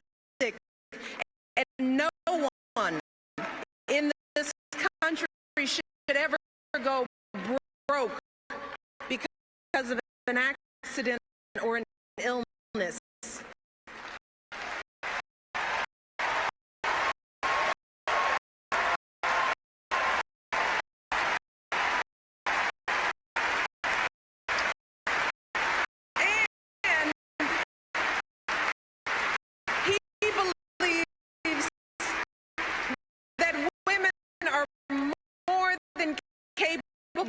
Of making our own choices about our bodies and our health care.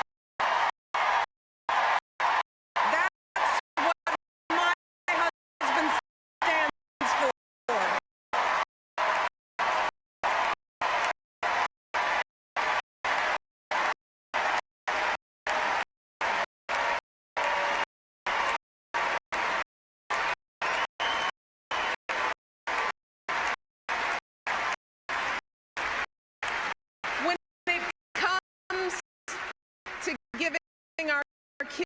Kids the education they deserve. Barack knows that, like me and like so many of you, he never could have attended college without financial aid.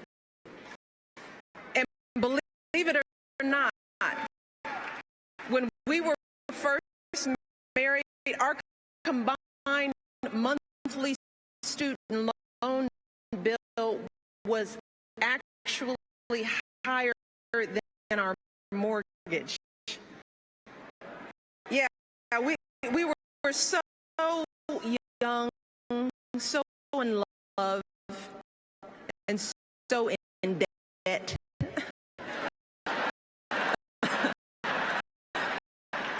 And that's why Barack has fought so hard to increase student aid and keep interest rates down, because he wants every young person to fulfill their promise and be able to attend college without a mountain of debt.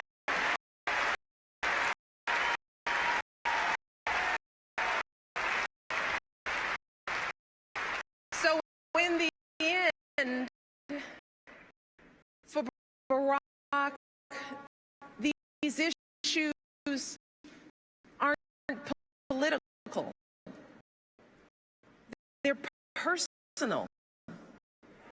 Because Barack knows what it means when a family struggles. He knows what it means to want something more for your kids and grandkids. Barack knows the American dream because he's lived it. And he wants everyone in this country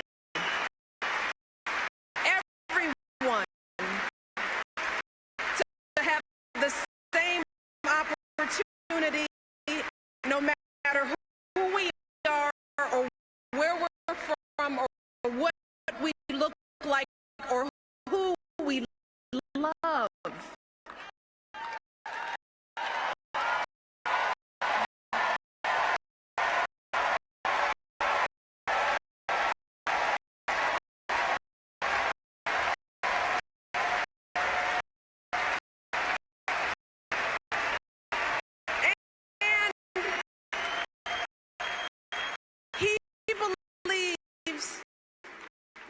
That when you've worked hard and done well and walked through that doorway of opportunity, you do not slam it shut behind you. No, you reach back and you give other folks the same chances that help you succeed.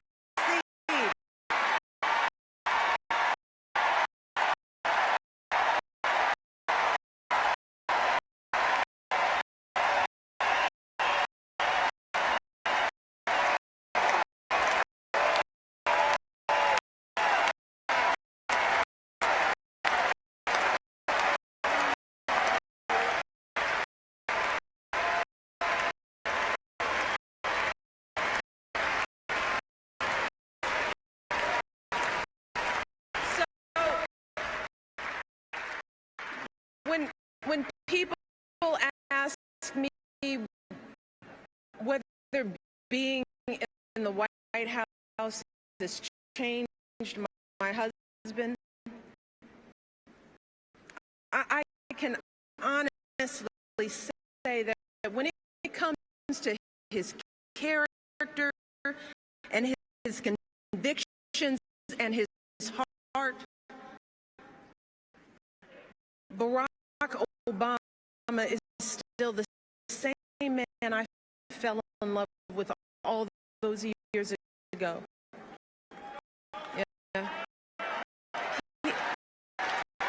He's the same man who started his career by turning down high-paying jobs and instead working in struggling neighborhoods where a steel plant had shut down, fighting to rebuild those communities and get folks back to work. Because for Barack, success isn't about how much money you make. It's about the difference you make in people's lives.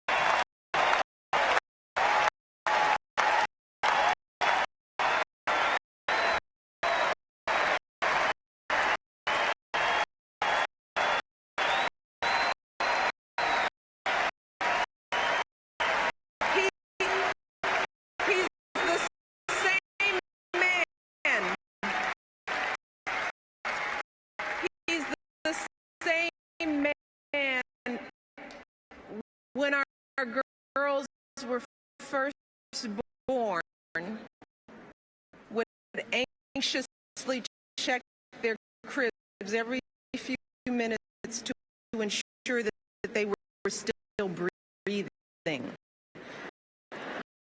Proudly showing them off to everyone we knew. You see, that's the man who sits down with me and our girls for dinner nearly every night, patiently answering questions about issues in the news, strategizing about middle school friendships.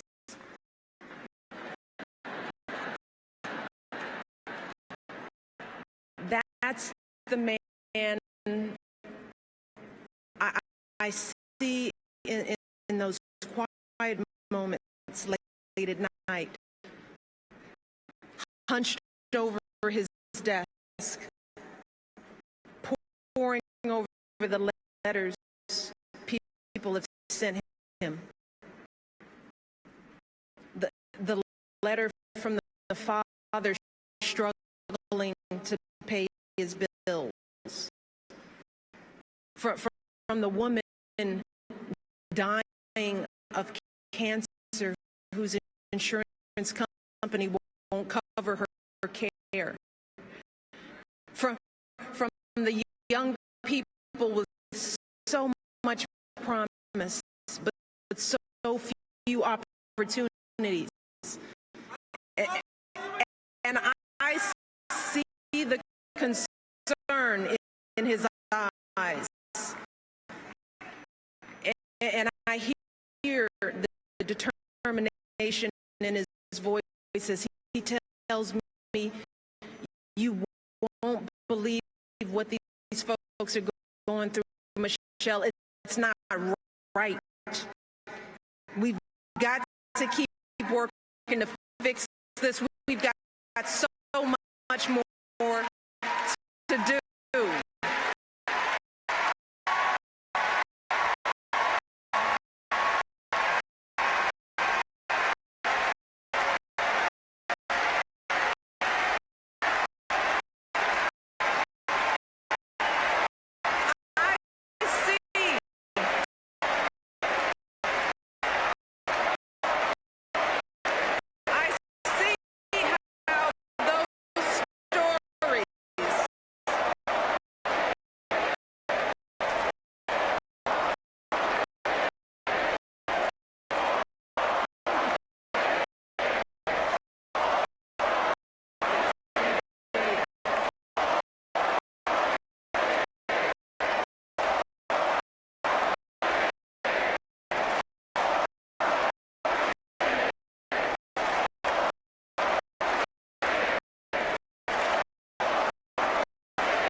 Our collection of struggles and hopes and dreams. I see how that's what drives Barack Obama every single day. And I didn't think that it was possible, but let me tell you today, I love my husband even more than I did 4 years ago, even more than I did 23 years ago when we first met. Let me tell you why. See, I love that he has never forgotten how he started. I love that we can trust Barack to do what he says he's going to do, even when it's hard, especially when it's hard.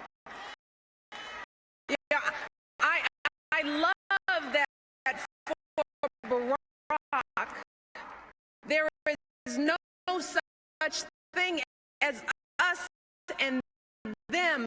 He doesn't care whether you're a Democrat, a Republican, or none of the above.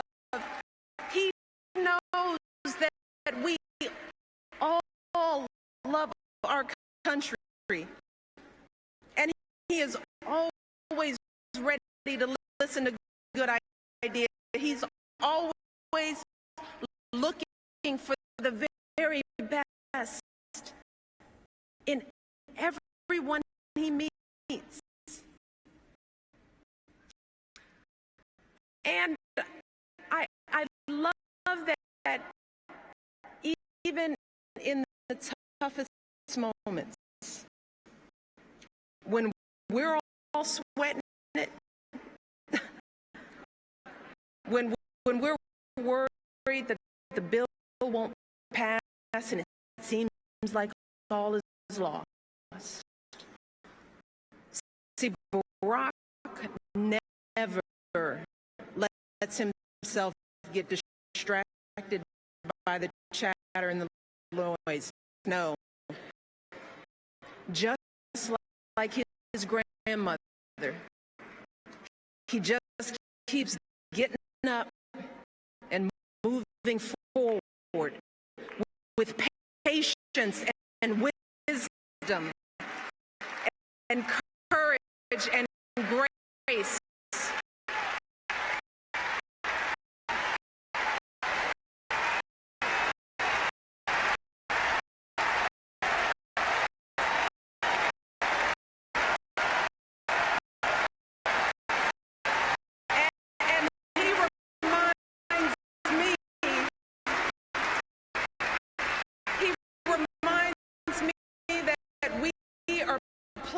A long game here,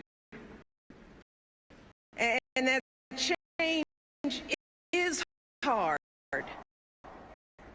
and change is slow, and it never happens all at once, but eventually we get there. We always do. We get there because of folks like my dad, folks like Barack's grandmother, men and women who said to themselves, I may not have a chance to fulfill my dreams, but maybe my children will. Maybe my grandchildren will. See, so many of us stand here tonight because of their sacrifice and longing and steadfast love. Because time and again, they swallowed their fears and doubts and did what was hard.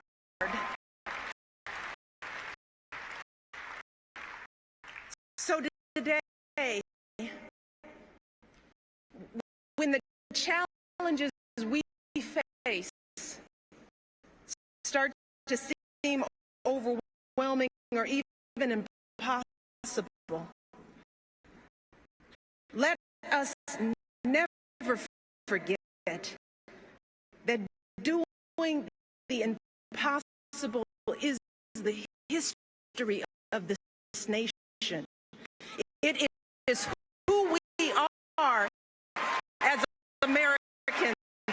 It is how this country was built.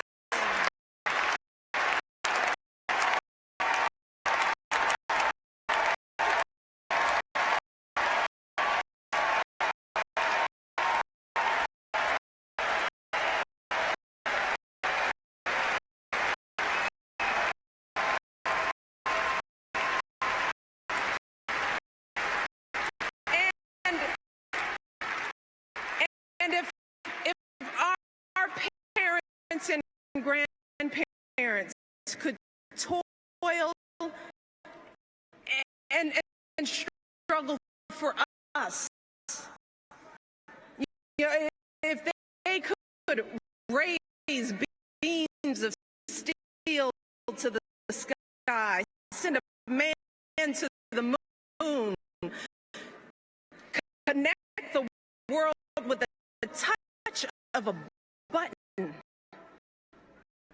then surely we can keep on sacrificing and building for our own kids and grandkids, right?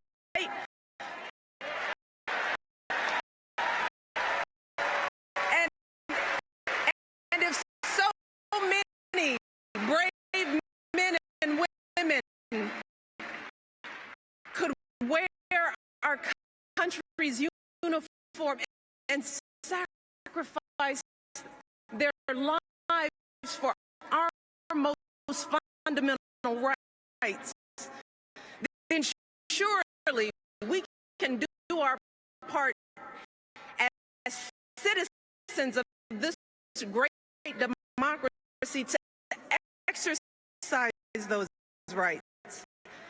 Surely we can get to the polls on election day and make our voices heard.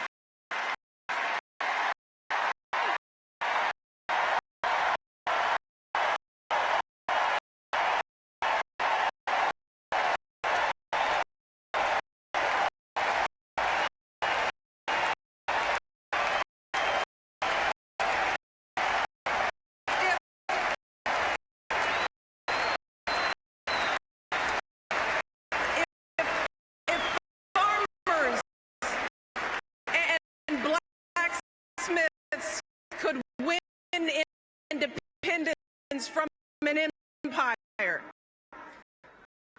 If immigrants could leave behind everything they knew for a better life on our shores, if women could be dragged to jail for seeking the vote, if a generation could defeat a depression and define greatness for all time, if a young preacher could lift us to the mountaintop with his righteous dream, and if proud Americans can be who they are and boldly stand at the altar with who they love, then surely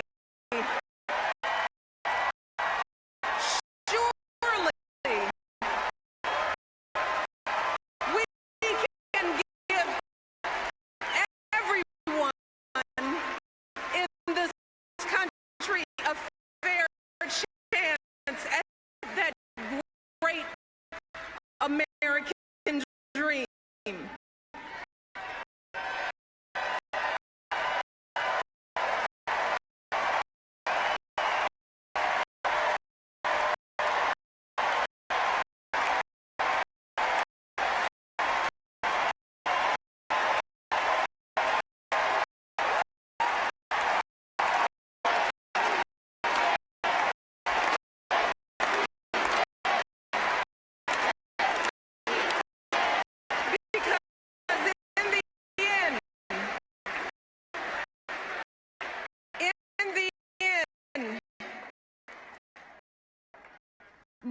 More than anything else, that is the story of this country. The story of unwavering hope grounded in unyielding struggle.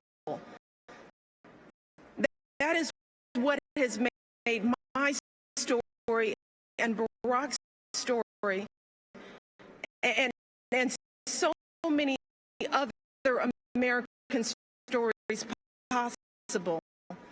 And let me tell you something. I say all of this tonight, not just as First Lady, no, not just as a wife.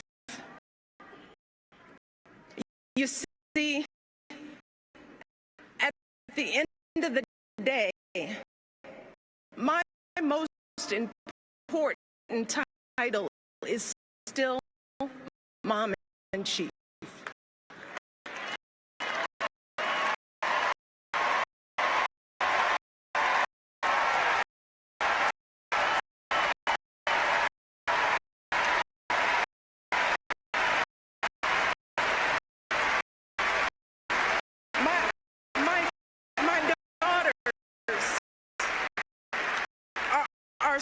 still the heart of my heart and the center of my world. But let me tell you, today I have none of those worries from 4 years ago. No. Not about whether Barack and I were doing what was best for our girls. Because today, I know from experience that if I truly want to leave a better world for my daughters and for all of our sons and daughters,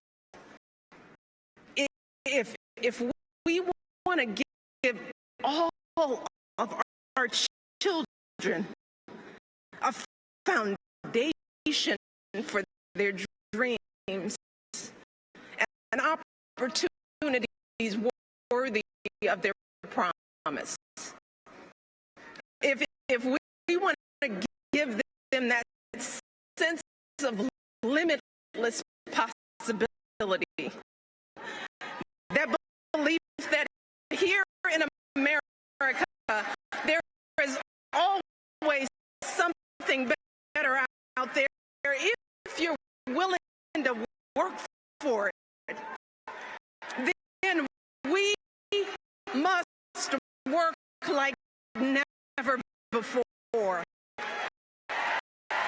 And we must once again come together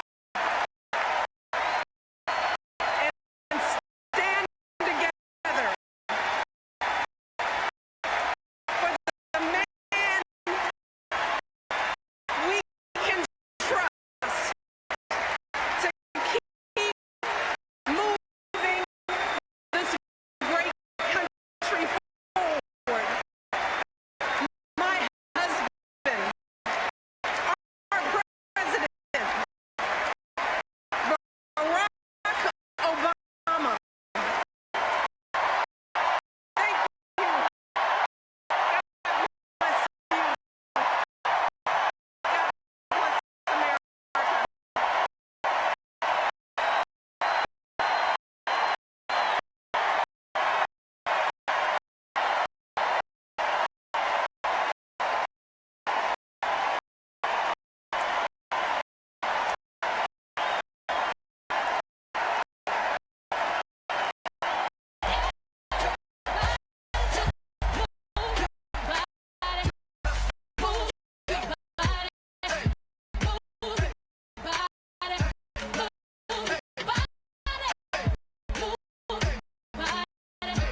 from Nashville, Tennessee.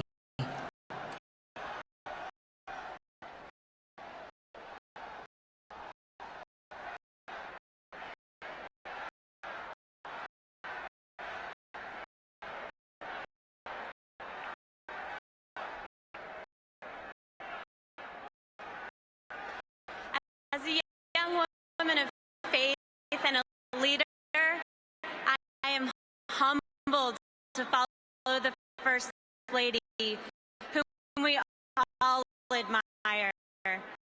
So thank you for inviting me here.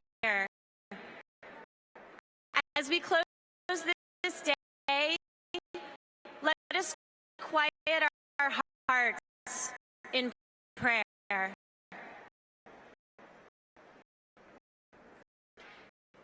God, I stand before you and ask that the words of my mouth and the meditations of my heart be pleasing unto you.